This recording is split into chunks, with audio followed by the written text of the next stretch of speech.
Chapter 857. It was indeed different from the game. In the game, the huge labyrinth in the center of the deadly frost forest remained silent until the Age of Eternal Darkness. Ko Hua and her sister died in the 7th expedition of the Silver Year players. It was the fantasy wheel that completed this feat, Erwin's most powerful player guild at that time. The Year of the Forest was named after the rapid expansion of the Dark Forest on the border of Fanzan. Madara defeated the Wind Elves and reached her peak in this year. 5 years later, the Battle of the Oblique Forest broke out in the Year of the Horoscope. But in this year, another major event took the players' attention away from the destruction of Erwin's small country. In the Year of the Horoscope, the holy war that lasted on and off for nearly half a century came to an end in the Whitestone Wilderness. In Ansta, the first war slate was unearthed, and then the players discovered the ruins of Agatha. Only 3 months later, the symbol of the Moon of the Harp, Ekka's third daughter, Misha, was killed. Brando suddenly remembered that the Moon of the Harp and Lyra were symbols of fate, and also the source of power for the Witches of Fate. Roman and her aunt once belonged to this branch of witches. He shook his head slightly. In the following year, in the Year of the Bright Moon, the gloomy Moya and the indifferent Atlas were killed. In 7 months, it was Kurlut's most powerful player guild, the Bloodstream Guard, that completed these 2 kills. 5 years later, Mountain King Sherifang was crowned in the Ashen Stronghold. It was the Year of the Wolves awakened from dusk. In Saint Tassol, the residents of the Cloud Mountains witnessed the wolves devouring the moon. Then 5 dusk wolves descended one after another in Saint Tassol. In the autumn twilight, Song of the Nightingale killed the wise Triest in the wilderness of 4 realms. Ekka's other 4 daughters, Whispering Girl Octavia, the beautiful Tadessa, the arrogant Agatha, and the hypocritical Castrinia were also killed one after another. These achievements were accomplished by the Consecration Guard of Saint Tassol, the Oak Knights and the Dark Princess's private guards, which were the largest player guilds in Saint Tassol. As for the name of the last guild, there was no doubt that Princess Ramona had always been a superstar in Saint Tassol. In the past, there was also a relatively large player guild called the Little Princess's Underwear Collectors Organization. In the end, the Elven royal family couldn't bear it and directly declared it an illegal organization, and dispatched the royal guards to eliminate it. Thinking of these interesting events, Brando couldn't help but smile. This was the story of the Year of Blood. A year later, in the 434th year of the First Era, the Year of the Dragon Shadow, the Golden Palace Ruins Instance Group was discovered. In this instance, the most epic battle in history took place. In 10 months, the top 100 player guilds in Wond were all defeated because their enemy was the most powerful existence among Ekka's 12 daughters, the arrogant Jianghu. It wasn't until 2 years later that this legend came to an end. In the 436th year, the Year of the Long Night, the arrogant Jianghu was killed, and so was the taciturn girl Otis. In the 437th year, the Year of the Running Wolf, Ekka's youngest daughter, and also the most popular boss among the players, the Month of the Heretics, the flawless Timmies, was killed. After that, Ekkas appeared in the southern border of Erwin, the White Mountain, the Great Glacier, and Erlanta. The final battle began and the Sage of the Earth, Erlanta, reappeared. After 3 years of hard fighting, the players finally killed the Dusk Wolf in the Alkash Mountains. The next year, in the 440th year of the First Era, eternal darkness descended, and the Second Era began, and the Slate War came to an end. But now, there was a turning point in history at the end of the 376th year of the Sword. Milos disappeared, the labyrinth under the deadly frost forest was completely destroyed, and Ko Hua and her sister survived. More importantly, the news from the north made Brando uneasy. The Lion Men's Toquinen Fortress, the Cruz's border city of Voles, and the Wind Elves' port of Oscan all suffered devastating magic attacks at the same time. Now, all 3 parties were suspecting each other of who was the real culprit. Although the higher-ups were still suspicious, the destruction of the 3 cities intensified the conflict among the lower levels. Now, the forces of the Holy Cathedral of Earth, the Holy Cathedral of Fire, and the Holy Cathedral of the Wind Empress were basically sitting on top of a barrel of gunpowder, waiting for a spark to explode. The news revealed made Brando feel heavy pressure, so it could only mean one thing, and that was that the holy war that really began in the Year of the White Griffin in history might be brought forward. And after that, the future of this world would return to chaos, and his advantage of foresight would no longer exist. History finally returned to its original point at this moment, as if all its participants were pulled back to the same starting line. Because of this, Brando felt a deep sense of urgency. The advantages that Erwin had accumulated over this period of time were far from enough. In fact, this ancient kingdom had no advantages at all, and it only recovered some of its previous disadvantages. But it was still very small and weak. Although it had connections with the dragons and the Bugas, and the situation in the country was much better than that of Erwin in the game, it was far from enough. A lot of things have happened in the Deadly Tundra, and it is indeed not the same as the history in our memory. But Ekis is still far away from us, and I am more worried about the present. Ko Hua manipulated the will of Milos to attack Voles, Toquinin, and Oskin with the divine judgment. Now the borders of Toquinin, Cruz and Saint Tassol are in turmoil. I don't want to let Ko Hua, especially the dark Ko Hua, leave because I am afraid that she will reveal what happened that day, Brando replied. I'm afraid it's not just that. Do you think that they are the key to the turning point of the future? According to what we said in the game, I still remember some details in the dream. Characters like Ko Hua, according to the dream, are called NPCs. In such a large-scale plot, they must be the key points of the plot. Brando, do you think that you can take advantage of it? Maynard asked in a low voice. After the conversation in the Deadly Tundra, she gradually no longer rejected the memories in the dream. Brando was shocked. He suddenly realized that he might have such a plan. It was purely a subconscious habit in the past, but it was not necessarily for the sake of benefits. It was purely to control the variables within the scope of his control. He faintly felt a sense of insecurity in his heart. This feeling had become more and more obvious since he came to this world. Sometimes he wondered why he returned to the end of the year of the 375 year of the year of blossoms and summer leaves. Was it just to save Erwin? Then what was the prophecy about the dark dragon that followed him like a shadow?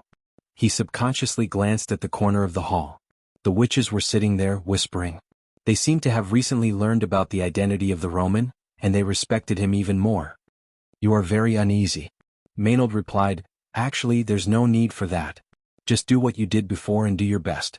I believe you can do it well. Brando turned around and looked at her in surprise. This sentence did not sound like it came from the mouth of a female knight. He almost thought that he heard Allium Japonicum lecturing him. He looked at her in a daze for a moment, only to be glared at by her. Maynard turned back and pretended to be indifferent as she asked, So, what you are worried about is the situation of the Holy War in the future? Brando nodded. It was indeed so. He asked, Who do you think will make the first move? He pretended to listen to the others arguing about the plan to attack Radnor, but his mind was not on it at all. He had already drifted to the border between Cruz and the Great Plains. Maynard lowered her head and looked at the map on the table. The territory of the Cruz Empire was not on the map, and it was only a topographic map of the Silman region. However, she also seemed to see the undulating mountains in the southwest of Cruz. She whispered, The Toquinin fortress is very important to the Golden Mane Lion Mane Beastmen. I think they will be the first to make the first move. They will attack the Alstom region just like in history. Brando's mind was filled with Veronica's words. He had been thinking about how trustworthy the Imperial Army's words were, but Maynard's words made him realize that she was also aware of the plans of the Cruz army. After all, she had to stay in Valhalla and meet with Prince Lenoretta and the others. On the other hand, she was the person in charge that the princess left behind. Since he had communicated with the princess, there was no need to hide it from this female knight. The key was that Maynard had a very special place in his heart. Although she was unwilling to admit it, Brando still saw her as his senior. At least half of her soul was like his. And since Maynard knew how crazy the Cruz Empress was now, why did she come to the same conclusion as in history? Do you know something, senior? He asked in a low voice. Brando knew that in the game, Maynard and her team had established a relationship with the Erwin nobles early on. Therefore, in this era she was likely to know some inside information earlier than him. And these inside information were exactly what he lacked in this period of history. Just like his judgment of Erwin, a lot of it came from the analysis on the forum, and not his own personal experience. Don't call me that, Maynard glared at him fiercely. I'm not too sure. I'm waiting for a news. If that news comes as expected, then the Holy War is imminent, and it will unfold as I said. If not, then it's hard to say. But in any case you have to be prepared for an all-out war. Brando looked at her with a wry smile. An all-out war doesn't seem to have anything to do with a local lord like me. I know your intentions, Maynard replied faintly. All of our intentions are now focused on you alone. Don't beat around the bush with me. Brando withdrew his thoughts. The dispute in the hall seemed to have returned to his ears. In fact, the main dispute now was between the White Lion Guards and the Folded Sword Knight Regiment. Rather than discussing the way to attack, it was more of a dispute between Cruz and Erwin, which made him a little disappointed. Fortunately, the Shire, Medisha, and the others did not participate in this childish quarrel. Even the mercenary commanders who followed him first, Reto who came from Menta, appeared to be much calmer. Koden did not say a word. The old swordsman was tasting a tree wine that was a specialty of Valhalla. Even though he was not as sharp as the young ones, he could more or less understand Koden's temperament. In fact, he did have a plan, but he wanted to test the young ones in Tanajul. Unfortunately, the results were a little disappointing. The young lions of the White Lion Legion had the same thoughts as most of the people in Erewhon. They believed that the focus of this war was on Count Randner and not Madara. In this regard, even the young officers of the White Lion Legion were more radical than the young ones under him. The young ones from the north paid more attention to Madara, but the natives of Tanajul did not seem to care about the Roman Black Rose at all. But Brando knew that he could not blame them. After all, the only impression they had of the skeletons was the confrontation half a year ago. In fact, this had nothing to do with outstanding ability. It was purely a difference in knowledge. But Brando was still slightly disappointed because compared to them, the young men in crews were indeed much better, especially the second son of Lord Loston, Little Pero, and the Knight Brund by his side. They were not inferior to Loka and the others. If only the outstanding cadets of the Royal Knight Academy were here. Unfortunately, they still had to go to the north to complete the work of the White Lion Legion. This idea was completely unrealistic. From which direction to attack and how to attack depends on the purpose of the war. Little Pero's voice was not loud. After taking off the bearskin coat, he looked particularly thin and weak, as if a gust of wind could blow him down. Isn't the purpose of this war to eliminate internal strife and restore stability to the south of Erewhon? Someone interrupted him very rudely. So what you're saying is not supporting that we should first attack Randner from behind, attack Majedon first, and cut off the old man's escape route. Little Pero did not seem to mind the rude interruption and calmly replied, "For us, attacking Majedon is indeed cutting off Randner's escape route. But for the Count, I'm afraid that's not necessarily the case. After being ambushed, Randner will either fail and retreat, or win and unite with the Blood Staff. In the end, Majedon will be insignificant to his purpose. What they want to open up is the road to Viro, and even if they fail they will only return to Madara. I want Count to be unlikely to return to Majedon after his failure and fall into his own trap, so the talk of cutting off his escape route is pure nonsense." Little Pero finished speaking, glanced at everyone and said no more. "How do you know that Randner will attack Viro?" Brando could not help but shake his head when he heard this question. These young men under his command still did not pay attention to Madara. In fact, it was not Randner who was going to attack Viro, but Madara's skeleton. That was the inevitable choice of the Blood Staff. After listening for a while he could not help but feel a little bored. The young officers of the White Lion Legion still did not realize who their real enemy was, but he was too lazy to go over the details with them. Reality would tell them everything, and after this battle they would understand who their real opponent was. Little Pero had almost guessed his thoughts. Tanajul's army would pass through Chablis, bypass the Silman area, and directly cut off the Blood Staff's escape route. The Blood Staff knew that there was a rebel army there that hated the nobles of Erewhon. It would certainly not enter the barren hills to cause trouble for the mountain people, but it would not have thought that the king of Silman was actually Brando's old acquaintance. The outcome of this battle was actually destined from the beginning, but how to rewrite the details still needed to be carefully considered. What he was concerned about was the strength of Madara's army in this era. There was good news in the magic letter sent back from Karglis. They rescued a member of the garrison who participated in the battle that night. It was said that Madara's army already had skeleton cavalry and fearsome spirits, which meant that the terrifying dark mercenaries in the Sea of the Dead Moon had already joined the battle. The number of skeleton archers also proved that he was worried about the number of liches. However, there were still some things that were not shown. The garrison could not tell the ratio of skeleton soldiers and skeleton warriors in the entire Madara's army. In fact, this was what Brando was most concerned about. In Madara's skeleton army, the skeletons and zombies summoned by the liches were completely different from the skeleton warriors who had been tempered by magic and could use equipment skillfully. In history, after Tamar joined, Madara invented a psychic circle that could directly summon skeleton warriors from corpses, and during the early stages of the Second War of the Black Rose, they also improved the system to advance skeleton swordsmen. Brando wanted to know how much he had changed history. If history didn't change as expected, then Viro's army would be in trouble. This was because the dark nobles of the Sea of the Dead Moon had joined the battle earlier than in history. But what about Valhalla? Brando thought of his own strength and felt a little relieved.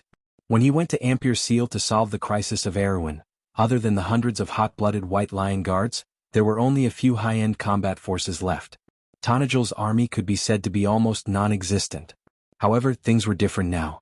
While he was in Ampere Seal fighting the demons and Cruz's army, Valhalla's army finally showed its strength under Monique's arrangements. First was the Wind Archers. When he went to Ampere Seal, the Wind Archers only had about 100 tree elves who could really fight, and there were about 300 new recruits. But now the Wind Archers had become an army. They had the strength of 2 brigades of 600 people. One had to know that after the completion of the Wind Archers' camp, the Wind Archers had been completely reborn. They used longbows in long-range combat, and in terms of troop level, they were even stronger than the White Lion Guards led by Freya. Tanajal's new White Lion Guards could barely be considered a Tier 3 troop, and according to Medish's estimation, the Wind Archers were at least Tier 4 long-range troops. What was more frightening was that when they used a pair of scimitars in close combat, their combat strength surpassed that of an iron-ranked army. This army was now placed in front of Erewhon's battlefield, a true elite army. On the other hand, the White Lion Guards had also been greatly strengthened. However, it was not in terms of quality but in terms of quantity. Although Brando could not take over the old White Lion Guards in name, Her Royal Highness still drew out a large number of people from the old White Lion Guards, the Royal Knight Academy, and even the local guards to fill up this guard that was nominally under her own command. In just half a year, the White Lion Guards had been filled up from the original empty shell to the current size of nearly 1,500 people. This was under Brando's restrictions because Brando was very clear that in the future Holy War, the cannon fodder army was not worth mentioning at all. What he wanted to build was an elite army like the White Lion Guards led by the ancient sage Eric, and not the old White Lion Guards in the north of Erewhon. Not to mention he now had the Cruz's Folded Sword Knight Regiment. Although Brando's original intention was to let these young Cruz heroes form a real army for him, that was a long-term plan. At least for now, he only intended to let these Cruz people fight independently. In fact, even so, this was a golden army with hundreds of people. It was no surprise to say that this knight regiment could be said to be a waste of talent in Erewhon. The entire kingdom of Erewhon now had to gather the strength of the entire country to put together an army that could compete with them. With these 3 armies, Tanajal had the strength to go on an expedition for the first time. And Brando was very clear that the next generation of Valhalla's army plan had already been launched at this time. Even without waiting for this war, Monica could give him an answer sheet. Thinking of this, Brando suddenly felt something and raised his head, just in time to see the little light spirit fly in shakily. She did not care about the other people in the hall at all and flew to his side. Hurriedly and with some surprise she said, "My lord, it's a success." Chapter 858. What Monique was referring to was the completion of the Valyrian Warrior Hall. Before Brando left Valhalla for Ampere Seal, he had instructed Monica to build all the buildings that could be built in Valhalla. Although the main focus was to train the Wind Archers and complete the second stage of Valhalla, Monica still took the time to complete the construction of the Valyrian Warrior Hall while he was away in the deadly Frost Forest. Perhaps it wasn't complete because the hall had just been completed. It was just that the Light Elf girl came to report to him a few days ago. In fact, the reason why Brando chose the Wind Archers as the focus of the initial construction of Valhalla was because he had ready-made Tree Elf Archers as a source of troops. On the other hand, Valhalla didn't have any information about the Valyrian Warrior Hall. It was unlike the Wind Elf Archer Camp and the Tree Nest, which had a clear description of the types of troops produced, how to train them, the price, and the resources required. However, the description of the Valyrian Warrior Hall only had one sentence. It was a functional building. Brando had only seen this description in auxiliary buildings like the Wizard Tower, the Moon Tower, and the Crystal Pool.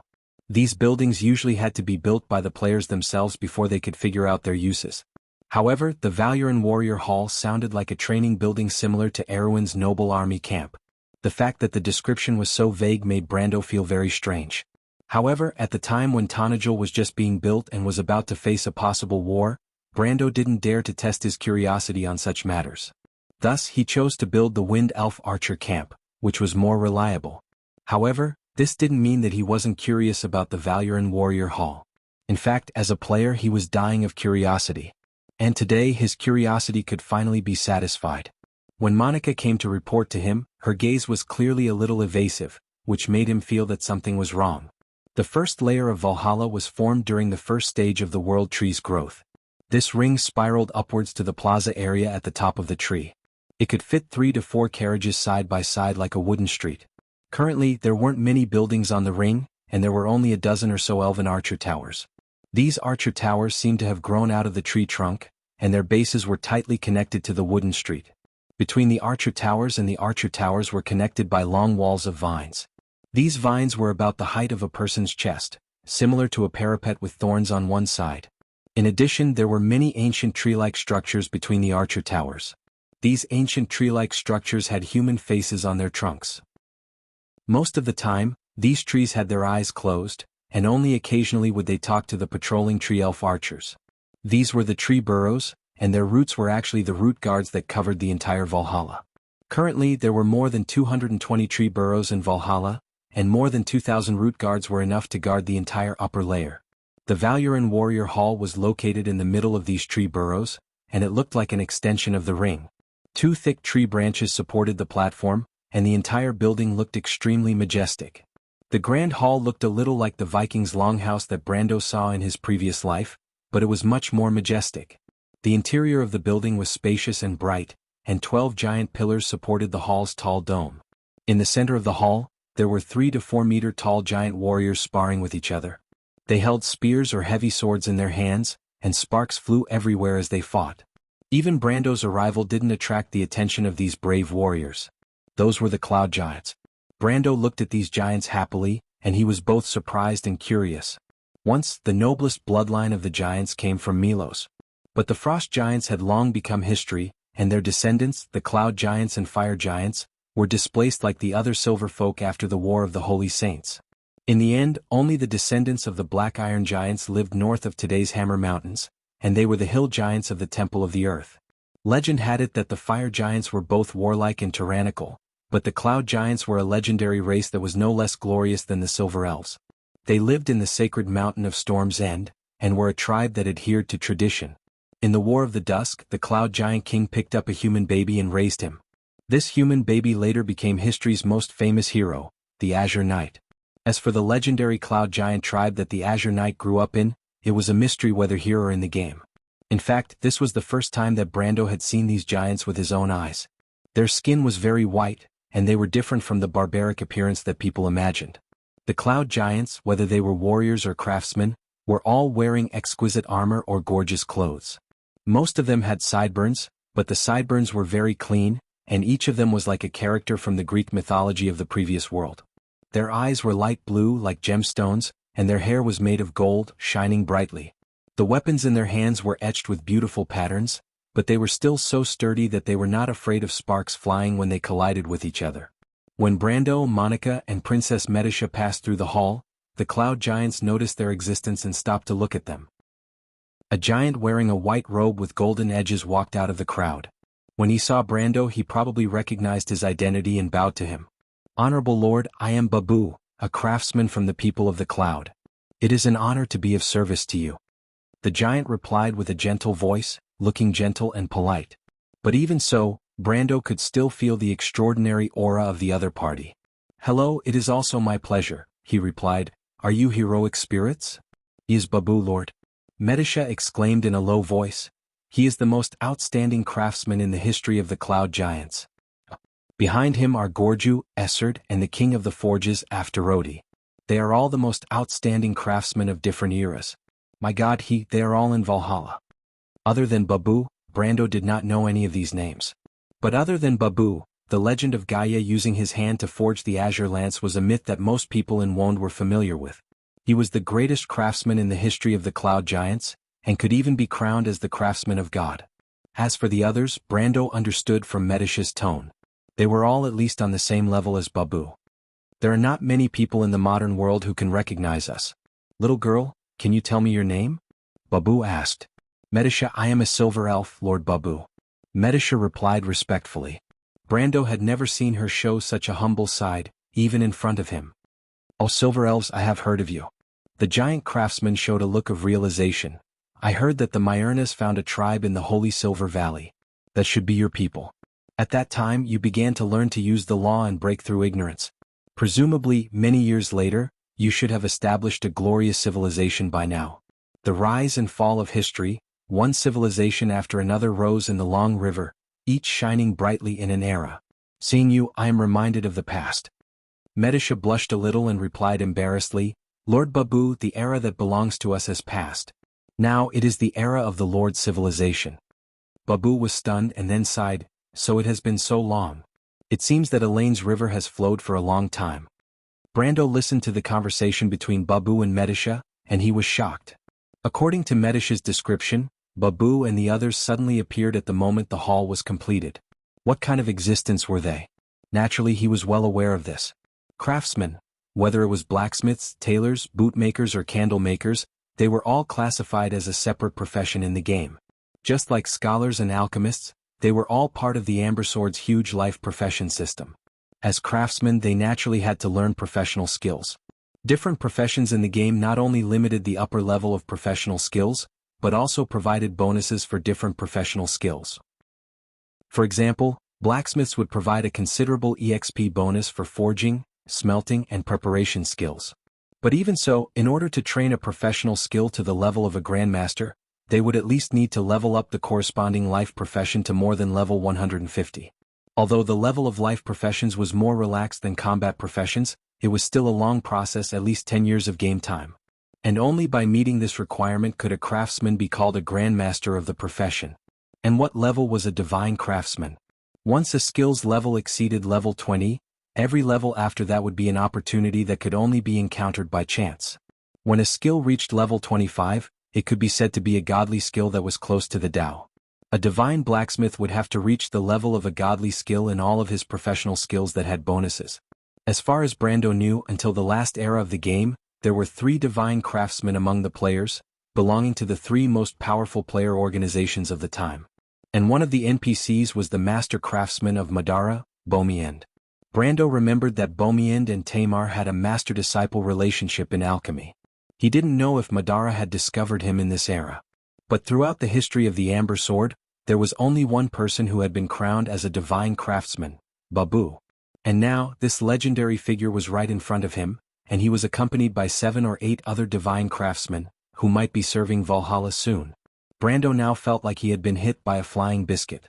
Although he vaguely sensed something from Monica's panicked tone, he didn't expect the surprise to come so suddenly. After all, Monica said, "My lord, you better come and see. Something big has happened. There are a lot of strange people in the Lovalan Warrior Hall that has just been repaired. They seem to be heroic spirits from somewhere." Brando thought that Valhalla had sent him a few instructors similar to Monica, but he didn't expect it to be Babu. This was Babu. It took him a while to react and he interrupted, "Lord Babu, are you the owner of this Lovalan Warrior Hall?" Babu stopped his conversation with Medisa. It was obvious that he was very happy to meet an acquaintance. He turned around and nodded. "I am indeed the owner of this hall. Valulan means brave and fearless in the language of the Titans. This hall is the resting place of the bravest warriors in our mythology. The craftsmen would tailor the best weapons and armor for them. After enjoying a sumptuous banquet, they would pick up these weapons and go to war to kill the enemy." Wait a minute. Brando seemed to have understood something. He finally understood why the Lovalan Warrior Hall was called the Warrior Hall, but there was a description of the building's function. This name was ridiculous. He couldn't help but raise his head and ask, "Lord Babu, you mean this is a blacksmith shop?" Babu nodded again. "You can say that." Brando was not disappointed at all when he heard Babu's answer. In fact, he was very excited. He couldn't help but ask, "You mean you will be staying in Valhalla to forge weapons and armor for the warriors of Valhalla?" "Of course, my lord. Valhalla is the final destination of us heroic spirits, but I never thought that it would be able to see the light of day one day. It is our honor to be able to contribute to this place." Brando took a deep breath when he heard this. He was so happy that he almost jumped up. If this was in the game, he would have done the same. What a joke! This was a divine blacksmith.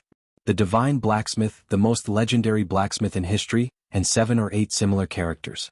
With them as blacksmiths, what would the future of Valhalla be like? Brando could already imagine an army fully armed to the teeth, with even their underwear being fantasy-grade equipment, rampaging across the continent. His mind was filled with thoughts of, "I am already invincible," but after being my lord for a while, especially under Amandina's condemnation, he finally calmed down a lot. He held back his excitement and asked, "Then can I let you forge armor and weapons for my army?" "That is my duty, my lord." "Great," Brando blurted out. "What materials do you want? Just tell me, Please help me forge 100 sets of fantasy-grade archer armor and longbows. If you can rush it, that would be even better. In his imagination, this was nothing to Babu and the others. They were all genuine divine blacksmiths, and one of them had even forged a real divine artifact, and not a third-rate divine artifact but the Azure Lance. Getting such a divine blacksmith to forge fantasy-grade weapons and armor was not much more difficult than ordinary blacksmiths to forge white plate armor. As long as there were enough materials and magic crystals, they could create standard fantasy equipment like a game. Brando once saw a divine blacksmith forge fantasy armor with his own eyes. Although it was not standard armor, the high success rate of 87.3% still left him dumbfounded. For fantasy-grade equipment, a failure rate of less than 12% was completely acceptable. No, Brando shook his head, it should not be acceptable, it should be a big profit. But unexpectedly, Babu shook his head for such a simple matter. I'm afraid it's not possible. What? Brando was stunned. Is it because there's not enough time? No, the divine blacksmith shook his head again, it's because it can't be done. Can't be done? Brando asked in confusion. How is that possible? You are the legendary divine blacksmith? Babu smiled bitterly and shook his head. My lord, that was in the past. Now our power is closely related to the power of Valhalla, and Valhalla is now just a newborn territory, so our ability and experience level are actually still limited to a very low level. Huh. Brando did not expect that he would have to face the cruel reality right after he had a beautiful dream. He suddenly realized that Valhalla was also a part of the Amber Sword's game system. If it was still in the game, it seemed unlikely that a new lord would be able to get a divine blacksmith or something like that, and a group of them at that. It was indeed a bit illogical. If others knew about it, wouldn't it be a mess? He thought for a moment and understood that Valhalla was a territory with great potential, but this potential referred to the potential for future development. One day Babu and the others might indeed return to the level of their peak with the growth of Valhalla, but that was a day after all. After Brando woke up, he completely calmed down. He understood that the so-called one day must be quite a long time ago, especially with the level of consumption of Valhalla. Perhaps one day it would become the world's most legendary fortress, but before that, it must have consumed a legendary number of resources. This design was in line with the consistent style of the Amber Sword game. It was a perfect fit, giving you a tempting pie, but also telling you to take one step at a time. You can't eat a fatty in one go. He was stunned for a long time before he had to accept this depressing reality, and couldn't help but ask a little dejectedly, "Then Lord Babu, may I ask what level of ability you have now?" "About the same as the two masters under you," Babu replied. Brando was startled, and then he saw the two master craftsmen, Tamar and Bosley, among the giants. They were one step ahead of him, and it seemed that they were already here when the light spirits finished this haul. Now they were like fish in water. After all, most of the people here were their peers, and they were also legendary seniors. It was rare that they were limited by Valhalla's power, and now these legendary craftsmen were about the same level as them. Otherwise, with their standards, they would only be able to act like elementary school students in front of these people. However, he didn't expect Babu and the other standards to be so horribly limited. It was polite to say that their standards were low. Tamar might be famous in the future and could be considered a quasi-divine craftsman, but to be honest, he could only be considered a talented alchemist. Bosley was indeed a master craftsman in the past, but after being locked up in Grodin's dungeon for so long, he had already slipped. He was now on the same level as Tamar. He was outstanding in Tonagel and even in the whole of Randner, but in Erewhon he could only be considered a first-rate craftsman and not the best. In the whole of the Holy Cathedral of Fire, Fanzin and Saint Tassol, there were innumerable masters like them. Brando originally thought that he had obtained a group of god-level talents, but he didn't expect that it was only a group of first-rate craftsmen. Although their future potential was unknown, the future was too far away. At least for now he was depressed. This was the difference between dreams and reality. P.S. I went to get vaccinated, so I was delayed a bit. Feel free to update more to make up for it. Chapter 859. Brando was depressed for a moment, but he was happy again. He suddenly thought of Bosley and Tamar. Even though they were not the best in Wond, they were still top-notch masters in Erewhon. In the past year, the territory had been armed with the Wind Archers and the White Lion Guards with just the support of the two of them. Now, Trentheim, a small place like this, was already one of the best in the kingdom. This was something that other lords would never have dared to imagine. In the past half a year, the refugees from the War of the Black Rose flooded into Tonagel. Brando began to have a large number of reserve soldiers. If he wanted to, he could raise an army that was not inferior to Count Randner's or Duke Viro's private army. However, Brando came from the future and had personally experienced the epic War of the Slate. He looked down on the so-called armies of the nobles in the north and south. In his eyes, an army below grade 3 could only be called a militia that was responsible for local law and order. It was impossible for them to be used in a war. It was precisely because of this that Trenthium's military had become the main problem to stop the expansion of the army. Only the White Lion Guards could wear the inferior magic armor, and even the lower-grade normal White Lion armor was still limited in production. Even if the Ferber territory worked hard to produce it, they could only produce 100 sets a month. The Wind Archers were even more serious. Because the Wind Archers had to be equipped with Wind Archer chainmail and longbows, the army's expansion was shockingly slow. Amandina and Coden felt that Brando's idea was too naive. It could even be said that he was squandering money. He was purely using money to build an army. However, Amandina thought deeper. She faintly thought that her lord might be concerned about the princess's opinion. After all, an elite army of 1,000 sounded much more reassuring than an army of thousands of nobles. Brando's reputation for squandering quickly spread among his own subordinates. Even Yoda and the other mercenary leaders privately wondered if their lord was too influenced by the Bugas. However, how could a mortal's wealth compare to a wizard's? What if the crystal mines in the Black Forest were to be mined dry? The discussion was so heated that even the copper dragon Redo came to persuade him. Brando could only smile bitterly. Fortunately, he did not dare to tell these people his true intentions. Otherwise they would have been scared to death. In his plan, the core strength of Erwin's future army was the White Lion Infantry, which was also the foundation of Erwin's army. It was equivalent to the largest second-tier local army in the Kingdom of Erwin. As for the Tier 4, 5 and 6 troops, he had to find a way to cultivate them as well. As Erwin's unique elite army, he now had the quasi-Tier 4 Wind Archers in his hands.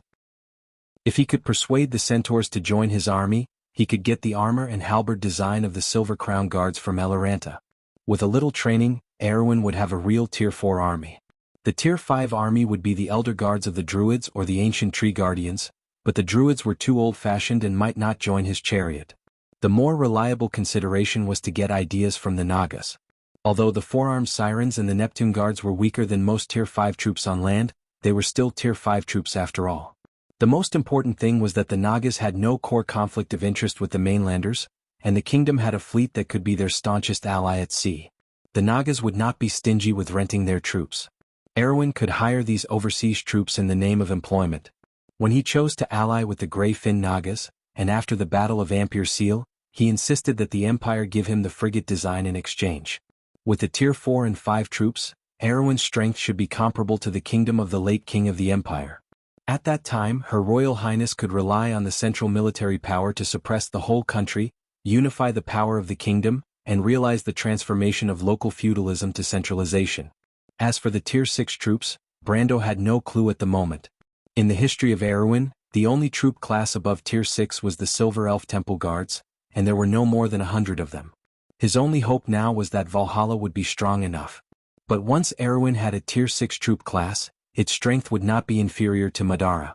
After all, Madara was not only facing Erwin as an enemy, it would not be able to resist the threat of the border with the entire country.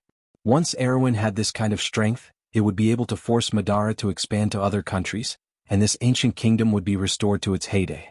But this plan was no doubt a fantasy to Amandina and the others. In their eyes, the kingdom of Erwin was just a relatively independent kingdom near Cruz. Its military power had never been weak, but it was not strong either. One had to know that in the Cruz Empire in the north, although the basic troop class of the 4 major armies under the direct control of the central government was the Tier 4 Imperial Guard, in reality, the Tier 3 Imperial Noble Cavalry and the Tier 2 Imperial Pikemen were still the main force of the Empire's military forces. Moreover, these local forces faced the same problem as the kingdom, and that was that the long period of peace had led to a low level of training and a breakdown of discipline. Apart from a small number of border regions, most of the Empire's military forces had more or less such problems. In the evaluation of the Holy Cathedral of Fire, the Imperial Noble Cavalry's combat strength had fallen below the limit several times in the past 2 years, and was on par with the Tier 2 troops of the Empire.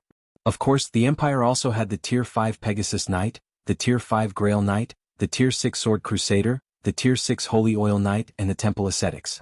There were even the royal griffins, the royal astrologer, the temple priests, and the flame family knight who had a reputation of being a tier 10 and above. However, these troops were usually a deterrent force, and their numbers were usually not large. Moreover, in large empires like Fanzan and St. Ol, the high-tier troops were the privilege of the empire, and it was a game between the big countries. If a small country like Erewhon had a troop class above tier 6, it would basically change the current order of the continent. The reason why Erewhon was so famous, and why even the Buga people paid attention to this small kingdom, was precisely because they once had the White Lion infantry and the temple guards. But that was just a flash in the pan. Almost 10 centuries had passed, and Won's history had never seen anything like it again. Therefore, whether it was Amandina, Coden, or the mercenaries under Brando, they did not even think about it. They only felt that their lord was a little too idealistic. Elite troops were good, but this was too much. Brando was too lazy to explain it to them. His goal was never the present, and the goal of cleaning the country was not even worth mentioning. The nobles in the north were a great threat, but as Valhalla grew stronger, they were nothing more than chickens and dogs.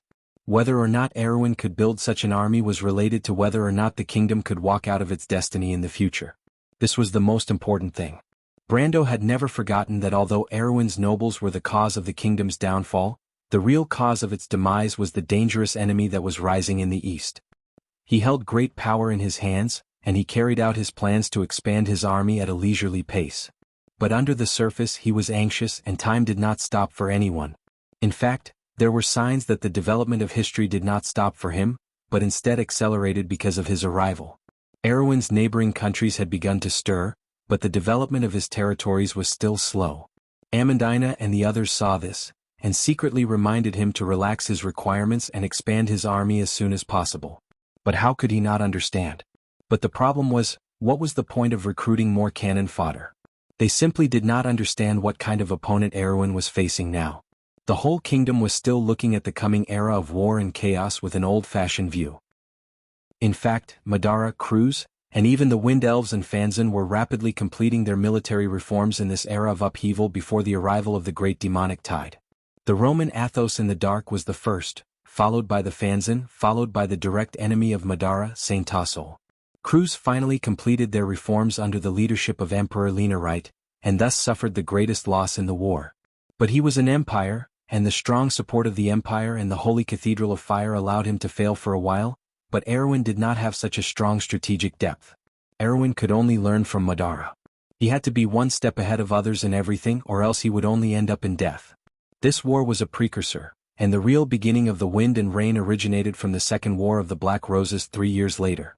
But that was something that happened in history, and Brando could not guarantee that the Second War of the Black Roses would not start early in this era. But in this war with the Bloodstaff, he had to do his best to find out how big the gap between the kingdom and Madara of this era was.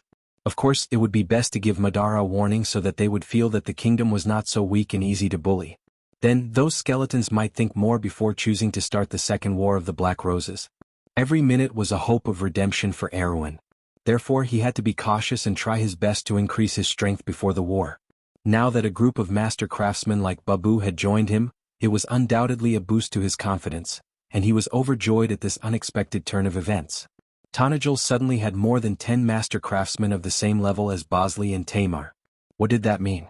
It meant that the production of magic equipment would increase exponentially, and this meant that the first step of his plan could finally be on the right track. The White Lion Guards would become the foundation of the central army of the kingdom. Brando thought for a while before he came back to his senses. He seemed to have woken up from a long period of thought and asked, "Lord Babu, can the Valurian Warrior Hall be put into operation now?" "As long as there are materials, it can be done at any time," Babu replied. Brando immediately took out a set of White Lion armor from the dimensional space. He pointed at it and asked, "Lord Babu, how long will it take for you to produce 100 sets of armor like this?" Brando took out an unenchanted White Lion armor. Babu glanced at it and shook his head in disdain. "We won't produce armor like this. I think this kind of paper armor has no value at all." Brando couldn't help but curse in his heart. Even though the armor was a little shabby, it was still Bosley's latest double-hinged armor. It had 5 points of defense and it was already one of the best among white plate armors. He didn't expect it to be as weak as paper in Babu's eyes. "What a joke. Why don't you take out some paper armor for me to see?" He cursed in his heart but didn't show it on his face. He took out a set of enchanted armor for sergeants and asked, "What about this one?" "It's barely passable," Babu replied. "I remember that I once made a set of toys for my son. It's about the same as this one." Brando almost vomited blood. He finally understood. Even though these giant craftsmen's experience and skills were limited, they were still very knowledgeable. They were using the standards of their era to evaluate these armors. If that was the case, then according to the standards of the era when the Cloud Giants still existed, the white plate White Lion armor was indeed just paper. Perhaps these giant craftsmen were surprised. They had never seen an armor that wasn't enchanted before. This was simply too much of a scam. Brendel suddenly felt a sense of defeat as if he was being looked down upon by a tycoon. He could not help but say weakly, "Lord Babu, how many of these armors can you make? I urgently need these armors to equip my army." "My lord, please refer to me as a craftsman," Babu replied. Even though he was an arrogant person, he wasn't an idiot who didn't know the ways of the world. When he saw Brando's expression, he could roughly guess what mistake he had made. He hurriedly replied, "My lord, please rest assured. The crafting of these armors is very simple for us. It shouldn't be a problem for us to make 2,000 sets of these armors in a month." Brando was stunned. He looked around the hall then back at Babu. If it wasn't for the fact that Babu was too famous, he would have thought that this guy was trying to trick him. There were only 10 craftsmen in this hall. Even if they were divine craftsmen, how could they make 2,000 sets of magic armors in a month, even if they were of the lowest quality? Even if Bosley and Tamar were to do the work themselves, it would take them at least half a month to complete one set of armor. After all, the production of magic armors in AB's territory wasn't only supported by the two of them. There were also a large number of craftsmen from the refugees in AB's castle. 2,000 sets of armor? There's only 10 of you? He asked dryly. "Oh, that's not it," Babu shook his head. "My lord, you've misunderstood. There are many other heroic craftsmen in this hall. We can use our heroic spirits to work in this hall. Even though the scale of this hall is still rather shabby, it shouldn't be a problem to make 2,000 sets of armor in a month." After Babu's explanation, Brando finally understood. It turned out that this hall was similar to Monica's vortex of light. It could also use heroic spirits to work. However, unlike the vortex of light, the warrior hall could only have more craftsmen when it expanded. Babu and the others were the leaders of these craftsmen. He became excited. 2,000 sets of White Lion armor a month, and they were all enchanted. This meant that the White Lion Legion could finally expand on a large scale. Even though the new recruits might not be as reliable as the old soldiers, as long as they wore these enchanted armors, they would at least have the strength of a rank 2 soldier. Otherwise, how could Cruz's rank 3 cavalry still have the strength of a rank 2 soldier? Wasn't it all because of equipment? The Empire's local troops and the nobles' private armies could afford to equip themselves with magic equipment. Now, Erwin's basic troops could finally be equipped with magic equipment. Even though it would require a large sum of money, it wasn't a problem for Brando for the time being. After all, there were some things that money couldn't buy. As long as he increased the production of wind archers by half, he would be able to form an army of rank 4 wind archers. If he rushed it a little, it wouldn't be impossible to double the number of wind archers before the end of the war. 1,200 rank 4 wind archers. This was the year of swords. Brando almost drooled, but to avoid ruining his image, he quickly wiped the corners of his mouth, causing Medisha to burst into laughter. But at this moment, a discordant voice sounded in the hall.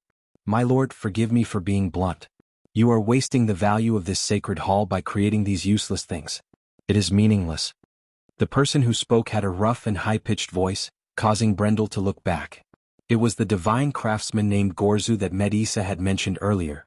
He had never heard of this person before, but from the other party's disdainful tone, he understood that this guy's reputation among the Cloud Giants was probably no less than Babu's. He quickly asked, "What can I do for you?" Brando was a little depressed. He knew that these divine blacksmiths were using a sledgehammer to crack a nut, but what could he do about it? On one hand, he didn't have any high-grade blueprints or materials. On the other hand, according to Babu, their experience level was limited by Valhalla. In fact, they were about the same as Bosley and Tamar. According to Brando, the best thing they could do to help Tanajul was to expand the size of the 2 elite troops as soon as possible. As for other things, perhaps they could spend half a year or a few months to create an ancient or even fantasy-grade equipment. But what was the point of that? What he wanted was not someone's battle prowess. Gorza shook his head and said, "My lord, it seems that you still don't understand our true value to you. He paused for a moment and then pointed at Bosley and Tamar. We haven't returned to this land for a long time. We don't know what happened to Wone during this period, but at least we know that these two master blacksmiths are not rare. If you want to recruit 8 or 10 of them, you won't have a problem. Do you think that this hall's value to you is limited to this? Brando paused for a moment. He realized that there was a hidden meaning in Gorza's words. He couldn't help but look at Babu. The divine blacksmith slowly nodded and said, My lord, as I said before, this hall is called the Hall of the Warriors of Valhalla. It is the resting place of the warriors of Valhalla. Providing weapons and armor to the warriors is only a subsidiary function of the hall. Brando finally understood. He became excited. You mean to say that the smithy is only one of the functions of this building? It's also a lair? A lair needs the support of a mana pool, my lord.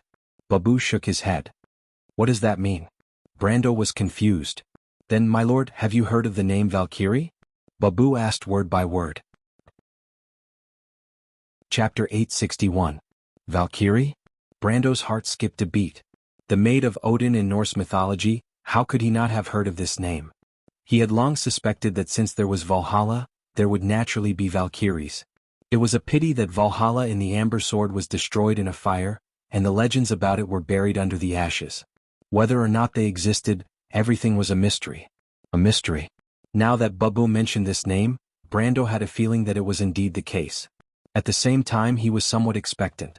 Master Babu, do you mean that Valhalla's warrior hall can recruit Valkyries? How strong were the Valkyries in the legends? They were the chosen ones of the heroic spirits, riding on Pegasus and patrolling the sky. They were legendary existences and myths. This kind of troop shouldn't be below grade 6, right? But Brando immediately shook his head and rejected his own idea. Valhalla was still a low-level territory, even if it was the most legendary kind, it was still too ridiculous to be able to recruit a grade 6 troop. In fact, the Wind Archers, as the first type of unit produced by Valhalla, had the strength of a quasi-grade 4, which was already extraordinary. If it exceeded grade 6, it would seriously break the balance in the Amber Sword. This world should still follow the rules of the game. Then grade 5? Although this level was a little too low for the Valkyries, Brando felt that this should be the most likely scenario.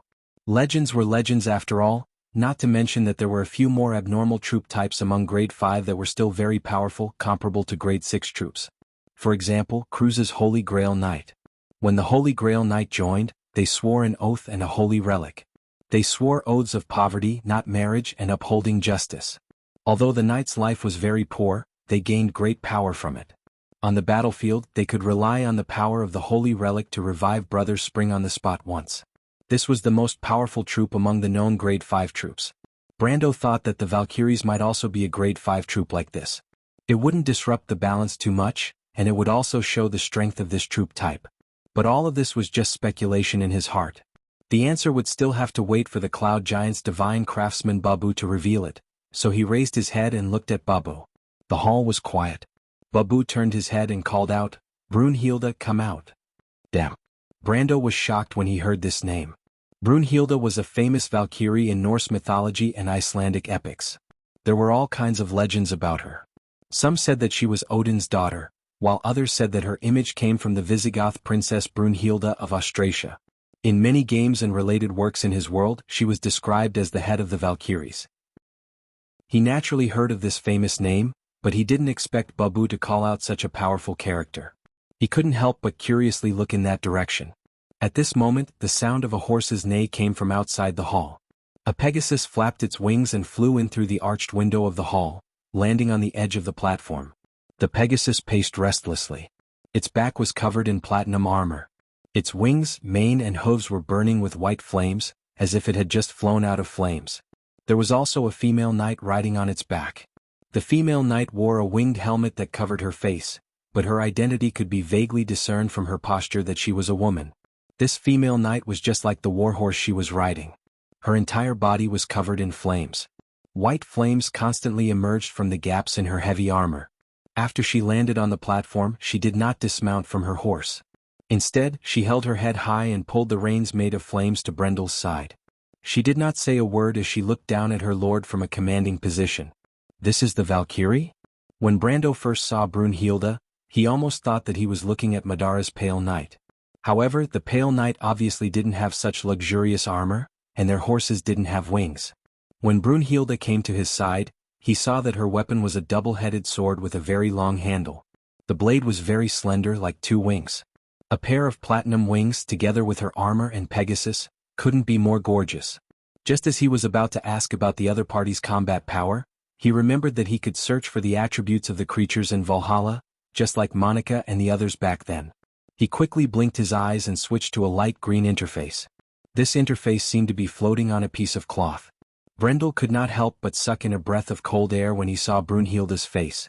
Brunhilde level 60 Valkyrie, leader, strength, 1033 constitution, 732 agility, 740 bloodline, 180 will, 100 intelligence, 5 perception, 155 skills, magic resistance, heroic spirit revival, final battle fighting strength value, level 8 level 8 troop class.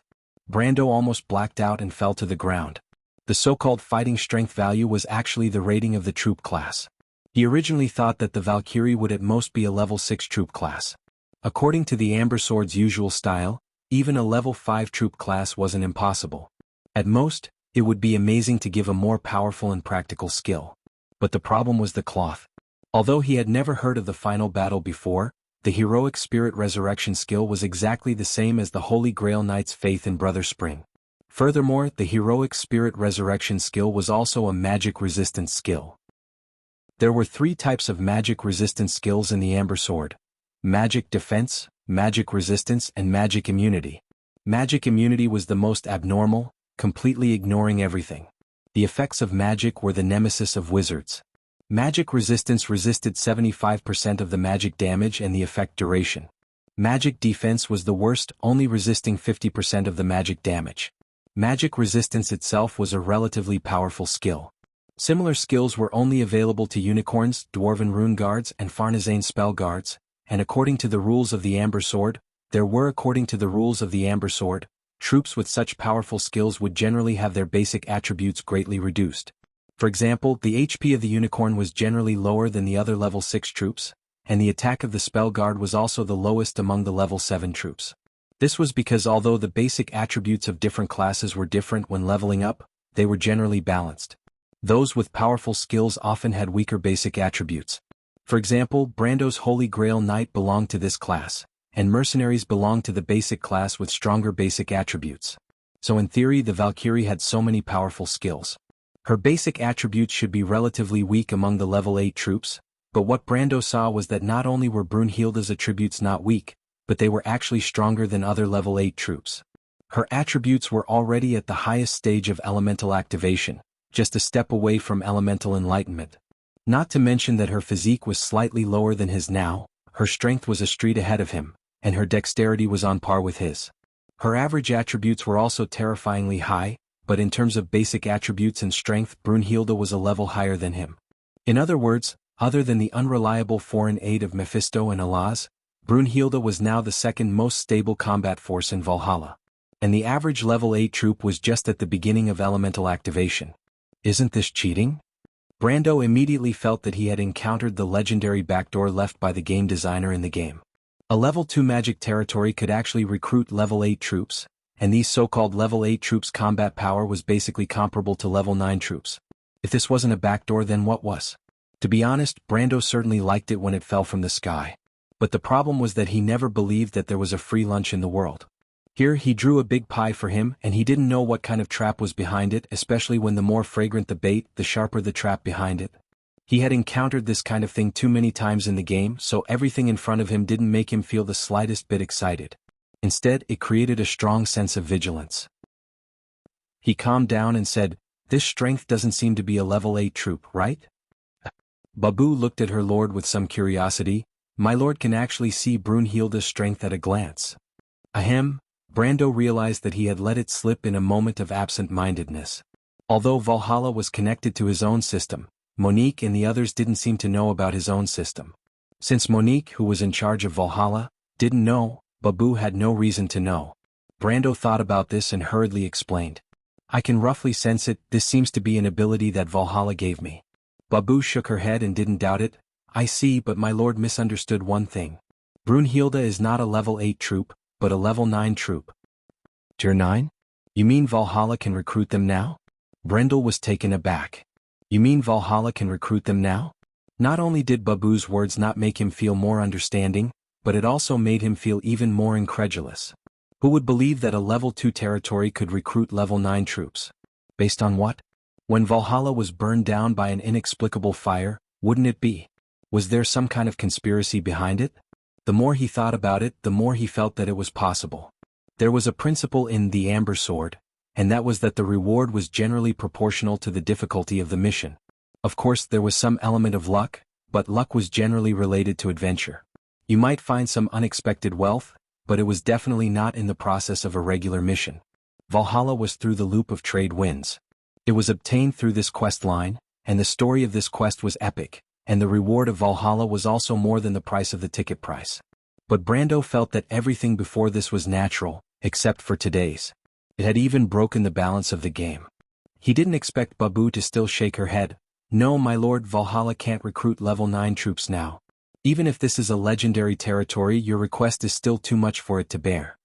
Then what do you mean Brunhilde is a level 9 troop? Didn't you say it yourself? Brando was stunned. What I mean is, Brunhilde is a level 9 troop, but the other Valkyries are still level 8 troops because Brunhilde is the queen of the Valkyries, the leader of all the Valkyries. Her strength is above the others. In fact, there are 4 other leaders of the Valkyries and they also have the strength of a level 9 troop, but the other Valkyries are only level 8 troops. You've grown stronger, Babu replied. So that's how it is. But it's still a little ridiculous for a tier 2 territory to summon a tier 8 army.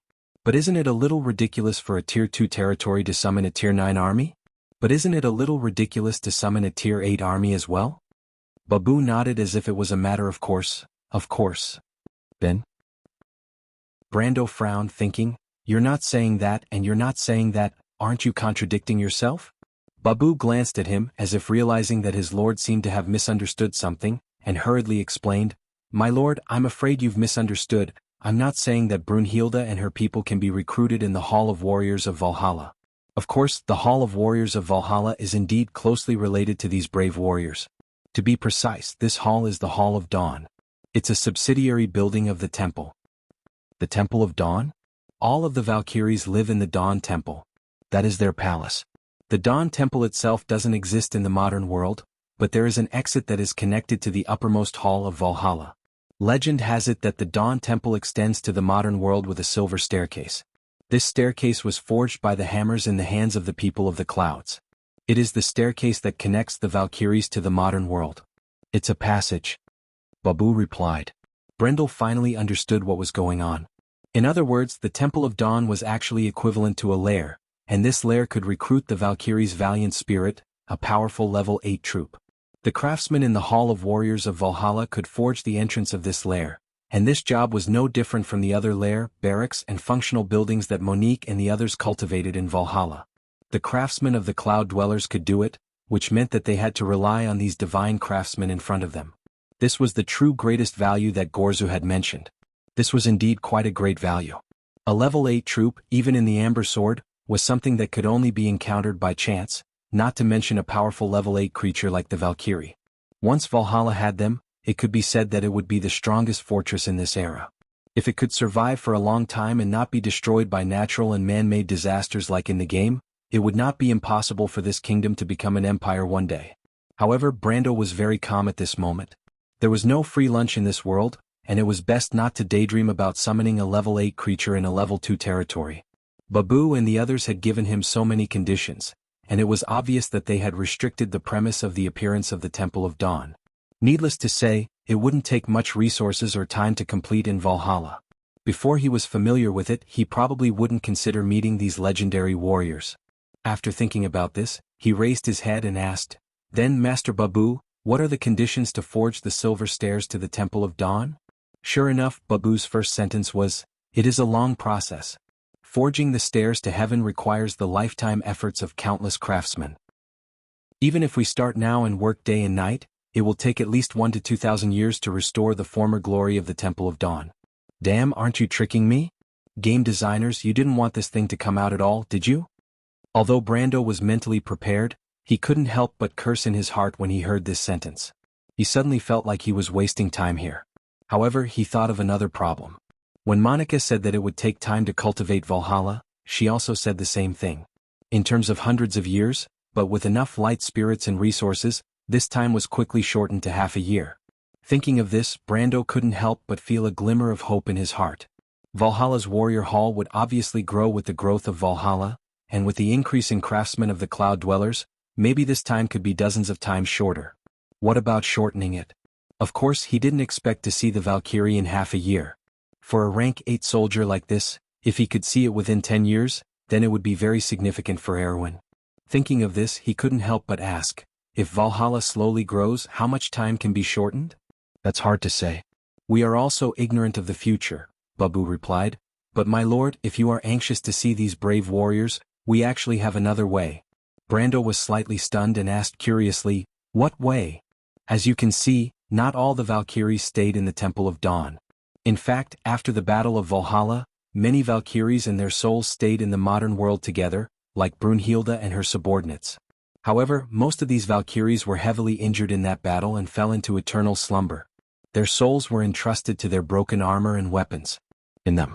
As long as we can repair these armor and weapons, and my lord can find their war horses, we can reawaken these slumbering Valkyries. Babu replied. Brando took a deep breath.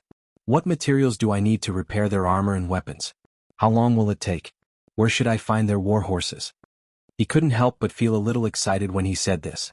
If it was before, it felt like a pie had fallen from the sky, but now, it was a true quest-type equivalent exchange. Brando knew very well that to awaken these Valkyries would probably cost him a lot. He had to pay a huge price, but it was definitely worth it. Because every time he awakened a Valkyrie, Valhalla would have a top combat power that was at least at elemental awakening or even close to elemental activation. Babu paused for a moment, then said, my lord needs to prepare the gold of the river, the sharp teeth that cut off the future, the blood of the Hydra lizard and the singing silver. As for the Valkyrie's Pegasus, Monica spoke on behalf of him, we must build a nest for the wind steed. Holy shit. Brendel's head fell to the ground when he heard the request. P.S. This is the last chapter of the month. Everyone can see how I've been updating this month. I haven't stopped updating for a single day, and I'm full of integrity on the weekends. I'm here to ask for next month's monthly votes, and I promise that I'll continue to maintain my current integrity next month. I hope everyone can wait and see. I'll consider doing a double update at the beginning of the month tomorrow. I'll do it on Monday next week. I hope everyone will continue to support me. Chapter 863. The gold in the river wasn't referring to the gold that was buried under the sand at the bottom of the river. Instead, it was referring to the gold that was rich in magic that flowed quietly beside Elaine. This was one of the most precious treasures in the world. Witches often used it as a medium to change the future of witchcraft. That was why it was also known as the witch's gold. In the countryside, the greed that was often mentioned in fairy tales.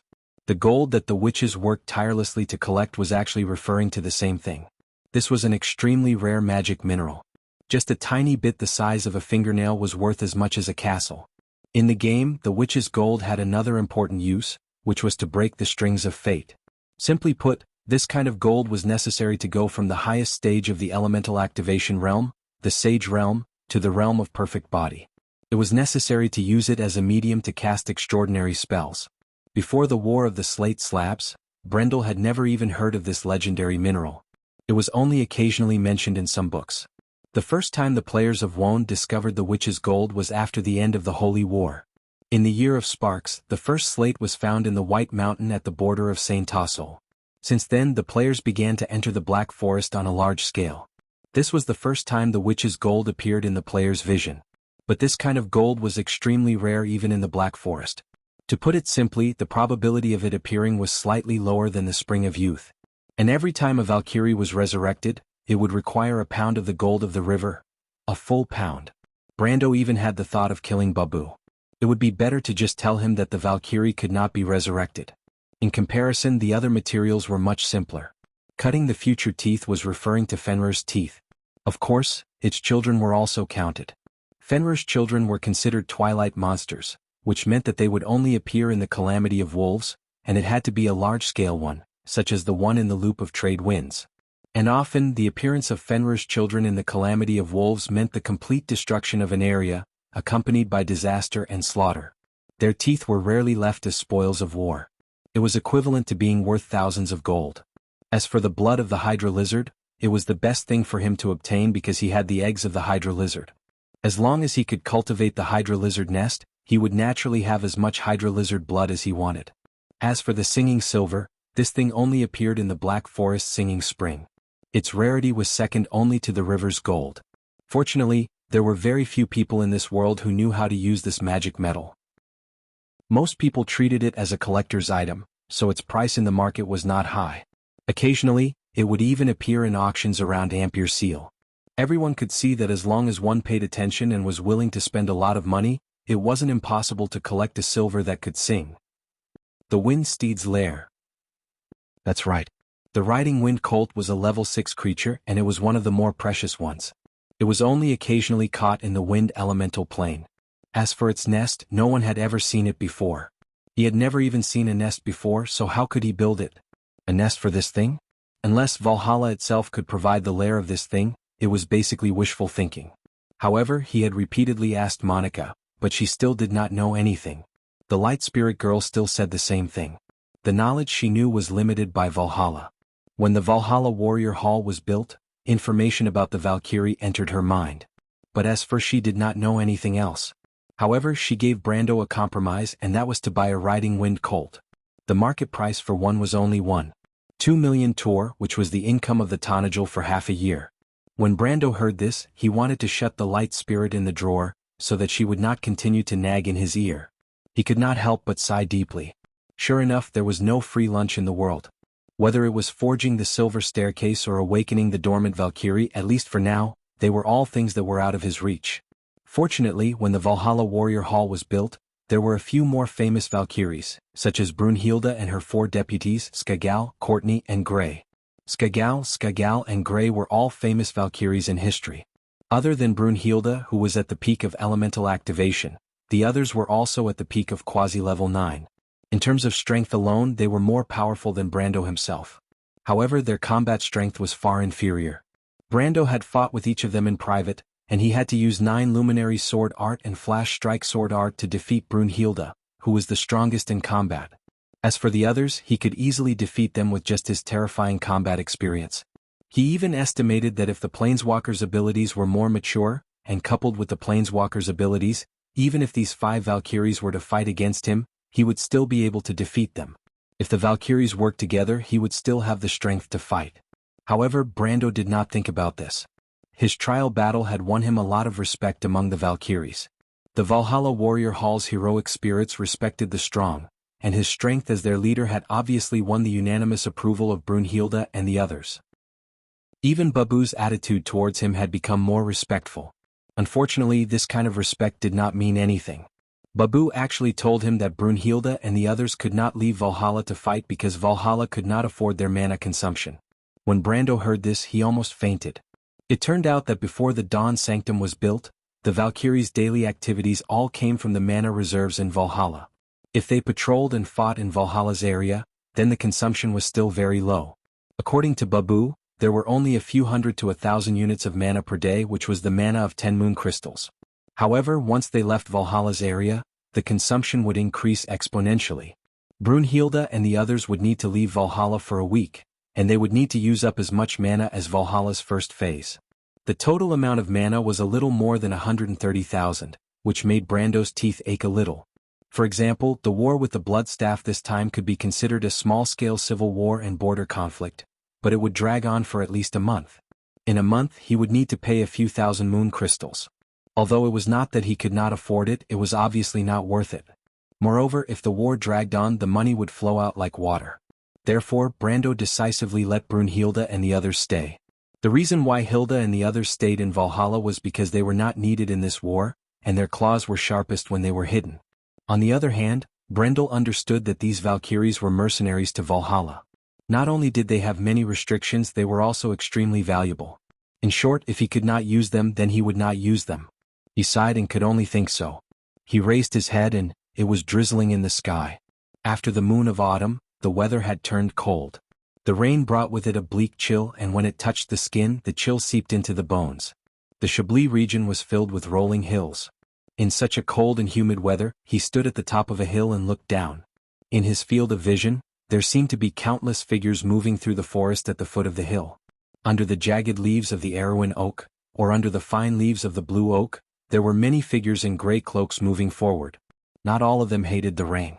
Some of them took off their hoods, revealing their beautiful faces. Their long blonde or green hair stuck to their slender necks and smooth foreheads. Beside them was a pair of pointy ears, and they carried a wind archer bow that was one size bigger than the elven longbow. One after another they passed through the dense thorny bushes and wild strawberry bushes. It was already the third day since they left Valhalla.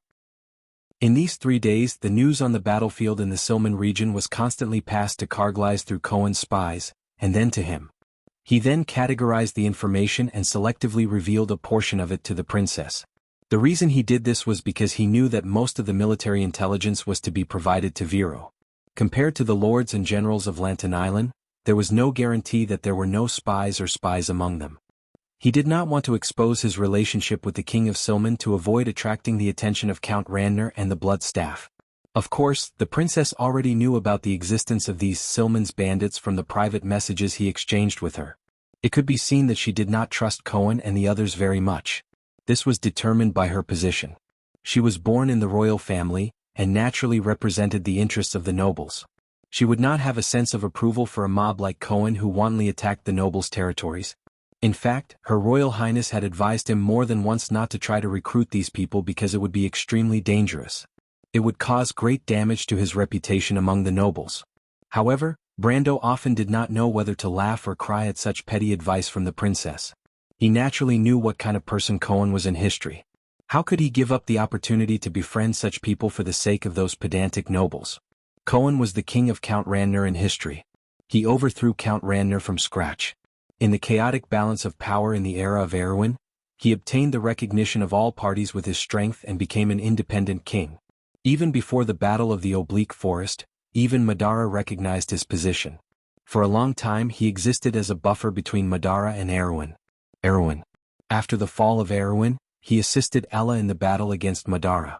However, at that time, Erewhon's players had already fallen apart. He did not know what happened after that. However, such a person would definitely not be a simple bandit or a bandit. The battle at the front line was very stalemate.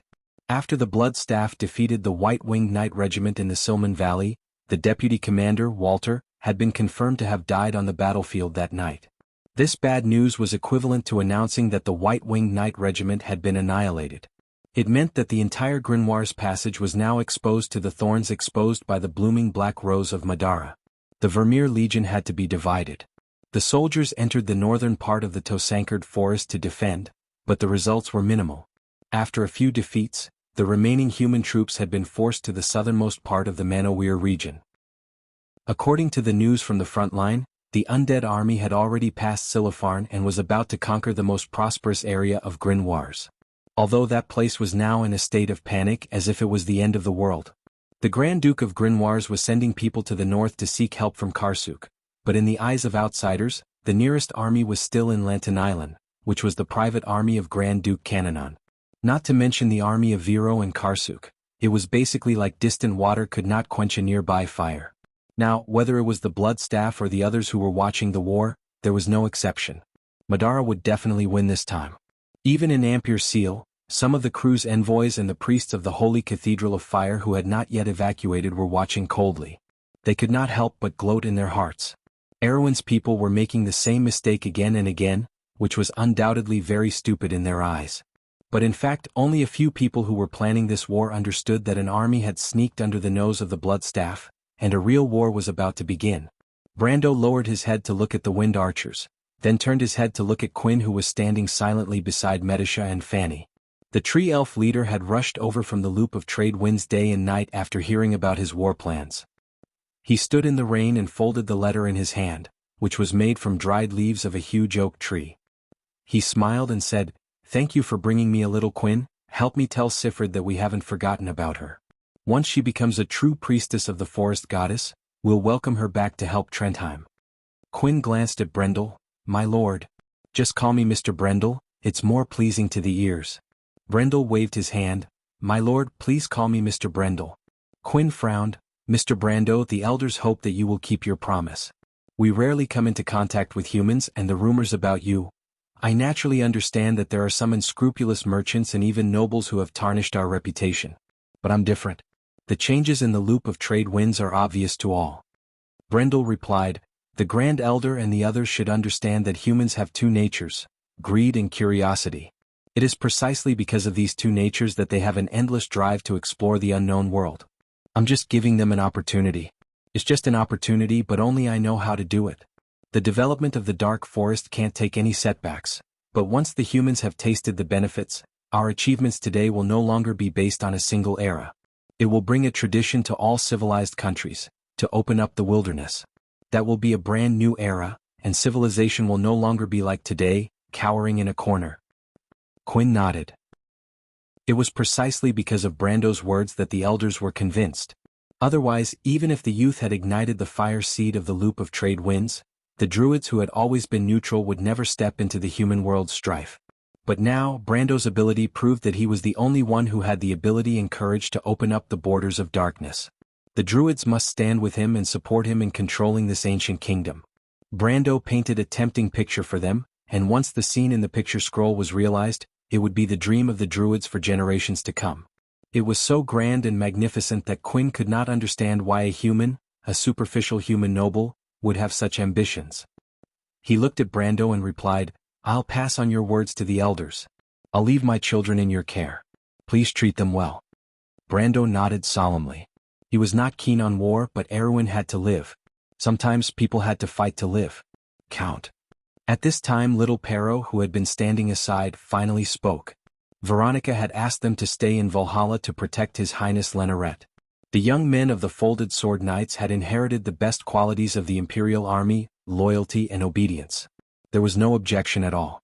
However, they were a little embarrassed at the moment. The Folded Sword Knights could not exist as an independent armed force in Tanajul.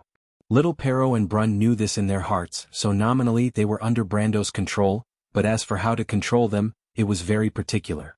If His Highness Leneret was only here for a general stay, then they should exist as the private guards of Cruz's eldest son. In this case, Brando could limit their scope of activities and power, but could not directly order them. Another situation was that His Highness Leneret was here to ask for protection. In this case, in addition to the personal guards, Emperor Cruz's eldest son obviously could not have a private armed force, but Veronica did not make it clear to them on this matter. The current situation seemed to be that His Highness the eldest son was seeking protection, but the Lord of Tanajul did not directly order them to disband on the spot and return to the Empire, which seemed a little subtle. A few days ago they accompanied the eldest son to participate in the military meeting at Brando's invitation, and the message revealed in it was very memorable. The Lord of the Legion did not explicitly tell them what to do here. It could be said that he neither agreed nor stopped them, but the Lord obviously intended for them to participate in this war, or at least showed them one thing: an attitude. As for what the Folded Sword Knights would choose, little Pero was actually very clear. The warlike blood flowing in their bones had helped them make a choice, and they certainly wanted to participate in this war. Chapter 864. They had thought that if they stayed in Erwin, there was no doubt that their next life would be boring, even monotonous. This was not the Empire, there was no opportunity to make a name for themselves. There were no enemies like the Hazel people, the Wind Elves, the Fanzan Knight, or even the Barbarians. Their role here was only to fulfill their duties. They were soldiers and naturally had to obey orders, but at the same time, they were still young, hot-blooded knight, who did not want to conquer the battlefield and make meritorious contributions. But suddenly such an opportunity appeared in front of them. Although they were not fighting for the Empire, at least they were not enemies of the Empire. The nobles of Erwin were also recognized by the various countries. The key was that if the Crown Prince also recognized them, then they were in fact equivalent to fighting for the Kurlutz royal family. Almost everyone was tempted. Little Pero even asked Veronica and the Crown Prince's opinion at the instigation of Brund and the others. The answer he received was that Prince Leneret was secretly staying in Erwin as the most distinguished guest, sharing honor and disgrace with Count Tanajul. Therefore, Tanajul's war was His Highness Leneret's war. So, if Count Tanajul allowed it, the Folded Sword Knight Regiment could be allowed to take orders from Erwin at the same time, but they still had to prioritize the safety of His Highness the Crown Prince. This answer revealed too much information. But little Pero was not in the mood to analyze how many conspiracies and interest exchanges there were, because he was also tempted. They were born for war, who would not be willing to go to war to kill the enemy. In addition to the confrontation with their own country, they can fight with all the enemies. War is their glory, scars are their medals they have won. They were called the Imperial Knight Regiment. 3 days ago, Brando still brought all the members of the Folded Sword Knight Regiment in the name of the observation group, and even Prince Lenoret was in this so-called observation group.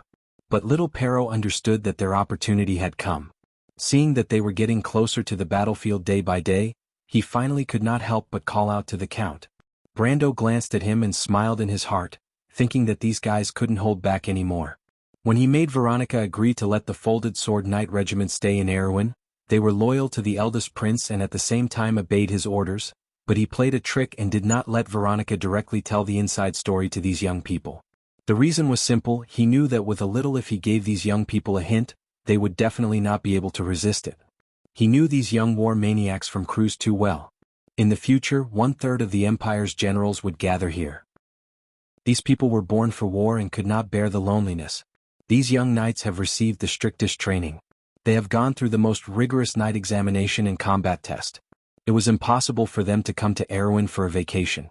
If there was no chance, they might be loyal to their duty and be willing to be lonely. But if there was a slight possibility, they would definitely seize the opportunity.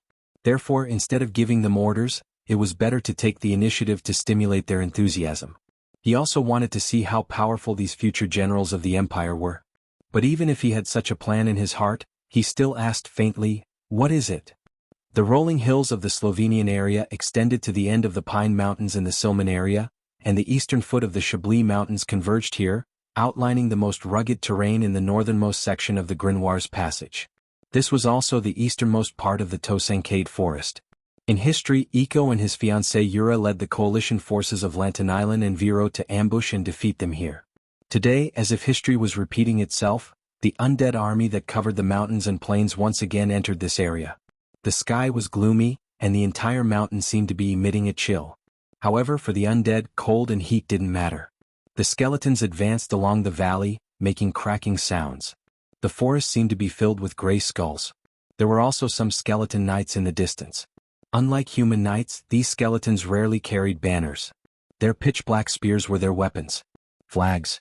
The development of the war was somewhat unbelievable. This was especially so for the Bloodstaff. Ever since the White-Winged Cavalry was completely annihilated in the Silman Valley, the Erewhon army on the other side had been completely passive. The Vermeer army was forced to change their defense on a large scale, which caused the morale of the entire battle line to be low and exhausted. This brought about serious consequences. In the battle a few days ago, the undead army had almost defeated every army that stood in their way. The enemy, the Vermeer army, was completely defeated. It was even worse than the defeat in the First War of the Black Rose. It was as if the Bloodstaff suddenly found that there were no more enemies in front of it. The closest army of Erewhon was still far away in Lantanailan. Even if they started moving now, it would take at least a week for them to reach Kirkle. Kirkle would be in ruins.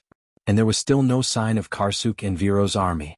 Once it took down Kirkle and joined forces with the human Randner, Lantanailan's army would not be worth mentioning. This was something that the Supreme One could not do in the war a year ago, but now it was easily done for him. The Bloodstaff's heart was filled with pride and satisfaction. In his opinion, the Erewhon army of Grenoires was not worth mentioning. He had once swept through Karsuk, and those Highland knights were his real opponents. In comparison, the Erewhon people of Grenoires were weak and stupid. It was a disgrace to suffer losses in the hands of such an enemy. It seemed that the one-eyed dragon Tago was only SOSO. He had heard that the army that invaded Buchi had encountered some trouble. The Supreme One with the Mercury Staff in Madara was only able to ascend to the throne because of those self-righteous vampires. Now it seemed that her vision was only SOSO. In the Bloodstaff's heart, it seemed that even the reverence for the Supreme One had decreased by 30%. Pale phosphorescence burned in its eyes. Its cold gaze swept across the undulating hills where its undead army was rapidly expanding. If it was a little stronger, then even in Madara the Supreme One would not dare to act rashly against it. But the only thing that bothered it was the dark mercenaries from the Sea of the Dead Moon. Their greed was a little excessive. Beyond its expectations, the beggars originally only wanted some land rich in magic, but after witnessing the weakness of humans, they began to have ideas about the big cities in his hands. But how could it just hand it over? Those were countless skeletons and souls. But the Bloodstaff did not know. While it was calculating the gains and losses in its heart, the dark mercenaries in the army who had been fighting for a long time and almost treated fighting as a natural activity like eating and sleeping began to feel that something was wrong. Generally speaking, when the scouts on the periphery of the army were limited, an inexperienced commander might only feel it after a while. His ability was limited. But for a veteran, as long as they lost a team of scouts, the vigilance accumulated from countless life and death experiences would make them feel uncomfortable as if their necks were being strangled. At this moment, the Dark Lords from the Sea of the Dead Moon had such a feeling. In the past hour they had lost more than 5 teams of scouts. The entire northern side of the army suddenly seemed to be shrouded in a layer of fog. These Dark Lords instinctively felt the danger. While they were aware of the situation to the Bloodstaff, they also sent more skeleton cavalry in that direction. The Bloodstaff was also an old rival of the Erewhon, but the conclusion he came to was very simple. The Erewhon people were ready to stake everything. They wanted to stop the undead army from blocking the undead army. Otherwise, if they missed this barrier, the Kirkle Castle would be defenseless. This conclusion was approved by the Dark Lords. After all, unlike the Bloodstaff, these dark nobles from the Sea of the Dead Moon knew nothing about the Erewhon. Other than the Vermeer Legion in front of them, the only thing they knew about the kingdom was the White Lion Legion and Ampere Seal. It could be said that their current military deployment of Erewhon in the south all came from the Bloodstaff.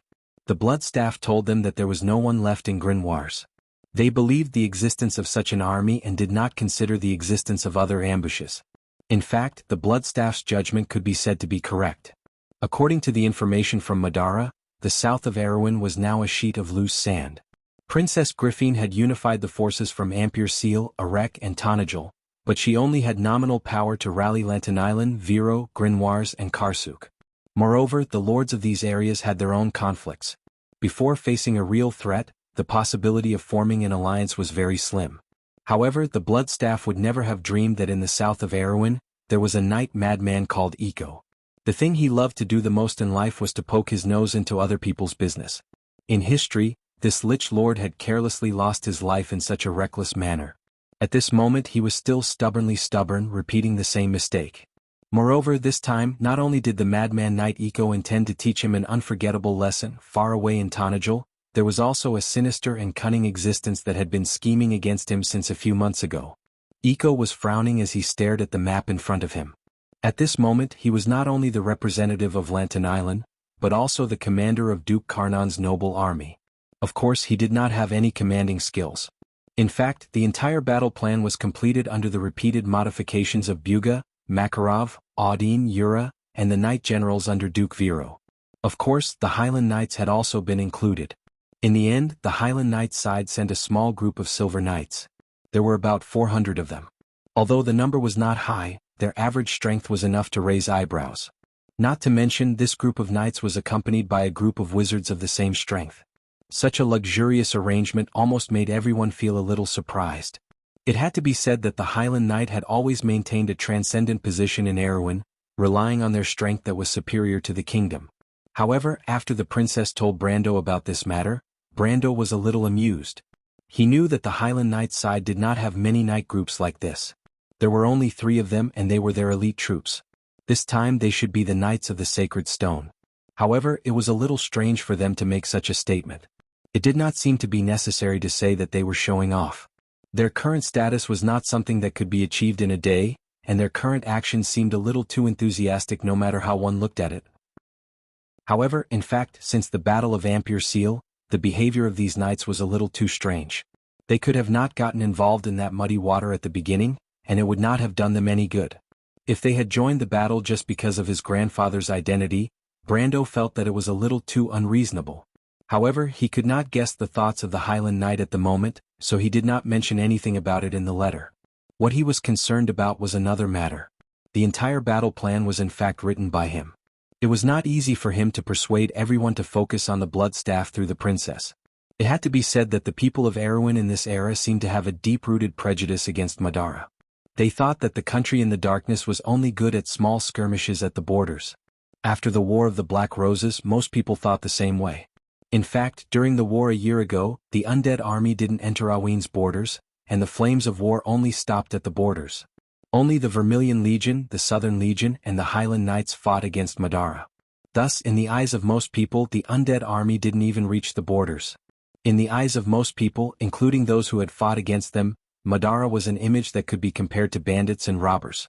Whether it was the royal faction or Duke Vero, most people's attention was on Count Randner. In their opinion, what they should do was to first defeat Count Randner, and then the blood staff would naturally retreat after losing its spy. Even the Highland Knight had the same opinion. They had fought against Madara the most and had the deepest prejudice against them. Karsuk, but it was actually an exaggeration. At that time, the Bloodstaff's vanguard did not even sweep half of the Karej region before it was stopped by the Highland Knight west of Silverhorse City. After that, it went south to Gold City and circled around before returning to Madara. They knew best how capable those skeletons were. On the other hand, Count Randner was Erwin's greatest threat. Once Count Randner was defeated, the chaos in the south would basically be half resolved. As for Duke Vero, he still had a personal grudge against Count Randner. The only one who supported Brando was Eek, but the Knight Madman simply did not want to fight in a civil war. In his opinion, the invaders should be taught a lesson first. But in the end, Brando convinced everyone with the reason that Count Randner could escape to Madara even if he was defeated. Although it did not matter to Erwin whether Count Randner escaped or not, this reason convinced Duke Vero. This duke was definitely the one who was most unwilling to see Count Randner escape. The hatred between the duke and Count Randner went back several generations, and it could be said that it would not end until one of them was dead. Duke Vero, since he supported Brando's plan and Lantern Island's representative Eek, the Highland Knight no longer objected. In the end, Brando's plan was unanimously approved. The priority was to ambush the Blood Staff. This battle plan was basically copied from the time when Eek and Yura led the allied army to ambush the Blood Staff. The location of the ambush was still in Silipharn, which was the most advantageous terrain. It could be said that they had a greater advantage now compared to the past. In the past, Eek could not find a way to enter Silipharn, and could only sneak in from the north of Tosankate Forest, which wasted a lot of time. But, this time Brando convinced Cohen and the others to open the gates for them. Silipharn's hills were now under their control, and they could secretly place an army under the Bloodstaff's nose at any time. But it was at this time that Eek encountered trouble. According to the original plan, Duke Vero and Lantern Island's allied army would wait for Tanajal's army to arrive before launching an attack on the Bloodstaff. But there were still a few hours before the attack, and Duke Vero's knight subordinates were beginning to lose their patience. Eek had yet to figure out what was going on, but Makarov and the rest had already realized the problem. Vero was the first to speak. Duke Vero's subordinates obviously treated the Bloodstaff as fish on the chopping board. They felt that Count Tanajal's purpose in proposing this battle plan was purely to share the credit with them. The reason was simple. Lantern Island's army and Duke Vero's army were almost twice the size of the Bloodstaff's army, and it was well known that the undead army's individual combat ability was inferior to that of a human's. Human's army was known to be weak. It was only in a situation where the difference in military strength was twice that of Trenthium's. Furthermore, it was an unintentional scheme, so there was no need to wait for Trenthium's army to arrive. Therefore, as soon as the Bloodstaff's army entered their field of vision, these local lords and knight lords began to get restless. When Makarov and the others told this to Eek, this knight fanatic suddenly had a headache. He never dreamed that such a situation would occur. In fact, it was not only him, even Brando himself did not expect this. Brando only remembered the ambush in history, but he forgot that the Erwin nobles of this era were not the same nobles that Princess Griffin built a decade later. It was the army that he and Freya had built after the Rising Kingdom. More importantly, the Anthony alliance was actually led by Iko in history. But this time, because of his and Her Royal Highness's intervention, Duke Vero had sent out far more troops than in history. So now on the battlefield, it was very doubtful that Iko's words still counted. One had to know that this was not a normal army but an alliance of nobles. Usually, when dukes fought, there were often cases of their retainers acting on their own, let alone an alliance of two dukes. In fact, when the news was passed to Eek, Duke Vero's knight lords had already begun to move. P.S. 2 updates for the first day posted together. Please vote. Day 1. Chapter 865. After witnessing the Lord's hospitality in Valhalla, Little Pero no longer doubted who was the most powerful person in Erewhon. While everyone else was surprised by the magnificent scenery of Valhalla, he kept an eye out. His mind had always been more flexible, so he could notice that the elven girls in charge of receiving them were the most outstanding archers among the tree elves.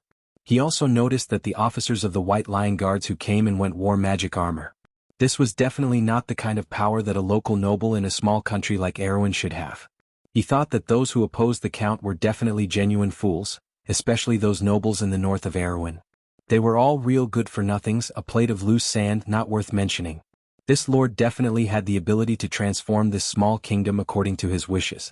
At a glance, it was obvious that he was a man with great ambitions, and he definitely needed this group of people. But before he could speak, Aaliyah on the side spoke first. The guy pursed his lips as if he had been holding back this sentence for a long time, and if he did not say it as soon as possible, he would die in a moment. The Lord is out hunting. If you don't mind, you can invite guests, and we happen to be free to help you hunt a bear, an elk, or something in this forest. That damned reckless idiot. Little Pero wanted to kick Aaliyah, but privately he had to admit that the latter's straightforwardness was sometimes a good tactic. It's just that the crew's people have lost all their face because of him. Brando chuckled and replied in all seriousness, "As the host, I'm embarrassed to entertain guests with a few stinky bones. My lord, according to our crew's tradition, not all hunted prey are to be roasted on a bonfire. You can nail their heads on a wooden board and hang them in the room." Hang the stinky head of the blood staff in the room? I don't seem to have such a bad taste. Brando thought to himself, but it's about time you said that. He turned his gaze to little Pero on the side, understanding that this young man was the one who had a say in this group of knights. Of course, there was also Lenoret, who had a tacit attitude. However, the eldest prince had been living in seclusion during this period of time and rarely left the camp. He was like a noble daughter who was afraid of being exposed to the light. Little Pero lowered his head. "My lord, the bear and elk definitely won't be able to escape from your grasp, but I think the hunters may still have some problems." Hunter? My lord, in winter, hunters often invite their friends and family when they hunt together. They also try to choose experienced hunters because everyone wants to be the first to shoot the best prey. Young people are impatient and will often alert the enemy. Brando's heart skipped a beat. He had already realized what the other party wanted to say. He frowned and said, "Continue." "My lord, I've studied some of Cruz's early war history. Apart from the war between the Holy Sanctum, most of the wars between the lords below are relatively simple and full of variables. It's not that they don't want to arrange a delicate plan to defeat their opponents in one fell swoop, but most of the lords know what their subordinates and retainers are like. Their actions are often influenced by hot-headedness or superfluous fear. They often act in private and destroy the overall situation. Therefore, the wars between the territories are often about who makes fewer mistakes." Little Pero was just short of saying that his plan was an armchair strategy. Brando's face turned red. Fortunately, it was not obvious in the misty rain. In the past, the battles he commanded were carried out by professional players. The so-called gap in execution and discipline of the players was compared to the modern army. But for the aristocratic army of this era, it could be called a model. In the Amber Sword, even the players of small and medium-sized guilds were comparable to the White Lion Legion in terms of discipline and execution.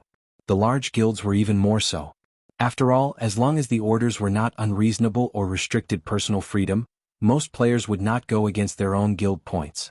These memories of the past created an illusion that made him almost forget that it was neither the players who were cooperating with him now, nor the disciplined White Lion Legion, but the Duke's private army that even the Southern Legion and the Vermeer Legion could not compare to. These armies were mostly a motley army composed of 7 or 8 lords and their knight and attendants. It would be strange if there were no problems. His thinking had been affected by the stereotype in the game, and he had almost forgotten about this matter. Fortunately, Little Pero and the others were the most professional soldiers at this time, and had received good training in military history and battlefield analysis. They could see the loopholes in his arrangement at a glance. He could not help but look at the thin young man again. The other party did not say any nonsense, and just a sentence of analysis established their position in his mind. It seems that letting these folded sword knight join this battle was the right choice, Brando thought to himself. As expected of the future generals of the Cruz people, they are not inferior to the rumors at all. At least this deal has not been a loss so far. The current situation is already like this. How can we remedy it? My lord, there is no need to remedy it. The situation on Madara's side is no better than ours. Even this military operation is the product of a moment of hot-headedness for Madara. The blood staff brought in the Dark Lords of the Sea of the Dead Moon, but those lords are no different from our lords. Their army is also full of hot-headed and wrong judgments. This battle is still equal for both sides, not to mention that we have the initiative, and our military strength is far superior to those skeletons. Victory is inevitable in my opinion. Brando calmed down and realized this. What little Pero said earlier was just to remind him not to take things for granted, and at the same time highlight their role. My lord, we are more concerned about where you intend to use us. You are not suitable to appear on the main battlefield for the time being, but right now there is a place where you can be of use. If those lords really act rashly and alert the enemy, it is inevitable that an army will be needed to go around the back of the Bloodstaff army and delay the skeleton's advance. Little Pero looked at the Count Tonagel with some appreciation, thinking that this was also a smart man and understood what he meant at once. However, they also had their own pride and replied faintly, My lord, the Bloodstaff army will not be able to move a step, not be delayed. So these are Cruz's people. Brando thought to himself. However, it was not impossible for a group of knights with average strength above the gold rank and as many as hundreds of people to block the Bloodstaff's retreat. Don't make too much of a ruckus. I will arrange the position to look like the White Lion Guards under my lord, and we will evacuate first before the others arrive. Brando smiled. It was easy to talk to smart people. He looked at the folded sword knight present and could not help but feel a little pity. How nice would it be if these people were Erwin's people? Do you want to find a way to make them stay? This thought suddenly flashed through his mind, but then he shook his head. This problem was too special. For little Pero and the others, if they lost their sense of glory as soldiers, they would not be able to grow into real generals in the future. Forget it, let's take one step at a time. Besides, it's not like there aren't any geniuses among Erwin's people. After receiving a positive answer from Brando, the folded sword knights, who had been depressed for a month, seemed to have been rejuvenated. These young knights were all full of energy. How could they be idle? After learning that they could go into battle to kill the enemy, they could not help but rejoice. The preparation work of little Pero, Brund, and Aaliyah was also going very smoothly. In fact, the folded sword knights had been a string taut all this time, waiting for Brando's final answer from top to bottom, so there was actually no need to prepare at this time. In just half an hour, everyone was ready to go. Of course, this also showed that these young people from Cruz were well trained. If they were placed in the ordinary noble cavalry, even if they were prepared in advance, it would take at least an hour or two to finally get ready. At this time, Freya arrived at Brando's army under the escort of several Highland knights. The arrival of the Valkyrie brought bad news to Brando. Sure enough, as little Pero expected, Duke Viro's retainers hurriedly launched an attack before Brando arrived. After she learned the news from Eek, she immediately went ahead to inform Brando. According to Freya, in order to cooperate with Viro's army, Anthony's army and the Highland Knights had also launched an attack one after another. Now the battlefield between the two sides was unfolding in the middle of the Silafan Hills and was in a fierce battle. After she finished speaking, she could not help but look at Brando's face, thinking that he would be furious, but she did not expect Brando to just smile bitterly and shake his head as if he had expected it. Freya, go and get ready, the White Lion Guards are waiting for the order to attack. Medisha will cooperate with you. This is the first real war for Tonagel's army. I will also leave the Wind Archers under your command. Brando? Both Viro and Anthony's armies have moved. We must also speed up to cooperate with them. If they want to suffer, then let them. But is this okay? It's okay, the Bloodstaff can't win, it's just that some people will suffer a big loss. On the contrary, Freya, this is the first battle after the White Lion Guards and the Wind Archers formed an army. I hope they can leave a deep impression on all the enemies of this kingdom. All the enemies? Brando nodded. In his heart, those rotten vines and rotten branches that blocked the path of this kingdom, they were about to be swept away. Erwin would usher in a new life from this moment on.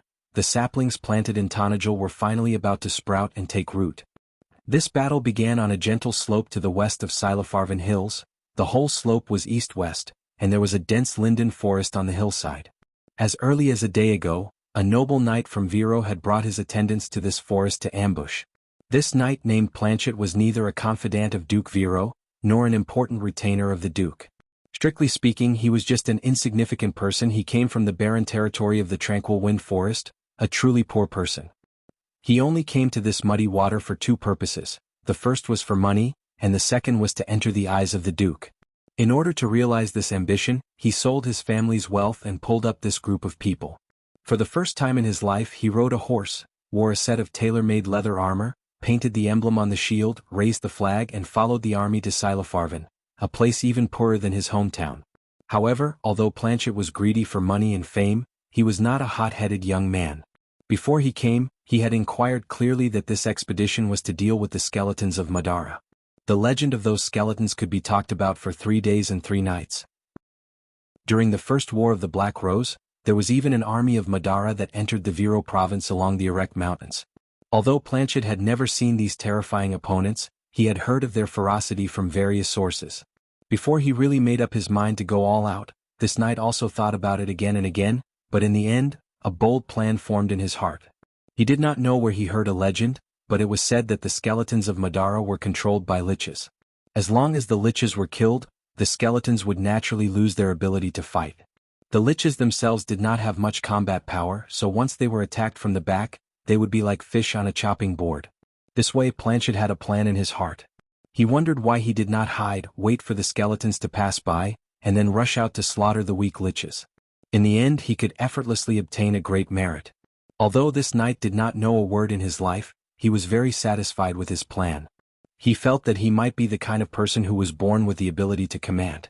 Although the Bloodstaff army had not arrived yet, he could already see the scene of him being conferred the title of Marquis in the future. However, when Planchet arrived in Silipharn, he realized that there seemed to be some differences between his ideal and reality.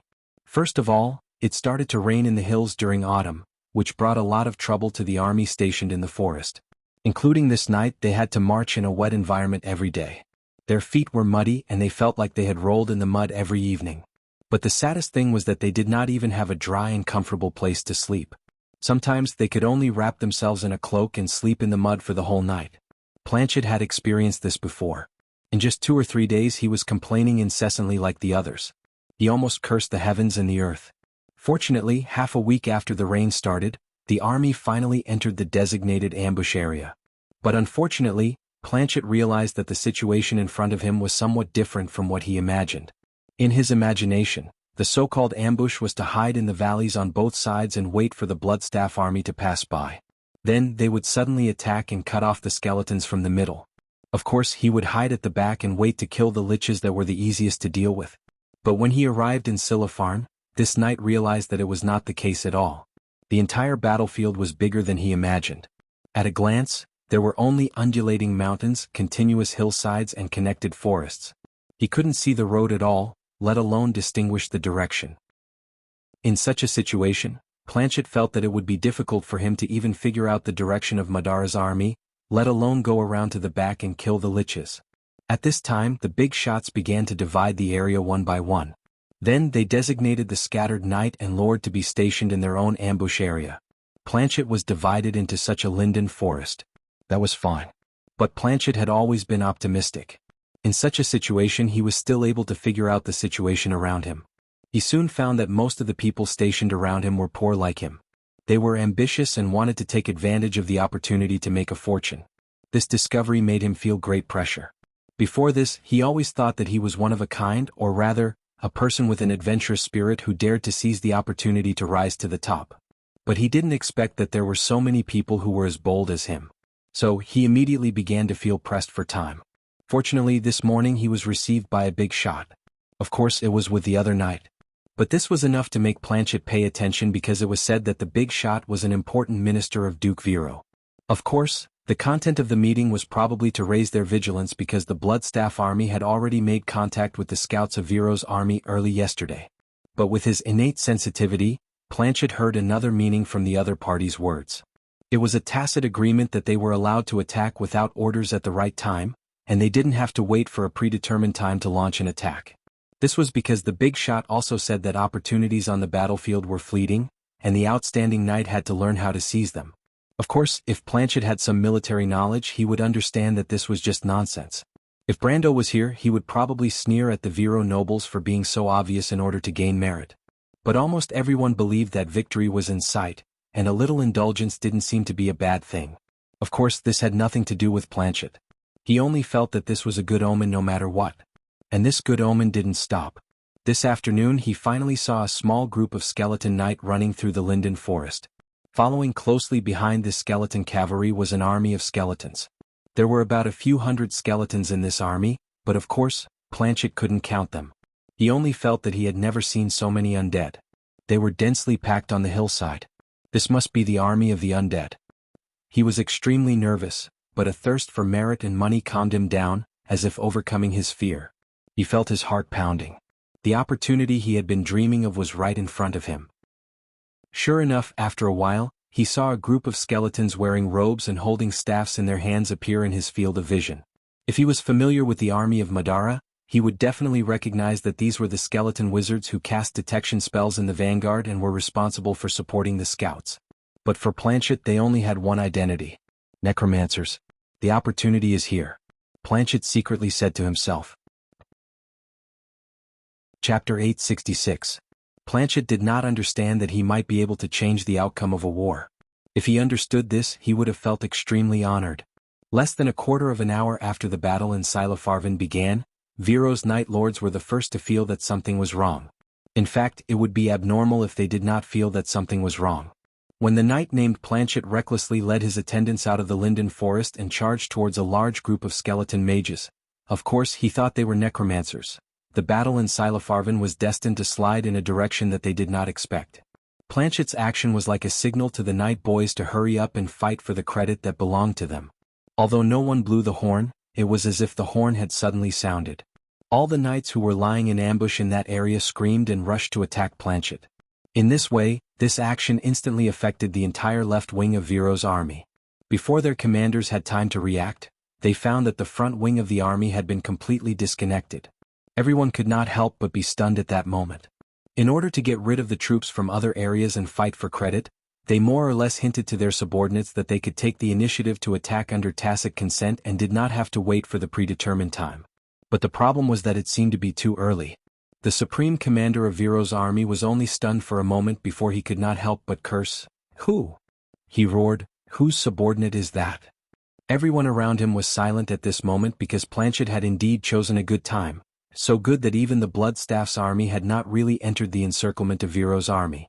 The sudden attack also stunned the undead. The Dark Lords from the Sea of the Dead Moon reacted quickly and steadied themselves almost immediately. They thought that since the humans were prepared, the skeleton army in the vanguard would definitely be destroyed. They immediately gave up on the skeleton army and retreated to prevent the human army from attacking their main force. However, these experienced dark mercenaries were surprised to find that the human knights did not seem to notice them at all. Instead, they excitedly charged towards the vanguard. Of course, their first reaction was not to think that the left wing of the human army would break off and attack their vanguard. Instead, they thought that the vanguard was just a bait. If they dared to go forward to support the vanguard or let the vanguard retreat, the main force of the human army hidden in the surrounding hills would appear and give them a heavy blow. This was a logical thought. After all, no one would expect their opponent to suddenly go crazy, although the truth could sometimes be so absurd. But at this moment, the Bloodstaff could not help but be a little stunned. The enemy is not the vanguard? But where did this human army come from? Of course, if the Bloodstaff only saw the knight as a wing of Viro's army, then the number of this army was still acceptable. But the problem was that the Bloodstaff and the Dark Lords under it had a preconceived notion that this was just the vanguard of the human army. This vanguard bait had more than 2,000 people, so wouldn't the human army that was lying in ambush here be more than 20 to 30,000 people? No matter how hard the Bloodstaff racked its brains, it could not figure out where these damned Erewhon people had gathered so many people. Of course, that was if it still had brains to rack. The hesitation of the undead army in Viro's eyes had another meaning. The Bloodstaff's army now had about 1,000 skeleton warriors on the surface, and a third of this number were skeleton archers. In addition, there was also a large number of skeleton cavalry, the latter were mercenaries from the Sea of the Dead Moon. These were basically all its forces, plus hundreds of dreadlings as well as some ghosts, zombies and other miscellaneous undead, but they were not large. And now, the vanguard of this undead army was under the attack of Erewhon's people. The vanguard was only made up of a few hundred skeleton warriors, a few dozen skeleton wizards who were in charge of casting detection spells, and a few teams of skeleton cavalry scouts. With such a small number of people, they had pinned down the entire left wing of Viro's army. This result made all the commanders on Viro's side feel at a loss. If the undead commanded the army to charge over at this time, Viro's army would probably collapse completely from the left wing in an instant. Countless people were cursing the recklessness of the knights below. Although they also wanted to abandon Brando and fight for this glory and credit alone, they did not expect the knights below to be even more anxious than them. Before the Bloodstaff's army entered the encirclement, those damned fellows had already launched a charge in advance. At this moment, these commanders immediately experienced the helplessness that Brando had experienced earlier.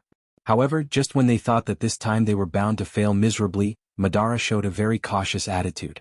The skeletons were obviously shrinking their defense, as if they were going to give up on their vanguard. Everything in front of them was simply a blessing from the heavens for the commanders of Viro's army. They could not help but feel a little suspicious. What were these skeletons doing? After all, the lords under Grand Duke Viro were not really stupid. They quickly guessed Madara's thoughts, but even if they guessed it, no one dared to act rashly. They could only watch the entire left wing kill the enemy's vanguard, praying that those idiots would realize the current situation and quickly withdraw after taking advantage of the situation. Of course, on the other hand, they also prayed that Martha would bless them so that those damned skeletons would not see through any flaws. They did not dare to send more men to help the left wing. They did not even dare to move. The skeletons of Madara thought that they had also sent out the vanguard. Once the other troops were exposed, the enemy would realize their arrangement no matter how stupid they were. By then it would all be over. Grand Duke Viro's supreme commander could not help but sweat. He never dreamed that the battle would reach this point. He could only quickly order the private noble army lying in ambush on the main line and the right wing to quickly adjust their direction, just in case the left wing was defeated. At least they could still hold on. On the one hand, he was also silently praying that Anthony's army could catch up with their pace and join the battle.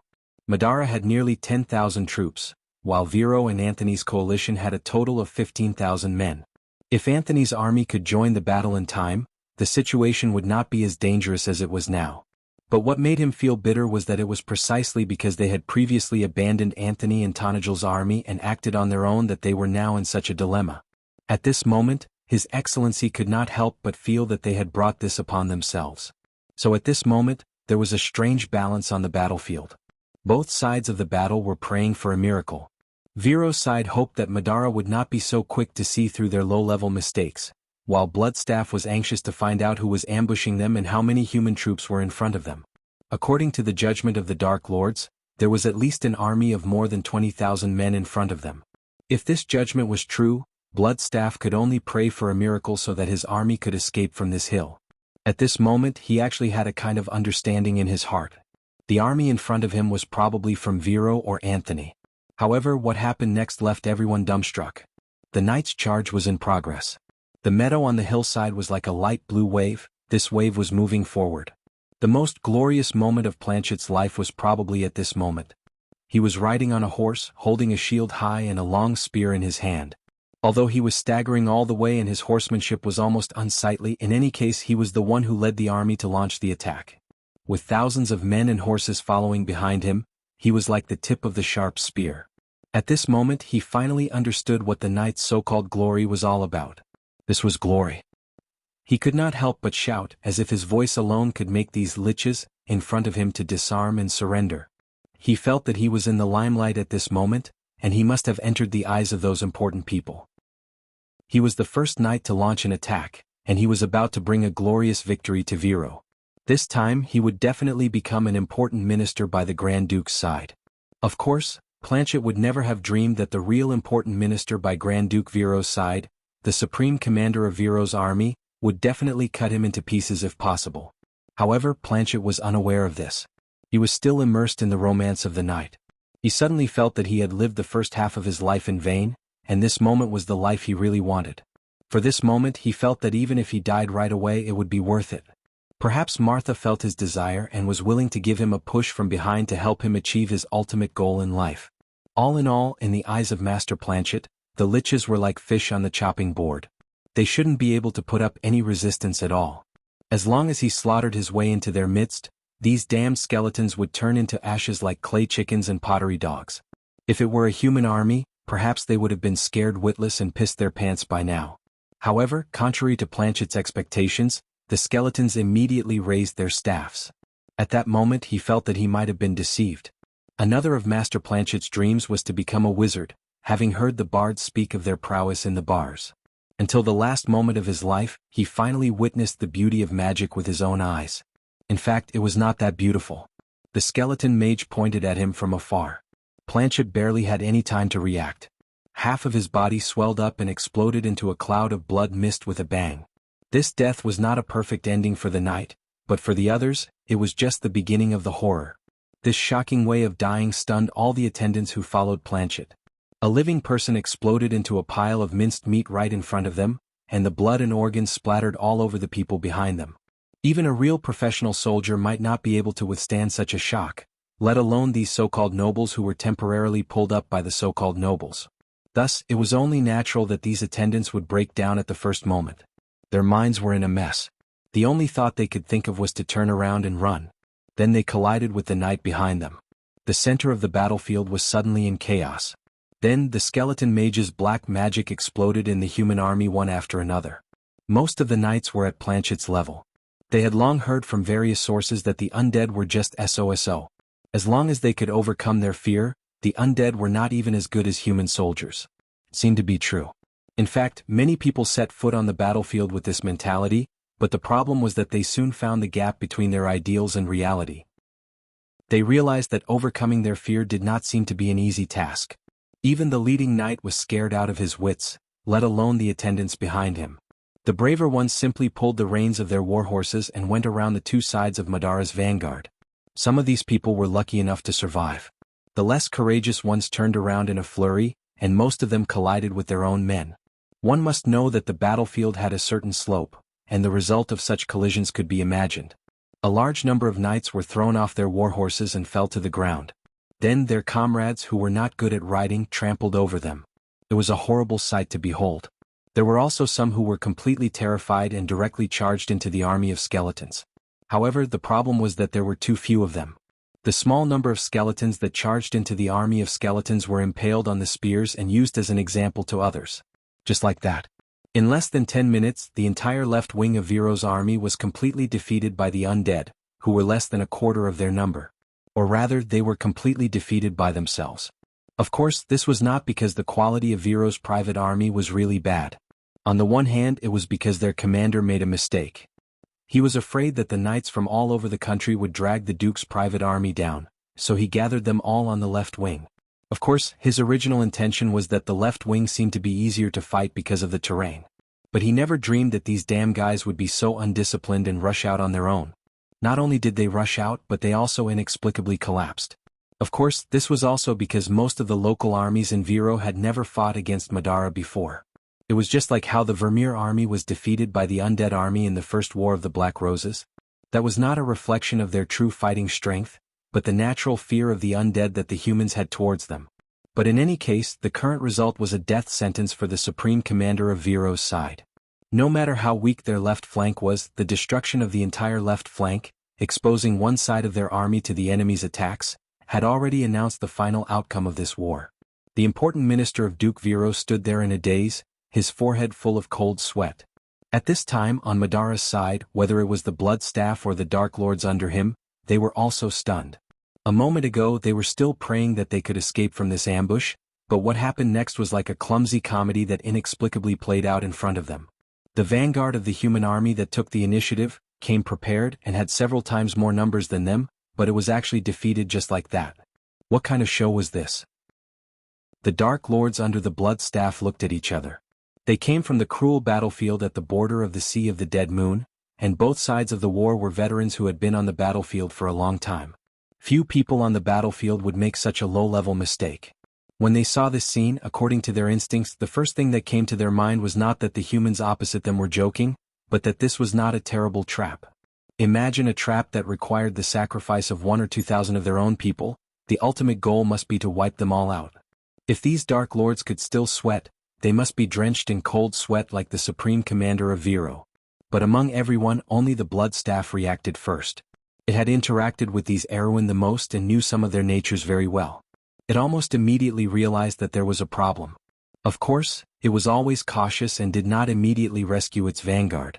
Instead, it waved its staff and sent a command to the back. And at the same moment when it gave the command, dozens of dreadwraiths flew out from the undead army and flew toward the Erwin's position in front of them. If the supreme commander of Viro's side had a last glimmer of hope before this, but after seeing the terrifying flying undead with wings that were several meters wide, he immediately understood that it was all over this time. Madara would soon find out what was going on in front of them. Imagine an army that had lost a wing and could not be gathered back in a short period of time. What kind of scene would it be if they were exposed in front of the enemy's main army? Moreover, the enemy had skeletal cavalry, and they did not even have a chance to escape. If there was any hope in the Supreme Commander's heart at this moment, it was that the Anthony army that they had left behind and the Tanajil army under the command of the Count could quickly appear on the battlefield, the sooner the better. P.S. Everyone who follows, likes and supports this book, have a happy weekend. The second chapter is here. May I ask for monthly votes, by the way? Chapter 867. The sudden turn of events on the battlefield disrupted all the arrangements, and Brando understood for the first time that the so-called precision plan was basically equivalent to the decree of Hesse I, the Lord of the Road, under the art of command in this era. It was just a joke. The old-fashioned command structure and sloppy discipline of the noble army, especially the retainer knight, was the enemy of all commanders. In such a situation, what you had to consider was not praying that there would be no mistakes, but rejoicing that there were no mistakes at all. The more complicated the plan, the more loopholes there would be. The Slovenian region was located to the north of the Silman Valley, southeast of the Tosankade Forest, and at the end of the Grinoires province in the Chablis Mountains. The low valley hills cut off the connection between the plains of Lake Valendon and the Silman Valley, like a natural barrier. A few tributaries that fed into Lake Valendon cut across the hills, forming a few relatively flat valleys. The army of the Bloodstaff advanced along these valleys, and Cohen's men had long been tailing them to find out the direction of their march, and found out that these skeletons might pass through the two valleys of Kriven and Chenier. Kriven and Chenier were the two most important passages in the Slovenian hills. These two valleys were surrounded by the Jondel Mountains, and were forked to the north, with many small hills in between. At this time of the year, there were many large linden forests on the flat slopes that could be used for an ambush. This place was almost an ideal place to set up an ambush, and the Bloodstaff seemed to have never considered that there would be an alliance from Lantinilan and Viro ambushing him here. His previous victory had made him arrogant, and that was why he was defeated here in history. In Brando's original plan, the four armies of Viro, Lantinilan, Tanajil, and the Highland Knight would set up an ambush in the Kriven and Chenier valleys, and open up an encirclement of about 20 miles. Lantinilan's army would be the first to block the attack, and then Viro and Tanajil's cavalry would go around to the flatter valleys at the back to launch an attack, and completely annihilate the Bloodstaff's army. However, the current situation had developed beyond everyone's expectations. The Bloodstaff's army was divided into two, and moved forward in the valleys about 7 or 8 miles apart. When the vanguard on the wing encountered Viro's army, the retainer knight in Viro's army could not hold back the excitement in his heart and launched the attack first. The result was that the Bloodstaff's army did not enter the encirclement at all. Except for a small vanguard, its main force was actually still in front of Lantinilan and Viro's army, and even further away from Tanajil's army. An ambush battle had turned into a blocking battle from the start. What was even more dangerous was that Viro's army was completely exposed to Madara's army. They had already lost a wing and their morale was quickly crumbling. As for the others, especially Lantinilan's army and the Highland Knight, they had no idea what was happening on their side. After they learned that Viro's army had launched the attack first, they immediately changed their battle plan and tried to go around to the side of the Bloodstaff's army first. Little did they know that their own people had already poked a hole in the cover of the encirclement. Eek was still leading a small number of his cavalry in the mountains and forests, and he could only pray that Viro's damned knight would not cause too much trouble. But Makarov and Odin were not very optimistic about his small wish. They knew too well about the private armies of these nobles. If they were allowed to pursue or hold their ground, they might be able to exert 70 to 80% of their strength. But if they were to fight head-on, they would collapse in an instant. It had to be said that these two old nobles were very insightful about the situation in their own kingdom. Although they had not seen it with their own eyes, they were not far from the truth. Among all the parties involved in this battle, Brando was the first to receive reliable information through the magic transmission of Cohen's subordinates. Magic transmission was still very rarely used in wars in this era because it could only transmit text, and Won's decryption skills were really terrifying. With the existence of magic similar to decryption ciphertext, it could directly restore the original meaning of the person who wrote the ciphertext. Naturally, the commanders would not want their orders to be leaked to the enemy. However, decryption ciphertext was not flawless. On the contrary, the way to counter it was actually very simple. As long as the messengers were divided into two groups, one person would be responsible for writing the ciphertext, and the other sorcerer apprentice would only need to copy it. This way, the messengers would only think of the original text, and the secret hidden within would not be revealed. The so-called simple was only after one understood the principle of the magic. The problem was that in this era, Most mortals' understanding of magic was still at the level of understanding, but they did not know why. The silver sorcerers called them charlatans, while the real sorcerers paid more attention to the knowledge contained in magic. Most of the Bugas were scholars and most of the human sorcerers were sorcerers. This was the difference between them. In fact, the Buga sorcerers had long found a way to counter this magic, but it was their secret. It was only after the Slate War that the Iron Folk's army was popularized.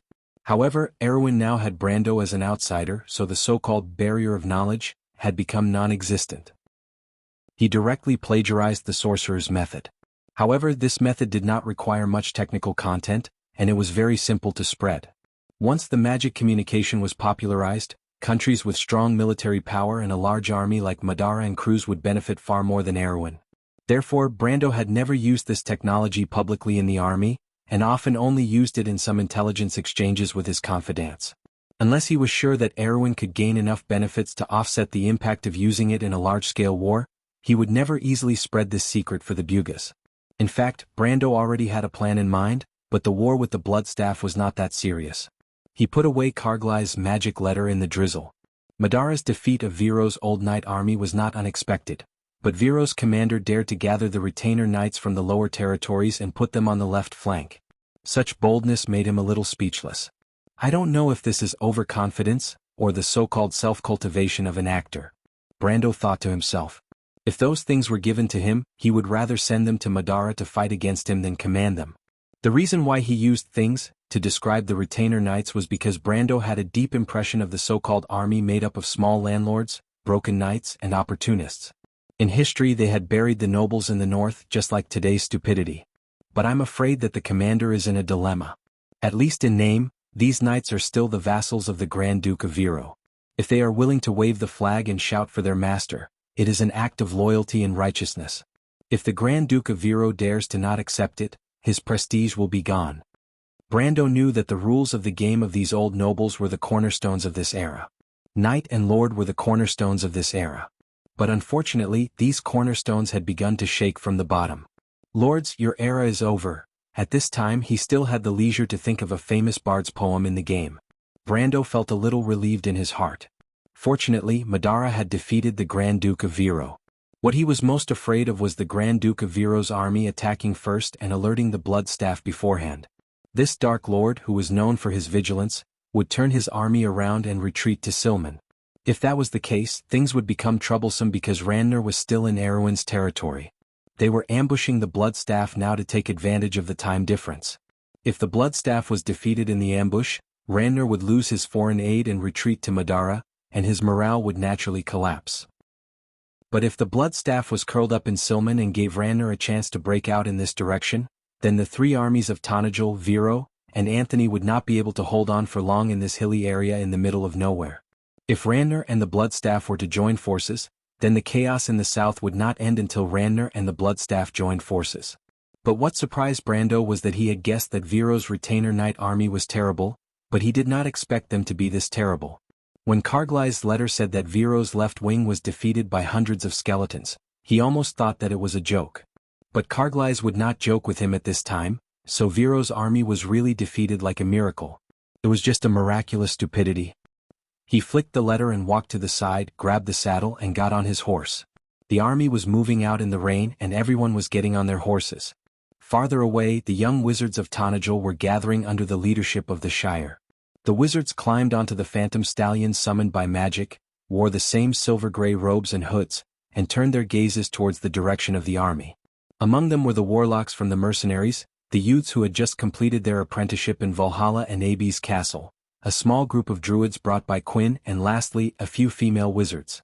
Most of them had pale faces, cold expressions and high cheekbones.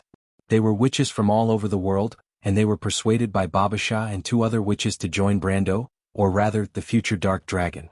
But no matter what, Brando finally had the first Magician Legion in the south. There were a total of 120 people and their strength varied. A quarter of them were warlocks and wizards from various mercenaries, a quarter of them were scholars from Tonajul and the Royal Knight Academy, and a quarter of them were witches and druids.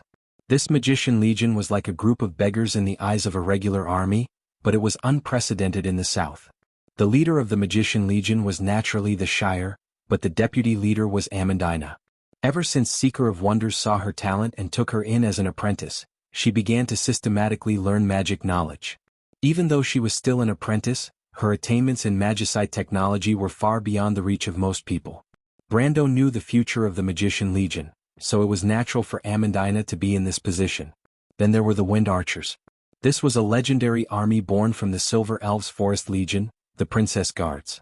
Their commander, whether present or past, Medisha, sat on a unicorn, her spear hanging on the saddle. She clasped her hands together and prayed. Just like the ancient Silver Elves, they prayed for the heroic spirits of their ancestors in the forest to protect them, so that they could be brave and fearless and defeat their enemies. They were also praying for the souls lost in the war. The Silver Elves' singing was ethereal, and all the Tree Elf archers stopped to listen, their faces full of worship. As for their deputy leader Fina, she had long been the Silver Elven Princess' most ardent fan. Among all the troops under Brando, only the White Lion Legion was quiet and orderly. The young men from Tanajul seemed to be used to the atmosphere under Brando's command, and the officers and soldiers from the original White Lion Legion were full of curiosity. However, there was a sharp sword in their eyes. This sword was shining brightly in Freya's hand. Ever since this sword reappeared in the world, the new White Lion Legion had gained a soul. Their deputy commander, Karglais, was far away in the Silman Hills in the south. Naturally, it was impossible for him to appear in this army. By Brendel's side, only Hippamela and Sheeta were left. The former was wiping the thick surface of the mountain range. Rainwater fell on the stone scepter, and the scepter actually emitted a circle of green light, as if it was bursting with life in the soil, full of a lush aura. However, the little fat dragon did not dare to utter a single word. It roasted Hippamela's prawns and ate them. The divine priest girl did not cause any trouble for it during dinner. Instead, without a word, she went straight to the door with the mountain range's will in hand. Hippamela benefited the most from the battle in the deadly frost forest. At this moment, her strength had recovered to the level of elemental awakening. Coupled with the almost invincible Gaia's scepter, Sheeta's fate could be imagined. Anyway, from then on, it saw Hippamela like a mouse seeing a cat. The last group of people to appear in Brando's vision was the Cruz's Broken Sword Knight Regiment.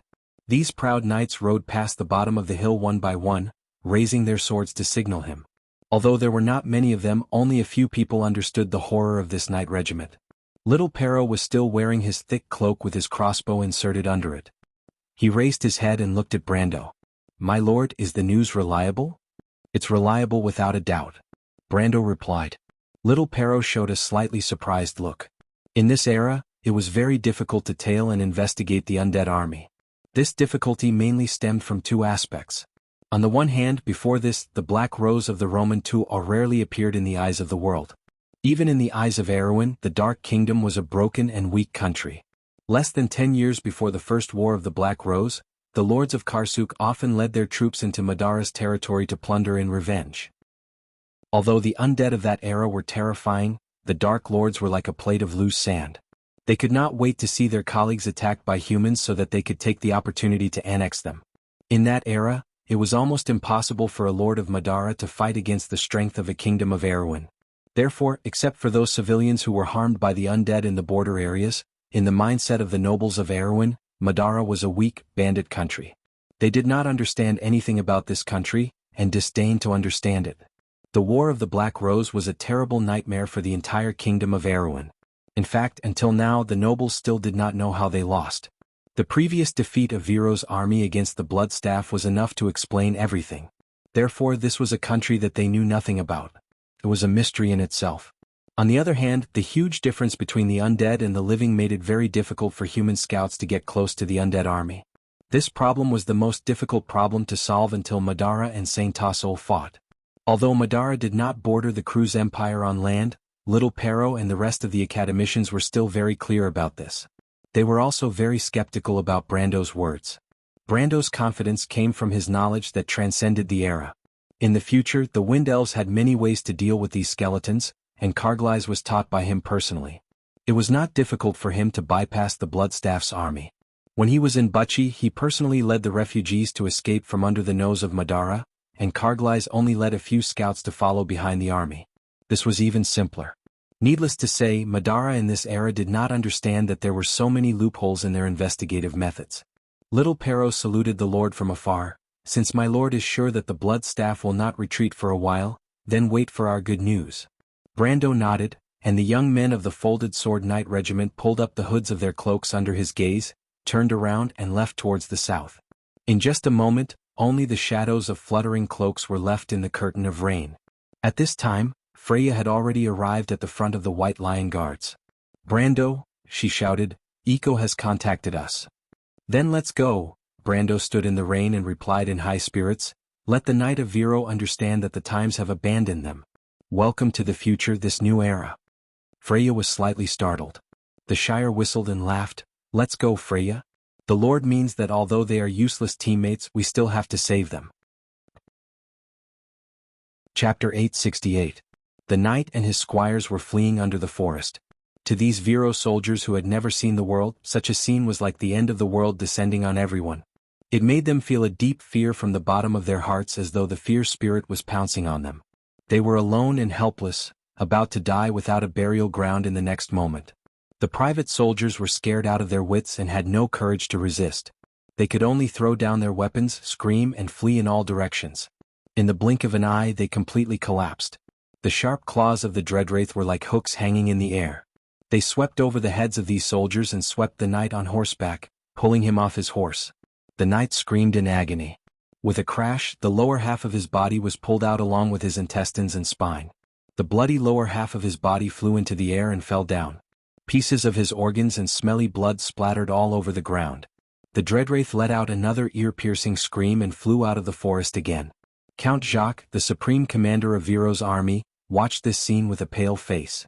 30 to 40 Dreadwraiths spread their wings that were several meters wide and drove the retainers and squires into the forest. Many of the knights were not killed by the Dreadwraith at all. Instead, they were killed by the Dreadwraith when they smashed their heads against the trees, or they were trampled to death by the Dreadwraith. This was especially true for the squires who panicked and didn't know where to run. If they were pushed to the ground, they would most likely die. The scene of 1,000 or 2,000 people being driven into the dense forest like ducks was very sad and funny. If they had the courage to stop and fight back, they might have been able to escape unscathed. However, they were already scared out of their wits. They would rather scare themselves to death than stay and fight the Dreadwraith. The noble commanders of Viro's army and the more noble knights looked at this ridiculous scene, but no one laughed. Count Jacques turned back and whispered an order.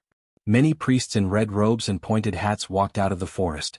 They held holy objects in one hand and the scriptures of the Holy Cathedral of Fire in the other. They walked along the ranks of the knights in the forest and chanted something in a low voice. Not long after, a visible white light rose from the scriptures in their hands and formed a halo.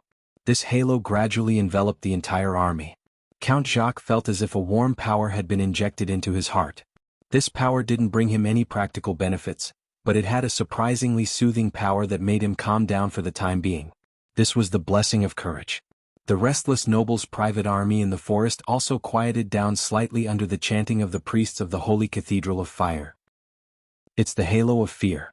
Those screaming monsters must be higher-level undead. Jacques held the hilt of his sword and said to the others around him. Compared to his colleagues who were even paler, Count Jacques had at least experienced the War of the Black Rose. He was one of the few generals of Viro who had dealt with Madara. In this matter, Duke Viro regarded him as a trusted aide. When Her Royal Highness brought Brando's letter to her grandfather, Duke Viro let him answer. However, at that time he was dismissive of Brando's conjecture. In his deep-rooted view, the things in the darkness in the east were just flies and dogs. During the War of the Black Rose, Madara gained an advantage purely because the kingdom did not put too much effort in the Buchi region. For example, in Karsuk, the Highland Knight did not let Madara gain too much advantage. But at this moment, Count Jacques' heart began to waver. The army of Madara in front of him was obviously different from the one he saw in Viro last year. When he was leading the army to fight against the undead army in Viro, even though he was terrified, he still remembered the first time when the swaying ribs attacked from the forest. The farmers and soldiers he recruited from the countryside almost collapsed at the first moment.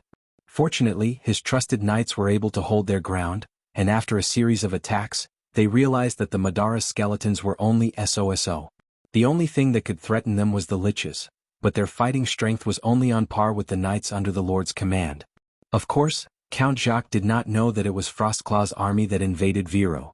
Frostclaw was a ghoul, just the lowest level of Madara's dark nobility. It was probably on the same level as the retainer knight under his command. When it sneaked into Viro, it was only to avoid the terrifying Highland Knight and take advantage of the situation. It had the same idea as Master Planchet, but it did not expect to run into the muzzle of Jacques' gun. The two fought a head-on battle, and it was evenly matched. Jacques lost almost all of his retainer infantry, but Frostclaw was even worse. It lost a lot of liches and was unable to recover from the setback. Not long after, it was annexed by other lords. He also did not know that the ones who invaded Bucci were the elites of Madara in the War of the Black Rose. Insursta and Tarkus were the confidants of the Supreme of Madara, and the one-eyed dragon Tarkus came from a famous family. The vampire family was the most trusted force of His Majesty the Emperor of Madara until the Battle of the Oblique Forest. And now, although the army under the Bloodstaff was not as luxurious as the combination of Insursta and Tarkus in terms of commanders, its army was in fact more powerful than the army under Insursta in the War of the Black Rose after joining the Dark Mercenaries from the Sea of the Dead Moon. This strong contrast was now clearly magnified thousands of times in Count Jacques' vision, making his mood fall from the clouds all the way to hell. Although he was still a seasoned soldier and on the surface he calmly said something about high-level undead creatures, but in fact he knew in his heart that these things were only hearsay. Count Jacques' colleagues were clearly aware of his tricks, and they were not too comforted. They saw dozens of the same terrifying creatures flying out from behind the fearsome spirits that chased away the night. They swept over the gentle hillside, the forest of linden trees on the hillside, and a few low hills heading straight in their direction.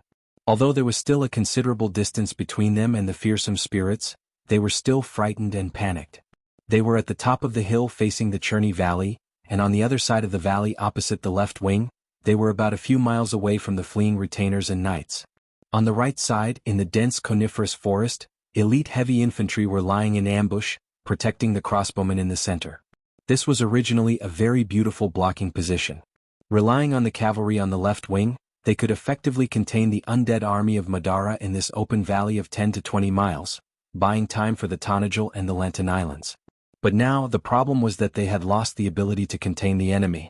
After losing the cover of the cavalry, the heavy infantry and crossbowmen were now at the mercy of the enemy, not to mention that Madara still had air power. At this time, a famous swordsman by Duke Viro's side had identified that the fearsome spirits were at least mid-silver ranked creatures, which meant that they were at least level 4 creatures. This made everyone's face pale. More than 100 level 4 creatures, these creatures alone could kill less than 4,000 of them. Count Zlin and Count Beauregard immediately insisted that they should retreat. Their reason was to preserve the strength of the Allied forces. If they were wiped out before the Lantern Islands, then the scene in the Silman Valley would repeat itself. But if they could at least withdraw these 4,000 men, or at least withdraw 6 out of the 12 brigades, then there would still be hope for the rest of the battle. The noble knight immediately agreed with this statement, but Count Jacques himself was sneering. He knew what these people were thinking. They said it in a dignified manner, but in fact they were just afraid of death. They thought that this was a battle that was in the bag, so they fought to be the first to participate in the battle. But once they encountered a little danger, they immediately wanted to stay out of it. Of course, Count Jacques himself also knew that he was not a noble person, so these people's thoughts were pardonable. But the question is, are these people idiots? He could not help but be angry. Do they still think that the initiative is in our hands? That they can retreat just because they want to? Thinking of this, Count Jacques could not help but become cold. At least compared to his colleagues, he was still a noble lord who knew his soldiers well. Count Jacques stabbed his sword into the ground and suddenly replied coldly, "His Grace the Duke has given us full authority to command this allied forces, so we must be loyal to our duties. You are the Duke's retainers, how can you retreat without fighting?" Count Zlin was a good friend of Jacques, but he could not help but be shocked by Jacques' attitude. Could it be that this friend of his was scared out of his wits? He had seen the lunatics of the royal faction, but his friend was definitely not this kind of person. He could not help but look at Jacques strangely, wondering what this guy was trying to sell. Most of the other nobles had the same idea, but their gazes towards Count Jacques became more or less unfriendly. It was like an unspoken rule. In the current noble circle, you can be upright and plain-spoken, but if you want to harm the interests of others or even their lives, then you are destined to be an existence that cannot be tolerated by the rules. Today's nobles of Erewhon, just like Brando said, were no longer as glorious as they were in ancient times. King Eric's nobles had set an example, using their swords to plow out a kingdom in this barren land. But their descendants had long since lost their courage, and became useless people who only had schemes and power. But at this moment, Jacques more or less had the same idea. He simply could not understand how could these people who he usually talked to so happily be so stupid. He coldly looked at these people and had to make things clear. How do you plan to retreat? Can you outrun the skeleton knight? Or can you outrun the monsters in the sky? A bunch of idiots. Now our only chance of survival is to hold on here and wait for the Lantonians to come and save us. Of course you can try to turn around and run, gambling on that less than 1% chance of survival, but do you have the guts? After saying this, Count Jacques could not help but let out a long sigh. He did not know why, but although he clearly felt that defeat was imminent, his heart was inexplicably carefree. He suddenly realized that compared to this group of idiots, at least he was one of the more outstanding ones. Everyone was stunned. These nobles, although most of them were Viro's retainers and knight in name, but in reality, most of them were only under the protection of their fathers. They were all well-known figures in the circle of nobles, but unfortunately war? That kind of thing was a little too far away for the Viro province.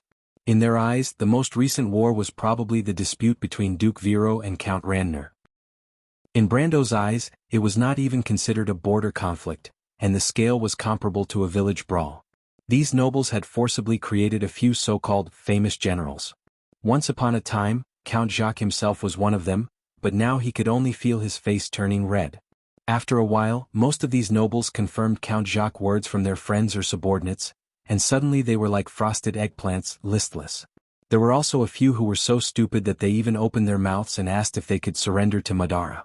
Of course, everyone knew that it was possible to surrender, as long as they became dead men. But this result was not something they could accept. In fact, this was one of Madara's disadvantages against the human kingdoms.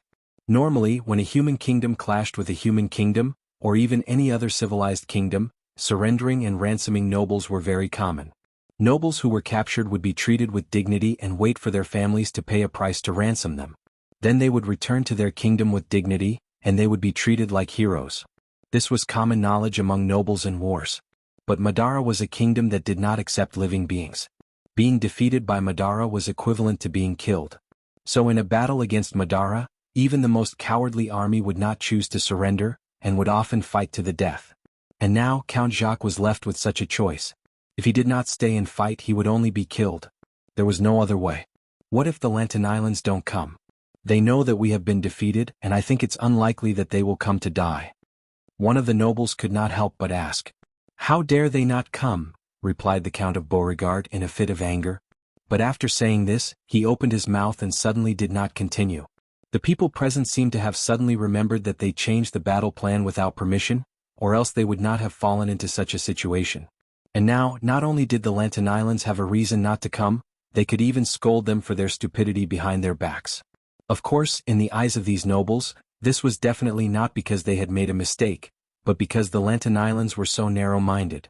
The forest was silent for a moment. Count Jacques was worried that it would affect the morale, so he replied, "Don't worry, that Count Tonagel is very likely not to come. As far as I know, he is such a narrow-minded person. But Lantan Island's commander Iko, I know that guy's character very well. He is an idealistic knight, and if he can come, he will definitely come to save us. Of course, the premise is that you have to be strong enough to last until then, otherwise don't blame him for coming to collect your corpses." With this explanation from Count Jacques, in addition to Iko's reputation after the Battle of Ampere Seal, the nobles of Viro could finally breathe a sigh of relief. In fact, there were already people who praised Iko's character in private, as if the knight could hear their praise from miles away and quickly come to their rescue. With this latent hope, Count Jacques finally boosted the morale of the army a little. At this moment they were no longer fighting for victory but purely for survival. Viro's army began to re-establish their defensive position in the Linden Forest, and their movements were quickly transmitted to the Blood Staff through the Dreadwraith. The Dark Lords of Madara had completely calmed down by this time. At least they thought that they had figured out the details of the unknown enemy in front of them. It could only be the Lantan Islands or the Viro. Anyway, it was definitely not the Highland Knight. As for Count Tonagel? Sorry, what was that? These dark nobles from the Sea of the Dead Moon had never heard of it. The obvious good news for them was that it seemed that Lantan Island and Viro's army had no understanding of Madara at all. They were completely different from the army of Grimoires, and more similar to the army of Erwin a year ago. This kind of army, whether in the eyes of the Blood Staff or these unruly dark mercenaries, was just trash. That was just a pile of trash. In fact, it was even worse than trash. It seems that they still have reinforcements. The black-haired young man knocked on the map and replied to the blood staff, "This reinforcement should be around us. Although I don't know how these Erewhon people played themselves out, they are not a threat to us. However, they don't pose much of a threat to us. Even if this pocket is closed, their combat strength alone is not worth mentioning. Moreover, these idiots have already messed up. Now we just need to eat these idiots safely." He chuckled. "They're here to provide us with a source of soldiers." The blood staff also sneered. The stupidity of the Erewhon people might be a little surprising to these dark mercenaries, but to the blood staff, it was a common occurrence. The combat strength of the white-winged cavalry of the Vermeer Legion previously surprised him. It was already a little abnormal, but this was their normal level. Its eyes stared at the pale map made of some unknown animal skin, as if it was really looking down at the land from the sky. The undead army was advancing across a few miles. Unless the humans had sealed off the area, it was impossible for them to surround the undead army. Of course, it might have been possible, but the opponent's stupidity was pitiful. "Let's use the skeletons to test their combat strength first," it replied coldly, setting the tone of the battle. Chapter 869. The gently undulating hills were like a wrinkled carpet, and the last colors of summer had yet to fade. The grass and trees were a deep green, and there was a light drizzle. The slightly cold air seemed to have shrouded the entire battlefield in a thin layer of fog. On the hills next to the valley, many figures gradually appeared at the edge of the linden forest. They were soldiers wearing heavy armor and pointed helmets. On their right shoulder was the head of a white lion. The lion lowered its eyelids as if it was thinking at all times, outlining the calm aura of this army. The first officers to walk out of the forest mostly had embellishments of burning demon horns on their shoulder armor, indicating that they had participated in the Battle of Ampere Seal and had survived the bloody battle against the demons. The young man walking at the front had a pair of resolute eyes under the edge of his steel helmet. His name was Mars. Not only had he participated in the Battle of Ampere Seal, he had also experienced the calamity of wolves in the Loop of Trade Winds. There was a total of 60 young people from all over Tanajul with him, and half of them had died on the battlefield of Ampere Seal. However, he had survived and personally received a helmet with a long white mane from the Lord, becoming a platoon leader knight of the White Lion Guards. He turned his head and looked at another officer behind him. The other officer was also wearing a helmet with a metal mask, and only a pair of light brown eyes were shining with wisdom. He knew that this person was called Gasol. Although he did not participate in the Battle of Ampere Seal, he was one of the first officers to follow the Lord. Now, just like him, he was a core officer of the White Lion Guards. There were many people like him in ABs. Brando currently had 2 systems under his command. One was the original Red Bronze Dragon mercenaries, the leader of which was the Red Bronze Dragon Reto. This veteran of many years of war had long been an important figure in Tanajul. Most of his subordinates were the first batch of people to follow Brando, and now this system had a faint aura of a veteran. However, Brando had always intended to downplay the role of non-professional soldiers in Tanajul. The Red Bronze Dragon mercenaries were stationed in ABs, and now they were mainly responsible for local security in Tanajul. They were in the same position as the subterranean dwellers who were in charge of local defense. However, Reto himself was not ambitious, so he was comfortable with this arrangement. Of course, Brando's arrangement was not for the sake of power, but only to emphasize the role of professional soldiers in Tanajul in the future. No one knew better than Brando how the private armies of the old nobles were full of drawbacks. The bloody experience of Viro's army today was a bloody lesson for those who did not understand Brando's arrangement. However, they did not understand that Brando saw far more than that. He knew better than anyone else what Erewhon needed.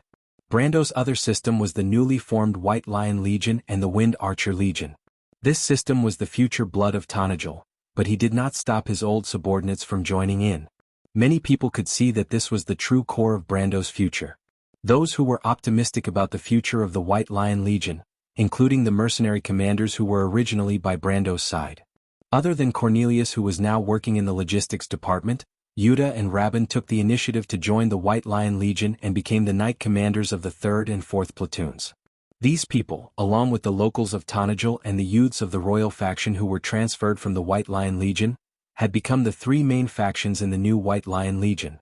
However, Brando hated the idea of factions, so these factions only existed on a geographical level. Gaspard noticed his colleague's gaze and turned his head. At the edge of the forest, a dense group of White Lion Legion soldiers were slowly marching out.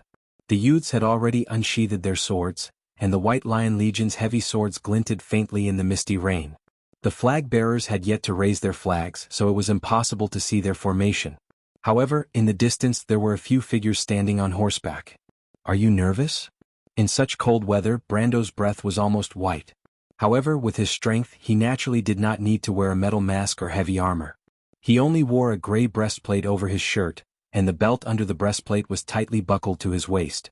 The emblem of a two-headed vulture was engraved on it, and it was his new spoil of war, the crevice of Lonia.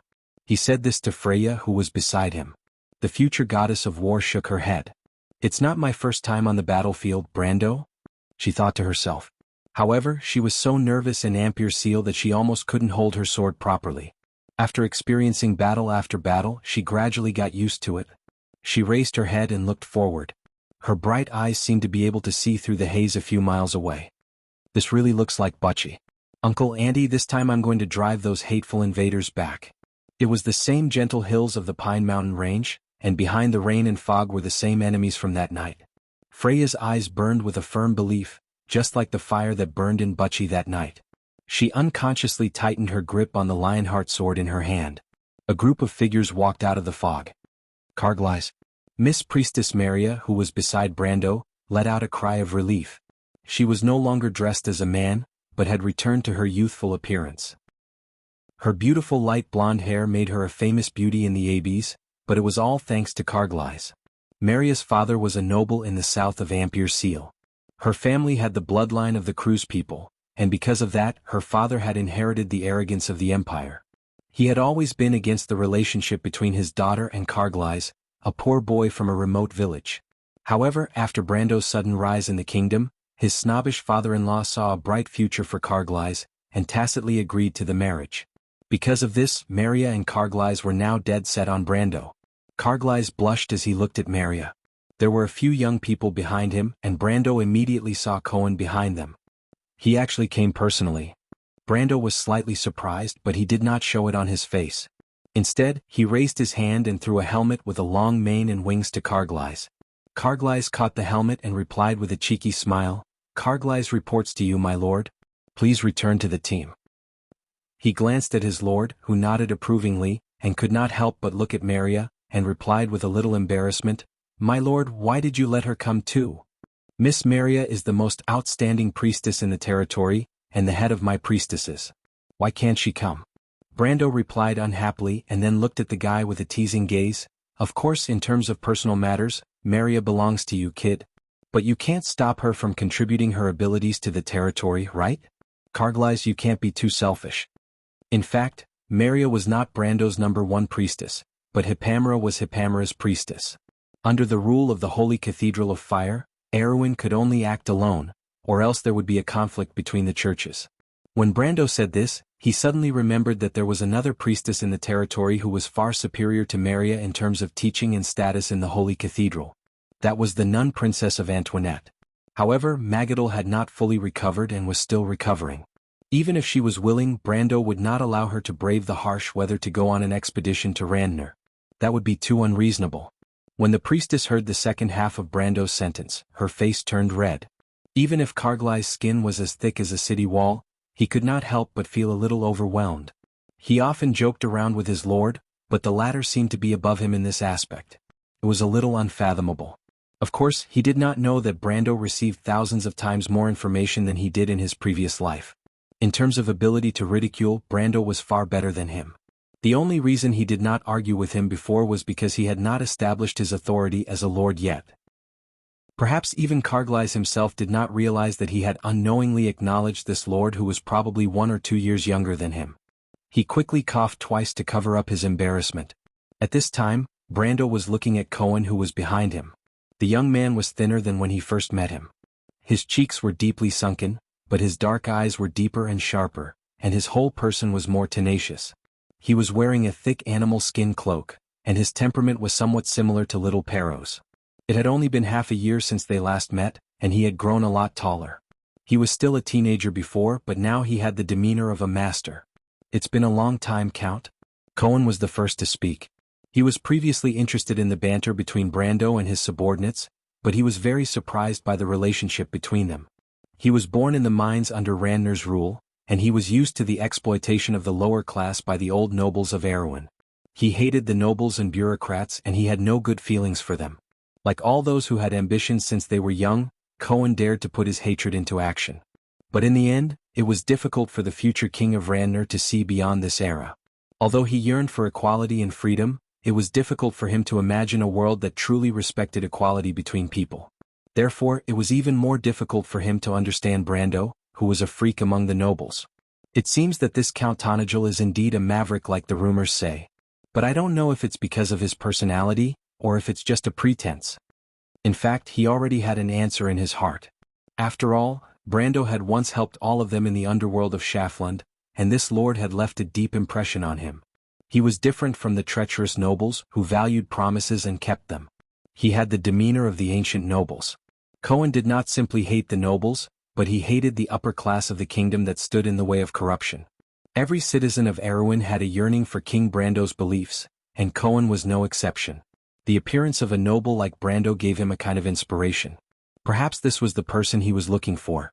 The future king of Randner's thoughts were extremely complicated, but he did not show it on his face. He looked at Brando.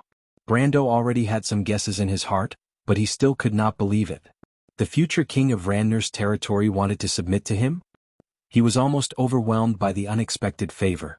In Brando's view, someone like Cohen who was able to jump from being a refugee to the ruler of a territory was definitely one of those legendary people who were born with great ambitions. If it was not for the fact that Erewhon's territory was too small, Cohen's future achievements would not be limited to this. If such a person was placed in the history of his homeland in his previous life, he would be the founder of a dynasty. Such a person actually wanted to submit to him? Ever since Brando transmigrated to this world, this was the first time he felt that he was overflowing with the aura of a king. However, he quickly regained his composure. The current Cohen was not the future king of Randner. He was only a bandit leader and had not encountered many opportunities in history. Moreover, because of Brando's existence, it was very likely that he would not be able to encounter such opportunities in his lifetime. The reason why Cohen did not submit to him in Schafland was because he was only a bandit leader at that time and did not attract Cohen's attention. Secondly, Cohen did not have as many thoughts as he did now. He was only a youth who wanted to go out of Schafland and see the wider world. But in just half a year, the youth's heart had changed greatly. It seemed that the wider world had indeed changed his life. Thank you very much for everything you've done for the Silman region in this war, Mr. Cohen. Sometimes birth does not mean everything. Nobles are never born with superiority. There are many capable people everywhere, and you happen to be the most outstanding one among them. Brando flatly praised. There are some people whose starting line is far ahead of you. They were sheltered by their parents, but now they are far behind you. Mr. Cohen, when the ancient nobles plowed the borders of this kingdom with their swords, their birth was never determined by the heavens. There are only two words: faith and struggle. Cohen's eyes lit up. This was what he had been searching for all this time. Brando's words seemed to confirm the doubts in his heart. He almost suspected that Brando had some kind of ability to see through people's hearts. He looked at Brando with an incredulous gaze. In fact, the future king of Randner did not guess wrongly. Brando did indeed have some kind of ability that could see through his heart. In history, Cohen had always been pursuing the glory of the ancient nobles. This was also the dream that every citizen of Erewhon yearned for. However, most people could only dream about it in their hearts, but Cohen dared to put it into action. Brando knew what the king of Randner was thinking, so he naturally would not be wrong. However, he was still a little worried.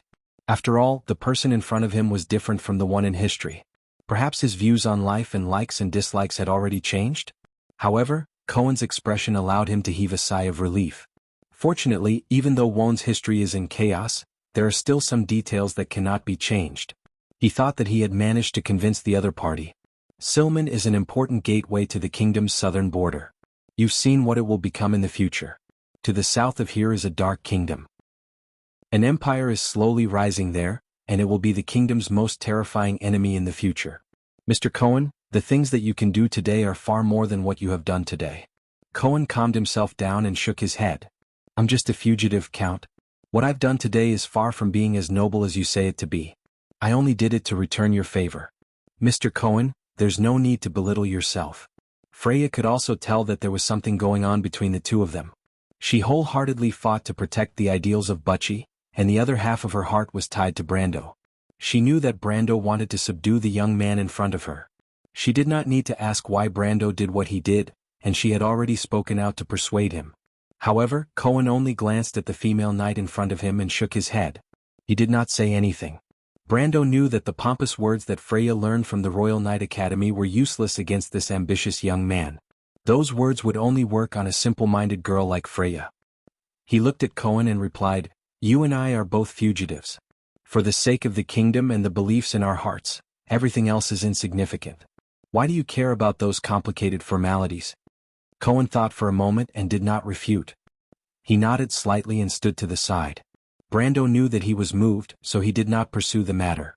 This person was a true hero, and his background was very similar to his own. If he chose to side with him, then he could only stand with him. Looking at the entire kingdom, other than him, no one would treat these people the same way. In fact, if it was not for the support of the princess and his identity as the grandson of Sword Saint Darius, he might not have been able to hold his own in the kingdom. The rejection of the commoners by the nobles was deeply ingrained. Brando ignored the drizzle and asked Carglass, "Tell me, what's the situation now? Is Count Jacques dead or alive? How many of Viro's soldiers are left?"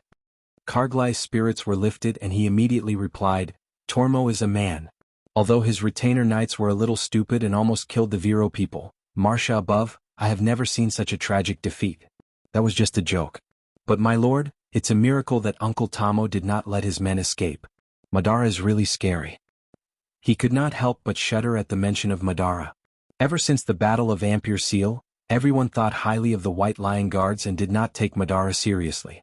Although Brando had mentioned more than once how scary the Roman Rose was, in Carglass' mind, the undead army was only scary in comparison to Erwin's old army. In his opinion, the undead army could easily sweep through the private armies of the nobles, but they were nothing in front of the White Lion Guards. The White Lion Guards had once faced the demon army head-on in the Battle of Ampere Seal. No matter how scary the undead were, they were not as famous as the demons, who were widely recognized as the strongest in terms of individual combat power. However, he couldn't help but feel refreshed by what he had seen today, and his reverence for his lord deepened a little. In fact, every general who encountered the undead army for the first time would have the same thought as Carglass. Individually, the undead might not be as terrifying as the demons, but once they were united into an army, they would be one of the most terrifying armies in the world. This was an army that was silent. They would not scream out of fear, nor would they run away because of injuries. They would not give up unless they suffered 100% loss. They would not despair, nor would they be excited. They would only move forward and devour everything in their path. As for their opponents, they would never be able to feel the so-called advantage of bravery from these skeletons, because even if they were imposing, it would be meaningless in the face of a group of wooden men. They would still have to kill each and every one of them one by one, crushing them into pieces, in order to obtain victory. The winner of a battle with the undead would feel mentally and physically exhausted, while the loser would feel nothing because they had already become part of the Black Rose. The Roman Rose would never wither, as if it was eternal. Chapter 870. Carglass suppressed the nervousness in his heart and told them everything he saw. After the Viro's left wing was defeated, Count Jacques set up a defensive formation in a forest, hoping to use the terrain to restrict the Madara skeletal cavalry and fear wraiths. After losing their left flank, the Viro's defensive line became extremely narrow, and they were surrounded by the undead army on three sides. Madara sent skeleton swordsmen to attack, but the Viro's elite crossbowmen were almost useless against the skeletons. Only the arrows that were sanctified by the priests of the Holy Cathedral of Fire had an effect, but their numbers were too small to affect the battle at all. The skeleton swordsmen were slightly weaker than the human soldiers, but they had the advantage in numbers. Viro's elite crossbowmen could not do much, and the remaining 1,000 knights and heavy infantrymen were in a difficult battle. Just like any other human army that fought against the undead, the Viro people's resistance was extremely tenacious. The dark nobles of Madara were used to this, and their method of dealing with the Viro people was very simple. They would exchange casualties with the Viro people regardless of the cost. Brando knew that Count Jacques was doomed. The skeletons were resistant to arrows, and the Viro's army did not bring enough priests with them. It was a suicide mission. On the other hand, Madara's undead army was tireless and unaffected by casualties, but the humans could not accept the despair of seeing their comrades fall one by one. As expected, the Viro's army quickly fell into chaos. "So the Viro's army is almost done for?" Brando asked. "Almost done for, my lord. However, Madara's infantrymen are still involved. The Viro's elite crossbowmen are not much of a threat to the skeletons, but they are a great threat to the Dreadwraiths. The Blood Staff lost 2 Dreadwraiths in this battle, and they are probably determined to take down the Viro's elite army. Moreover, the current exchange is very advantageous to them, and they have no reason to let go of this opportunity. You saw it with your own eyes? I saw it with my own eyes, my lord. Then what do you think of both sides? Brando sat on the horse and asked pointedly. Viro's knight retainers are a joke. In my opinion, they shouldn't have come at all. Those knights really made Count Jacques suffer. If it weren't for them, Viro wouldn't have lost so miserably. Duke Viro can't stop them from coming. Brando smiled, his tone mocking. The people around him couldn't help but frown, especially Carglass, who was born in a noble family. It was natural for a retainer to serve their lord. Owain and Kurlutz had maintained this tradition for the past few centuries, and it didn't seem to be a big deal. But why did it suddenly seem like a huge drawback? Only Brando knew in his heart that in the past, it didn't matter who won or lost in the battles between lords. At most they would lose some money. That was a war between nobles. But from this era onwards, wars of annexation of countries and territories had begun. From this moment on, the outcome of a war was related to life and death. The inefficient way of forming an army had begun to become a fatal weakness. What about the others? They're all right. Count Tommel's noble knight and heavy infantry have the strength of Ampere Seal's harbor guards and the Southern Legion, but their numbers are too small. If the elite crossbowmen were able to do their job, they might be able to put up a fight, but now... Carglass clicked his tongue. Count Tommel was Count Jacques' real name. Carglass had always been frivolous, so he lacked the necessary courtesy to the nobles other than Brando and the princess. Calling him by his name and not giving him a nickname was already a show of respect for the Count's courage. What he meant by putting up a fight was that they could only fight the 4,000 skeletons head-on. The Blood Staff did not even send their elites to the battlefield. What about the Lantonians? Eek was stopped by the skeletons of Madara. They're right in front of us. They've been trying to support Count Tommel, but the skeletons didn't give them the chance. But the Lantonians are really strong. They didn't let them have the upper hand. I saw Eek and his knights circling around the skeletons. They're probably waiting for us to arrive at the battlefield. Brando smiled. The commander of this army must be Eek's fiancée Yura. That blind girl with 9 phoenixes was a genius. She was a true chosen one. If it weren't for her and Eek's early deaths in history, Erwin's history might have turned out differently. At that time there were several strong people in the south. Other than Eek and Yura, there was also Cohen in front of him. If the 3 of them could work together with the Highland Knight, Madara's invasion might not have been so smooth. When the Blood Staff was ambushed in Tosankade Forest, Yura played an important role in it. Tell me about Madara. He deliberately raised his voice. As expected, everyone pricked up their ears. Other than Brando, most of the people here were very curious about the opponent that their lord had always valued. From what they heard, the skeletons were not worth mentioning. Other than Brando and Freya, even the mercenaries who escaped from Bucci did not think that Madara would be Erwin's greatest enemy. These people were more or less influenced by such thinking. But today they seemed to have seen the other side of the Roman rose. Janna was sitting on the saddle in full armor. She was not used to the heavy armor she was wearing, but she loved it so much that she could not put it down. The beautiful armor that was decorated with embellishments now proved that she was a noble of the kingdom. She was the head knight, and this was the position she had always wanted. If she had this position earlier, perhaps she would have been able to protect her sister. She sighed inwardly. When she heard Brando's words, Yuta pursed her lips again. She turned to Vern and said, "Our lord is here again." The knight captain of the Karsuk cavalry glanced at her coldly and did not answer. Are those skeletons really that powerful? More powerful than you think, but not as ridiculous as our lord said, Vern replied. I think so too. Our lord must have been frightened by them in Bucci. Although our lord is a little unbelievably powerful, young and handsome, he is still a child after all. Yuta smiled. Vern glanced at her. It was a little too disrespectful to say that. Every Karsuk citizen had a blood feud with the Blood Staff, and he was no exception. He was grateful that his lord kept his promise and brought him here. When he thought of the opportunity to kill the Blood Staff with his own hands, the head of the Karsuk cavalry felt his blood boiling. Of course he might agree with Yuta's words, but he would never describe his lord that way. At this moment, in front of Brando, Carglass was silent for a moment. If I can, I really don't want to be their enemy. To deal with them, I have to kill them completely. Just thinking about it makes me tired. That's it? It's a little strong. Strong? There was a group of skeleton swordsmen that defeated Uncle Tormobo. Their attire is something I have never seen before. Their strength is far beyond the average skeleton. But the strange thing is that we have never heard of this kind of skeleton swordsman before. I suspect that other than the Dread Wraiths and the Skeleton Cavalry, Madara has many other high-grade military units that we have never heard of before. They have never appeared in the past wars. Karglais replied. Describe them? The skeleton swordsmen were a little different from the ordinary skeletons. They used two-handed swords that were as wide as a palm. Two-handed swordsmen. Yes, two-handed swordsmen. Karglais nodded. They were also different from the ordinary skeletons. They wore black half-body armor without a helmet. They seemed to be wearing iron gauntlets. Is there a carving of a spider on the breastplate of the half-body armor? Karglais raised his head and looked at Brando in surprise. My lord, you have seen them before? The spider swordsman is here as expected. He looked at Karglais and continued to ask, and then? They are very strong. Karglais was a little surprised. He knew his mission before he went to Silman.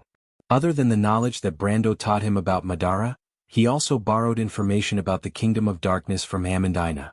But he did not find any information about the strange two-handed swordsman. He felt that his lord was a little unusual, so he answered cautiously, an ordinary knight is no match for them. They have the strength of a third-grade army. A third-grade army? Rabin could not help but exclaim, that's impossible. Madara indeed had many high-grade undead creatures. Among them, the Bone Dragon was a 9th-grade creature. There were a total of 3 Bone Dragons in the Insursta Dragon's army, but they were like generals in Erwin's army. Once they appeared on the battlefield, they were often conspicuous targets. Erwin also had elemental awakened masters, so when these high-grade undead creatures appeared on the battlefield, they would not be able to cause much damage to an ordinary army. In Won's military theory, only high-grade undead could be called a high-grade army. However, Madara and Erwin lacked high-grade armies. Their basic army was made up of skeletons and zombies, which were even inferior to human soldiers. The higher-grade army was made up of the Black Knight and the Ghost. The Pale Horsemen were also a type of ghost, but their numbers were too few. If it were not for the unique attributes of the undead, Madara's army would not even be as strong as Erwin's.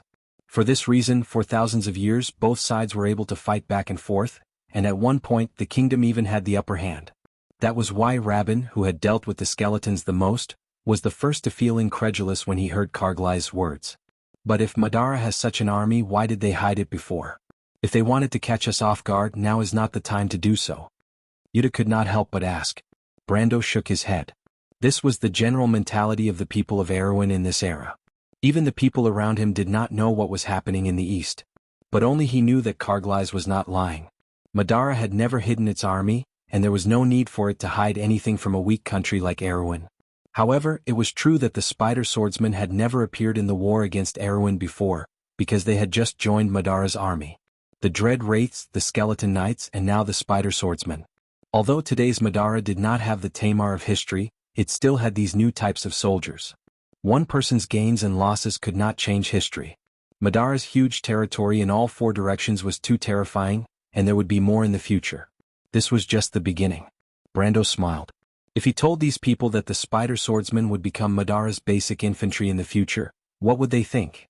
After the Third War of the Black Rose, Madara did not bother to create any more skeleton warriors. It was a pure waste of soul energy.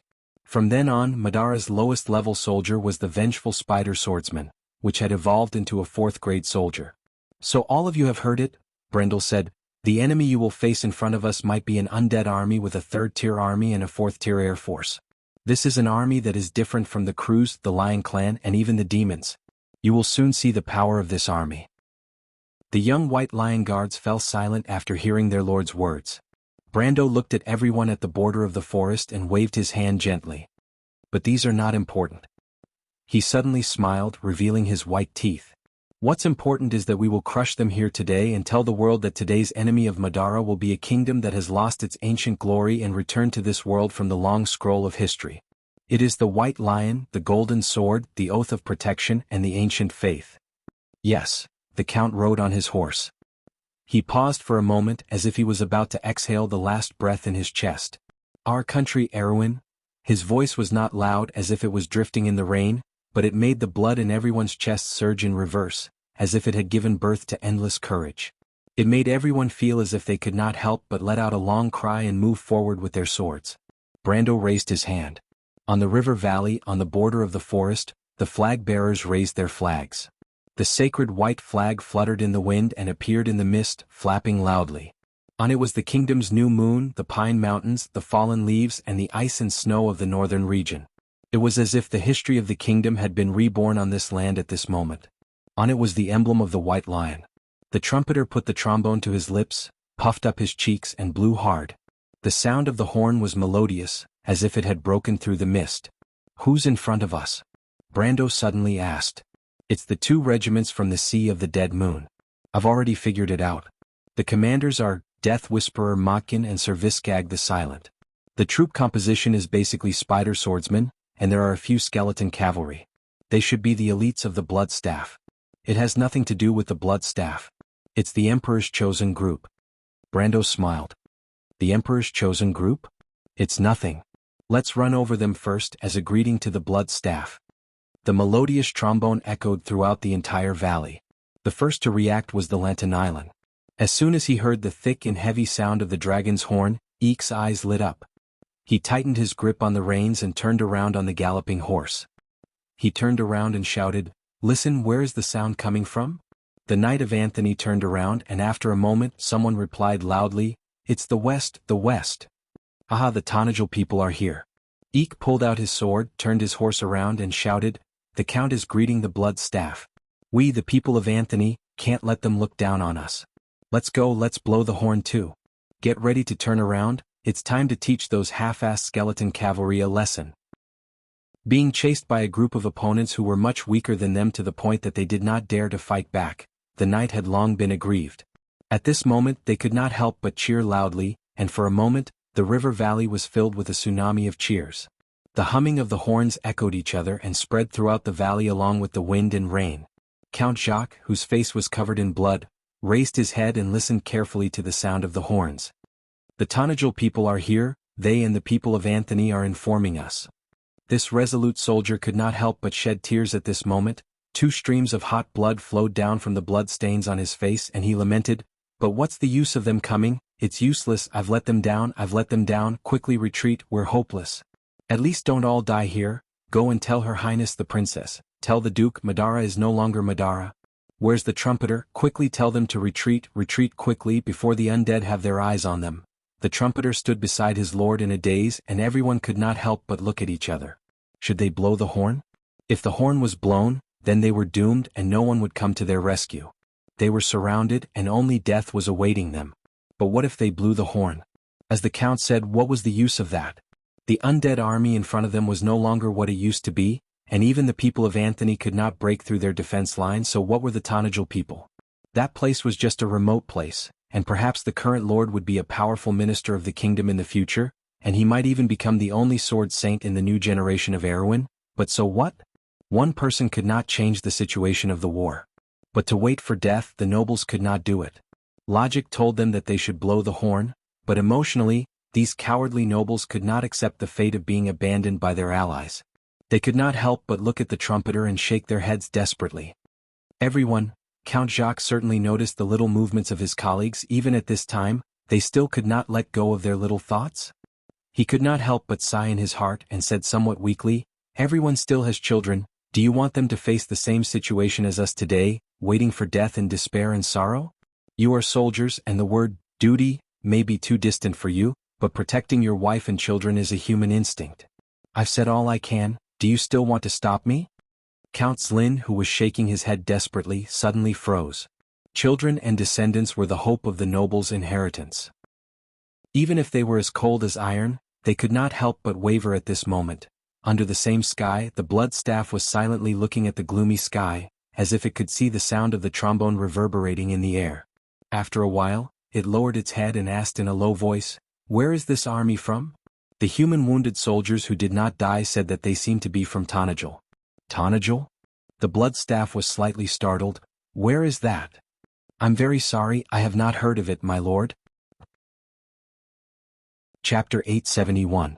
The 2,000 undead army immediately got into formation on the shallow riverbank. The spider swordsmen in black stood next to each other in a row. They were wearing armor with spider patterns on their chests. They took a step forward in unison and held their palm-wide black greatswords with both hands. They placed the blades flat and pointed the tip of the sword to the ground.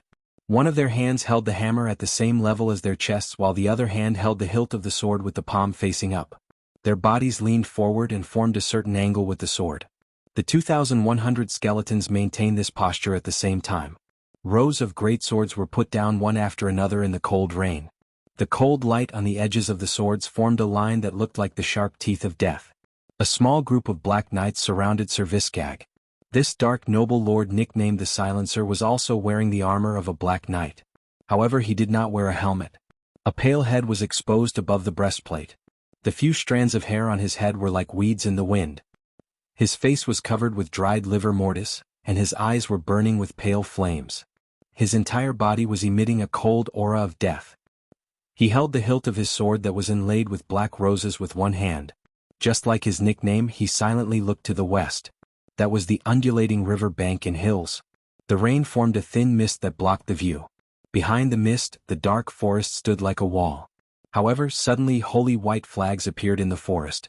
Under the flags, there was a group of human infantry marching. Their silver-gray armor reflected the light as they moved up and down. A trace of doubt flashed in Sir Viscag's eyes. He had never heard of this army. However, the other party's equipment was excellent. It was obvious that they were not a random army. 500 meters was a distance where both sides could only observe each other quietly. No shields. Light infantry. The size is about 5 companies. Sir Viscag calculated the size of the army in front of him. For someone like him, this was not a skill. There were more than 400 autonomous regions and small states in the Sea of the Dead Moon. They lacked everything except soldiers, especially experienced soldiers. They were the best mercenaries in the entire Dark World. They had experienced hundreds of battles and were sensitive to war. 1.5 companies. She was relieved. The pride of the Black Rose in her soul flame took over again. She could not help but feel a little disdainful. Spider swordsmen were the nemesis of light infantry and cavalry. As long as there were no heavy cavalry, they were the most terrifying force on the battlefield.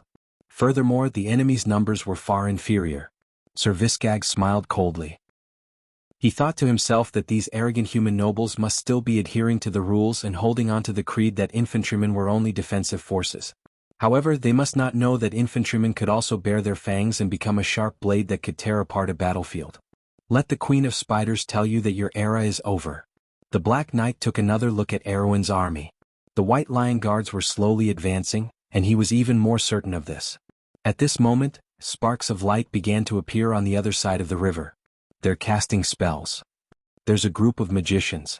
The Black Knight's muffled conversation made Sir Viscag raise his sparse eyebrows slightly. The army opposite them was really not ordinary. If there was a group of magicians, then it was at least an army on the level of the Vermeer Legion. The other party was very likely to be part of the Central Legion and not some noble's army. However, he did not know which legion it was. He frowned and muttered in his heart. Wasn't the Southern Legion already near Ampere Seal? Which legion did this army in front of him come from? The sparks of magic gradually became denser. Sir Viscag's expression finally changed. With this scale, could it be Erwin's Royal Knight Regiment or a part of the Black Blade Squad or the White Lion Legion? Impossible. These 3 elite units of Erwin would not come to the south unless they had completely abandoned the area north of Ampere Seal. He shook his head and muttered in his heart. The army in front of him was too strange. Although there were liches in Madara's army, liches were not considered wizards. He had never seen such a group of magicians before. Even in the history of Wonde after the War of the Holy Saints, such a group of magicians had never appeared before. 1,500 infantrymen accompanied by more than 100 magicians. This is crazy. Sir Viscag thought that either the enemy was crazy or he was hallucinating. The sound of horns echoed on the battlefield. Viro's people want us to turn around and retreat, Brando said to Cohen, Carglass and Freya who were beside him. Looks like they still have some conscience.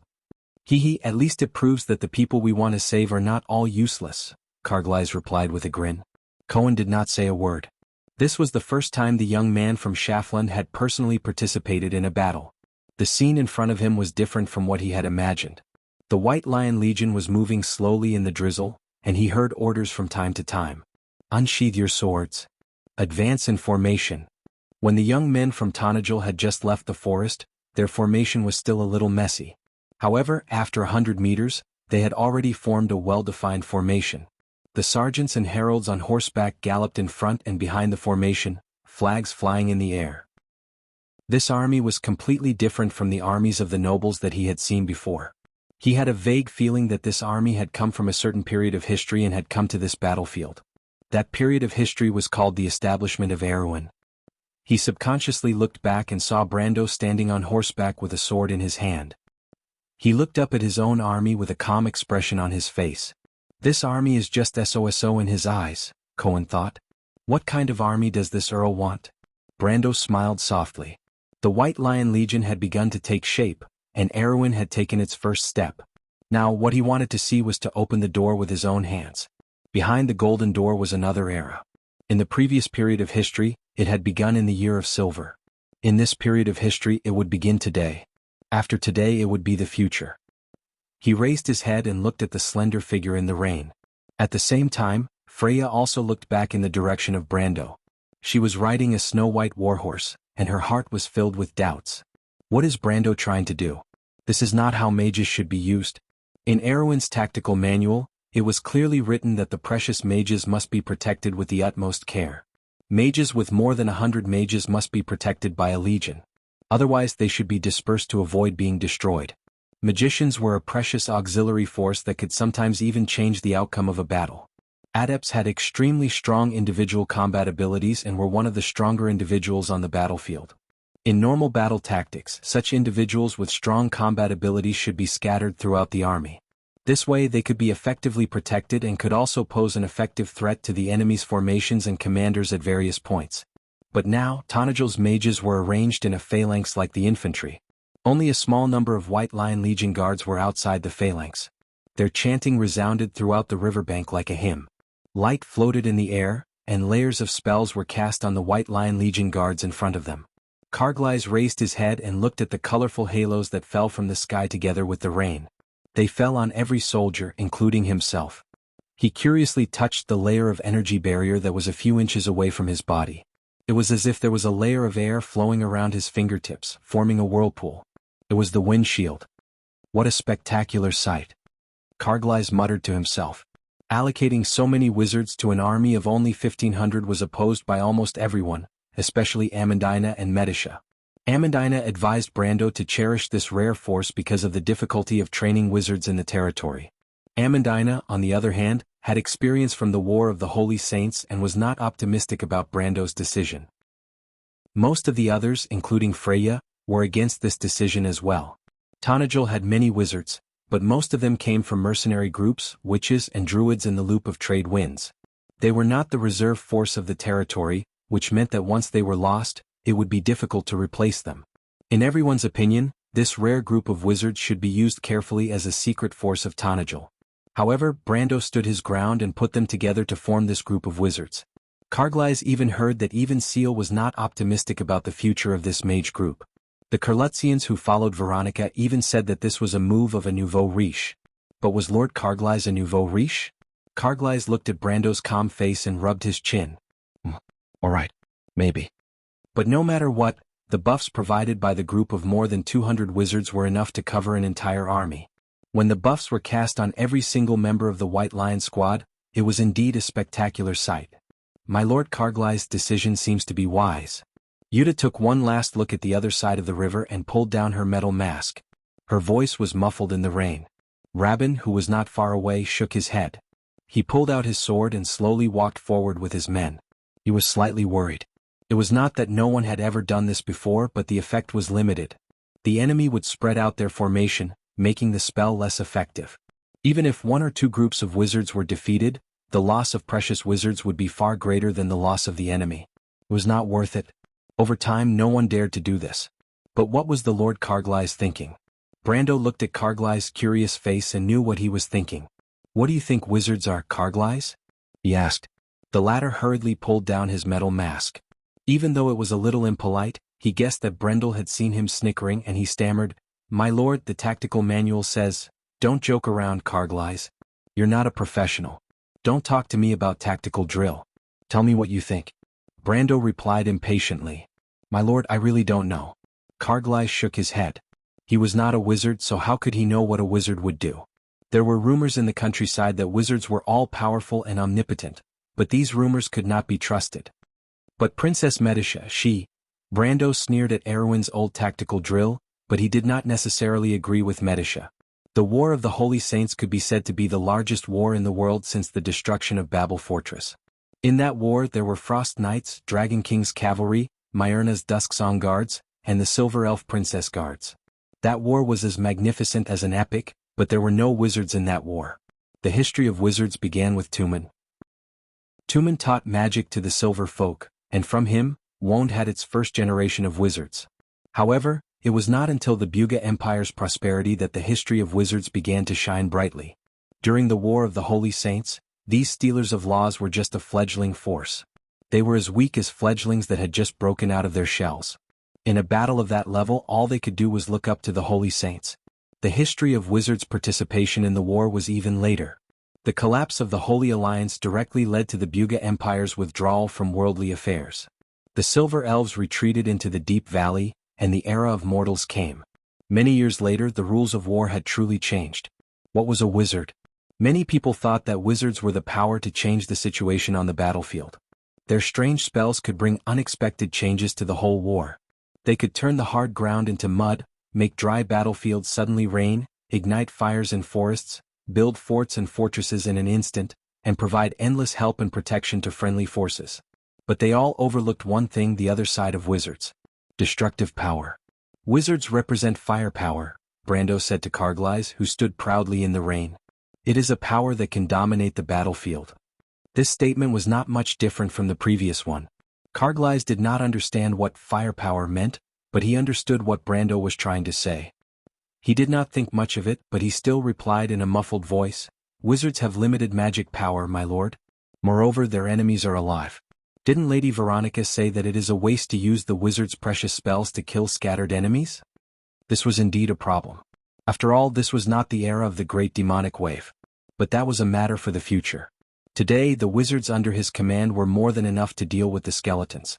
Brando thought back to the Battle of Oblique Forest and the miracle that the wizards had created. He smiled coldly. Soon, the same miracle would befall the skeletons of Madara. Tanajel's wizard apprentices had practiced this battle thousands of times, but even they did not know what it would bring.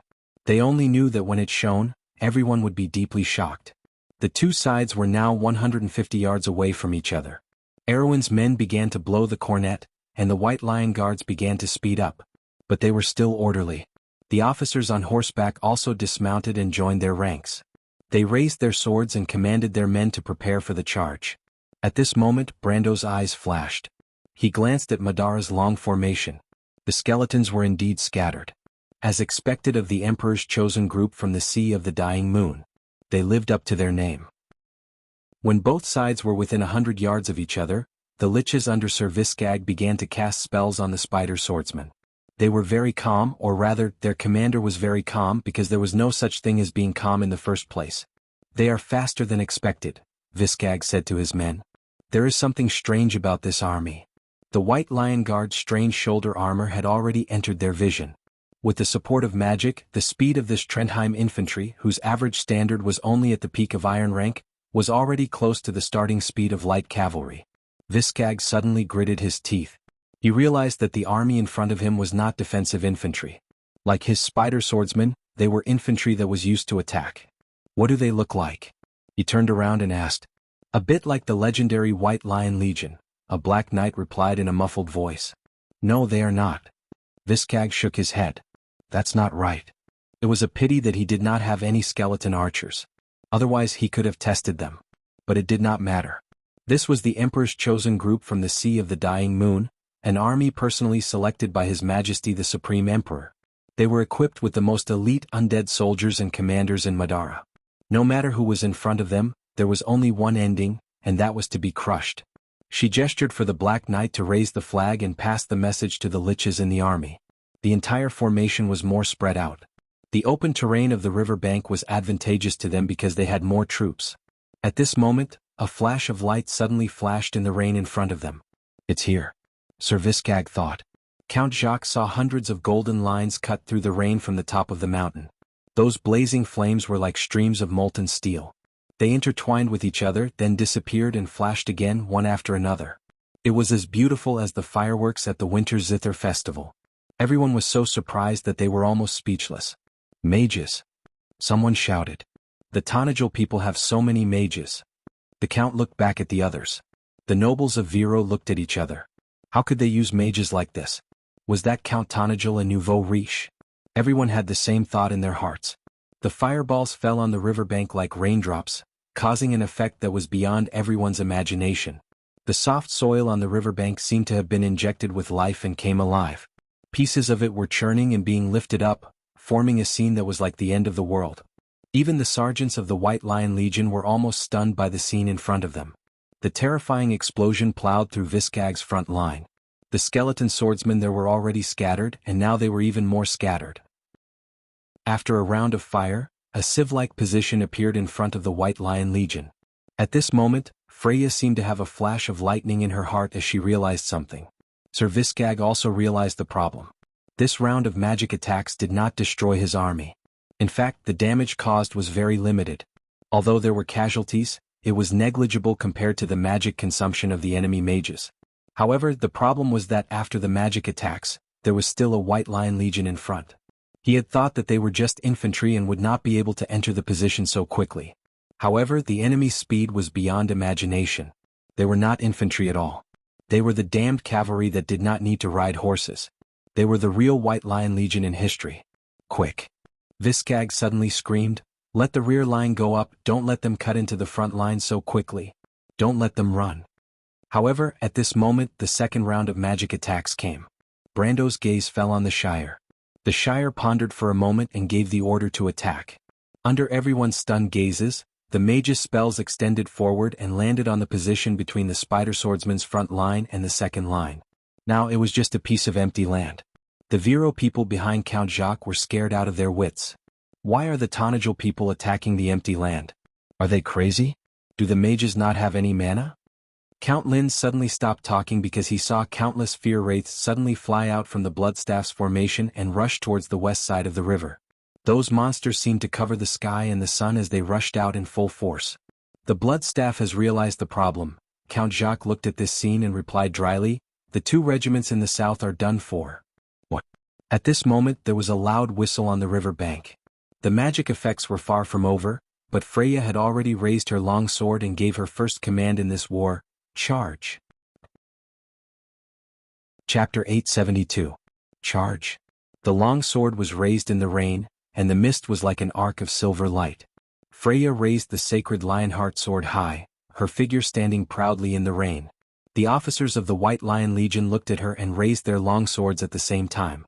Amidst the mist, the snow-white blades suddenly turned into a forest that shone with a cold light.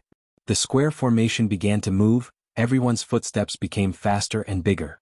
In the end, it was almost as if they were running wildly. From time to time, there would be people who took the lead, but they would be overtaken by the left and right. The row of White Lion Legion soldiers who ran at the front had their silver-gray armor connected to each other. From afar, it looked like a line that shone brightly in the rain. This line was constantly changing and it was moving forward amidst the changes.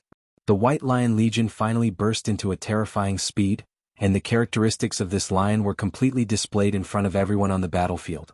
The other commander of Madara's 2 undead swordsman legions, Machkin, looked at the scene in front of him in shock. It was as if he saw a silver-gray flood pouring down from the edge of the forest. At that moment he thought of the scene when the white-winged cavalry charged, but that scene was far less shocking than what he saw in the rain today. What kind of infantry were these? There was a flash of fire and a fireball exploded not far away.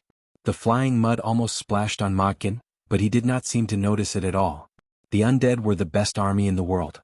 After the explosion and the flames subsided, the spider swordsmen at the front line were still holding their long swords, coldly guarding their original positions. The scattered formation was no longer in a line, as if they were scattered on the battlefield. The crisscrossing flames began to sweep over their heads, and behind them, an explosion of fire intertwined. Behind them, Sir Viscag was shouting at the top of his lungs to let the reserves go up. However, it was not that his orders were not firm enough, nor was it that the undead lacked courage. The spider swordsmen stepped forward one after another, fearlessly rushing into the destructive flames. The fireballs landed on their bodies and behind them, and then exploded, blowing these skeletons into pieces. The high temperature even melted their armor, and the flowing metal flowed into the ground, cooling in the rain, forming black metal pancakes. Only a few lucky spider swordsmen could break through the fire net and enter the front line. Erwin's wizards cunningly concentrated their firepower and repeatedly hammered the area in the center of the battlefield, allowing Madara's two wings to be strengthened gradually. However, there was always a weak point in the center of the battlefield. In the end, Sir Viscag looked at the scene with his mouth wide open in despair. He had never fought a war like this before, and at this moment, he was as helpless as a weak little girl. He knew what the Erwin's people wanted to do, but he did not know how to stop them. Lady Martha, Mother of Spiders, please save me. The undead did not believe in tears, but Sir Viscag only wanted to cry. The White Lion Guards finally cut into the front line of Madara's front line like a silver-gray blade. The young people in the front row were less than 10 meters away from the skeleton swordsmen who stood proudly in the drizzle. At this distance, they could even see the flashing white phosphorescent flames in the eyes of the skeleton swordsmen. They were cold as iron and lacked the emotions of the living. The White Lion Guards were brave, but they were still nervous when facing such an opponent. The sergeants were shouting orders to encourage everyone's courage. Yuta, Vern, Mars, and Karglais, who had caught up from behind, more or less reduced the hesitation in the hearts of the soldiers.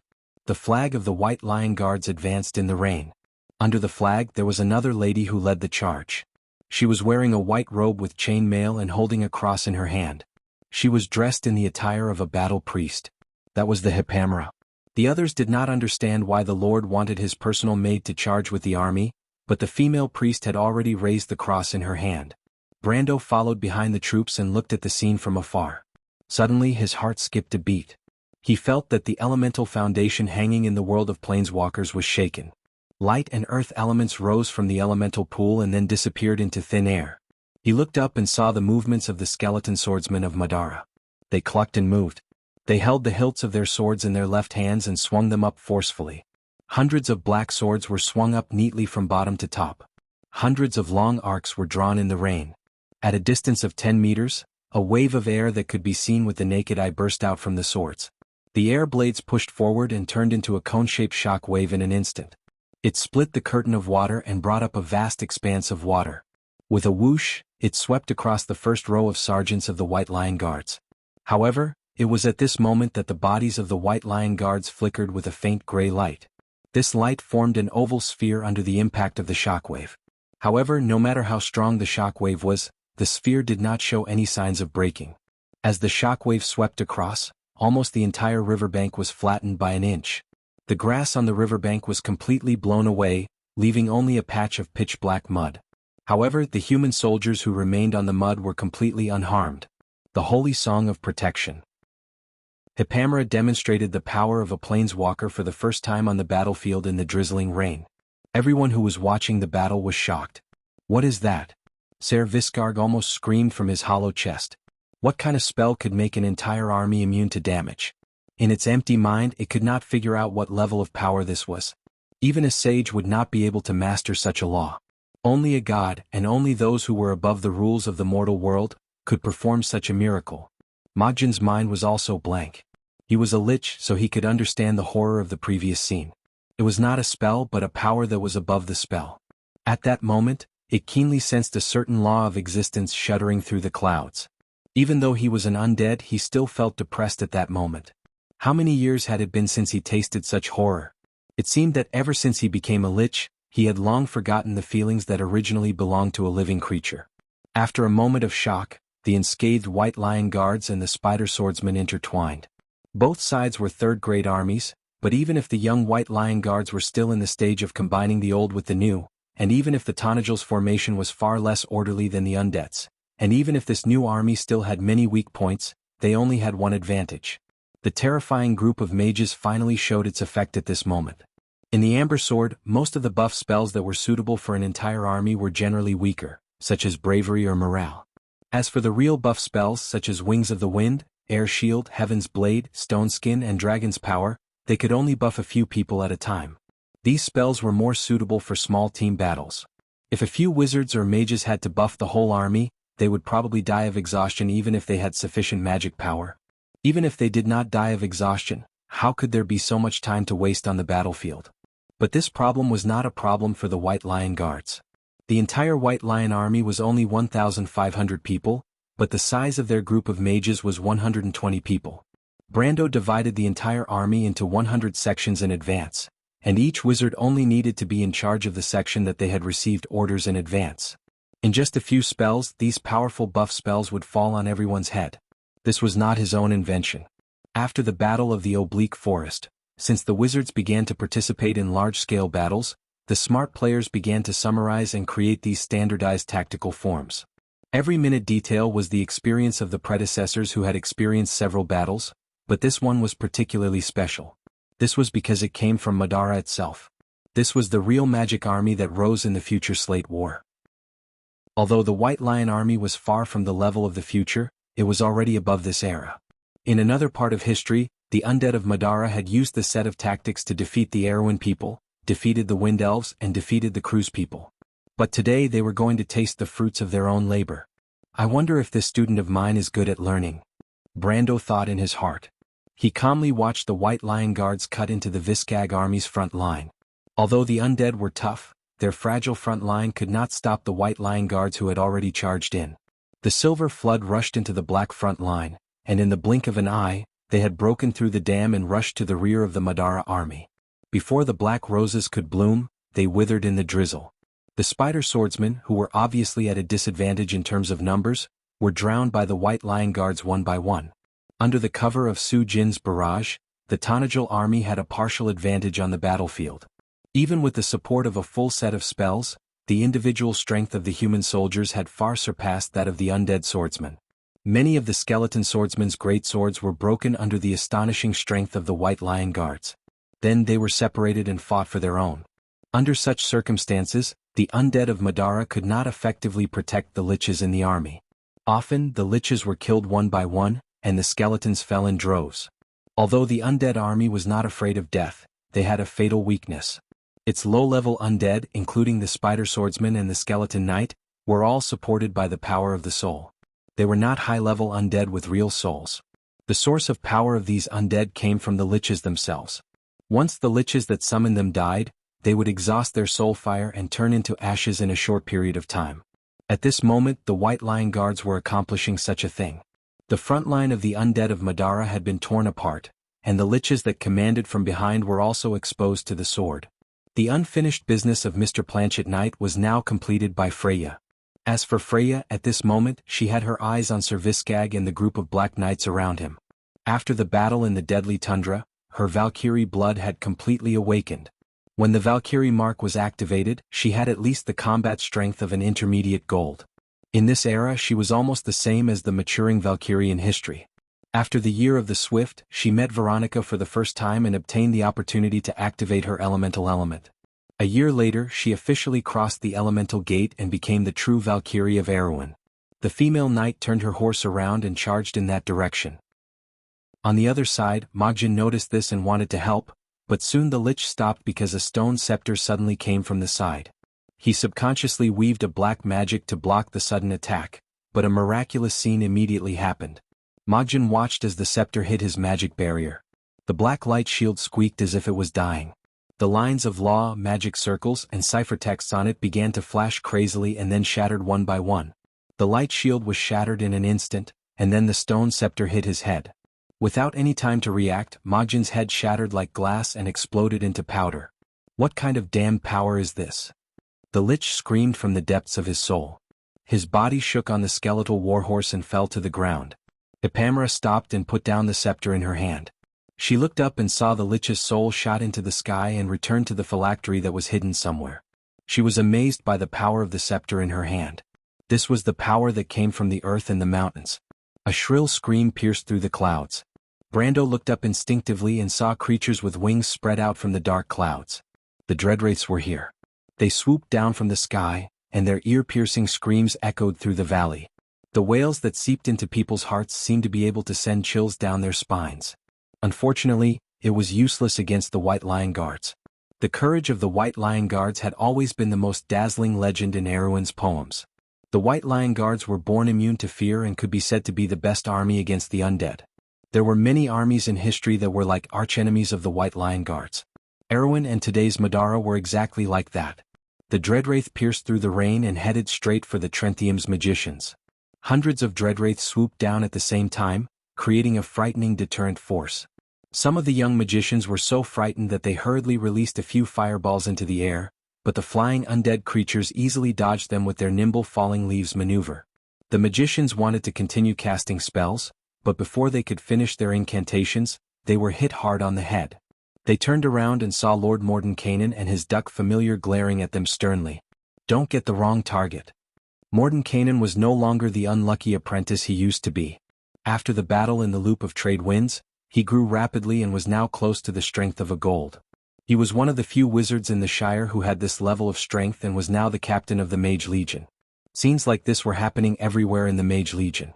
However, in the eyes of the outsiders, the Magi had changed their target after a few fireballs. They continued to focus on bombarding the skeleton swordsmen on the riverbank. They're crazy. The Bloodstaff was gradually reducing the forces in the front, and the pressure on the Viro people was greatly reduced. However, when they came back to their senses and saw this scene, they were almost scared out of their wits. Count Tonagel doesn't want the Mage Legion anymore? Count Jacques had the same confusion in his heart, but he believed that the Count was not that stupid. He must have a backup plan. But where was the backup plan? His gaze fell on the silent Black Forest. The Bloodstaff also looked at the Black Forest. In fact, at this time, both sides of the battlefield more or less had some kind of premonition in their hearts. It was like a spark in the spirit that suddenly bloomed, giving people the ability to predict the future. Sure enough, in an instant, the forest threw an arrow high up into the air. The battlefield seemed to have come to a standstill. Everyone saw the arrow fly up slowly, drawing an ugly parabola. It did not hit any of the Auroras, but it flew halfway before it ran out of energy and fell on Brendel's shoulder. Brando glanced at the arrow, then looked back at the dark linden forest behind him in confusion. Sorry, my hand slipped. Finny stuck out her tongue. The tree elf archer looked at her commander in embarrassment. It's all because of the monster's cries. They scared me. Medisha looked at her, not knowing whether to laugh or cry. She shook her head, then turned around and raised the wind archer longbow in her hand. But this crooked arrow was like a signal on the battlefield. The next moment, a sharp whistle rang through the sky. In front of everyone's eyes, a wall rose up from the forest. It was a dark green wall. This wall was made up of countless green dots, and each green dot was a shining arrow. They're planning to use archers to deal with the feared spirits? The Bloodstaff heaved a sigh of relief when it saw this. The Viro people had once used crossbowmen to fight against its Dreadwraiths, but after 2 volleys of crossbowmen with thousands of elite crossbowmen, only 2 of the Dreadwraiths were slightly injured. The Dreadwraiths were too fast and flew too high. They also had arrow resistance like the skeletons, so they were not afraid of the soft attacks. Needless to say, in this weather, the archers were more affected than the crossbowmen. The scornful sneer on its skull did not have time to expand further before it froze on its face. That was because it saw that the arrows did not fly in a parabolic trajectory like the arrows shot by ordinary archers, flying high into the air, passing through the feared wraiths before falling. Instead, the green wall was like a hurricane that swept through the formation of the flying feared wraiths. It flew for 3 to 4 miles before it gradually ran out of momentum and began to fall from the highest point. But all this was not important. What was important was that after the rain of arrows, more than 20 of the feared spirits fell like rain. Elven archers. The Bloodstaff felt a buzzing in its head at this range. Only the best archers among the elves could have such a terrifying range. But neither the wind elves nor the wild elves could appear in this place. The Bloodstaff's throat gurgled as it stared at the troop. For a moment it only wanted to understand one thing. Where did this troop come from? At the same time, Count Jacques was also shocked. Enchanted arrows. He looked at the scene in a daze and suddenly understood where his mistake was. You're tuning in to the Han Lee's Wuxia Adventures YouTube channel. We're so grateful for your support, and don't forget to subscribe to join us on this incredible journey through captivating stories. Your generosity through donations truly makes a world of difference, as it's the primary source of revenue that allows me to expand and enhance this channel for you. Thank you from the bottom of my heart for being a part of this adventure.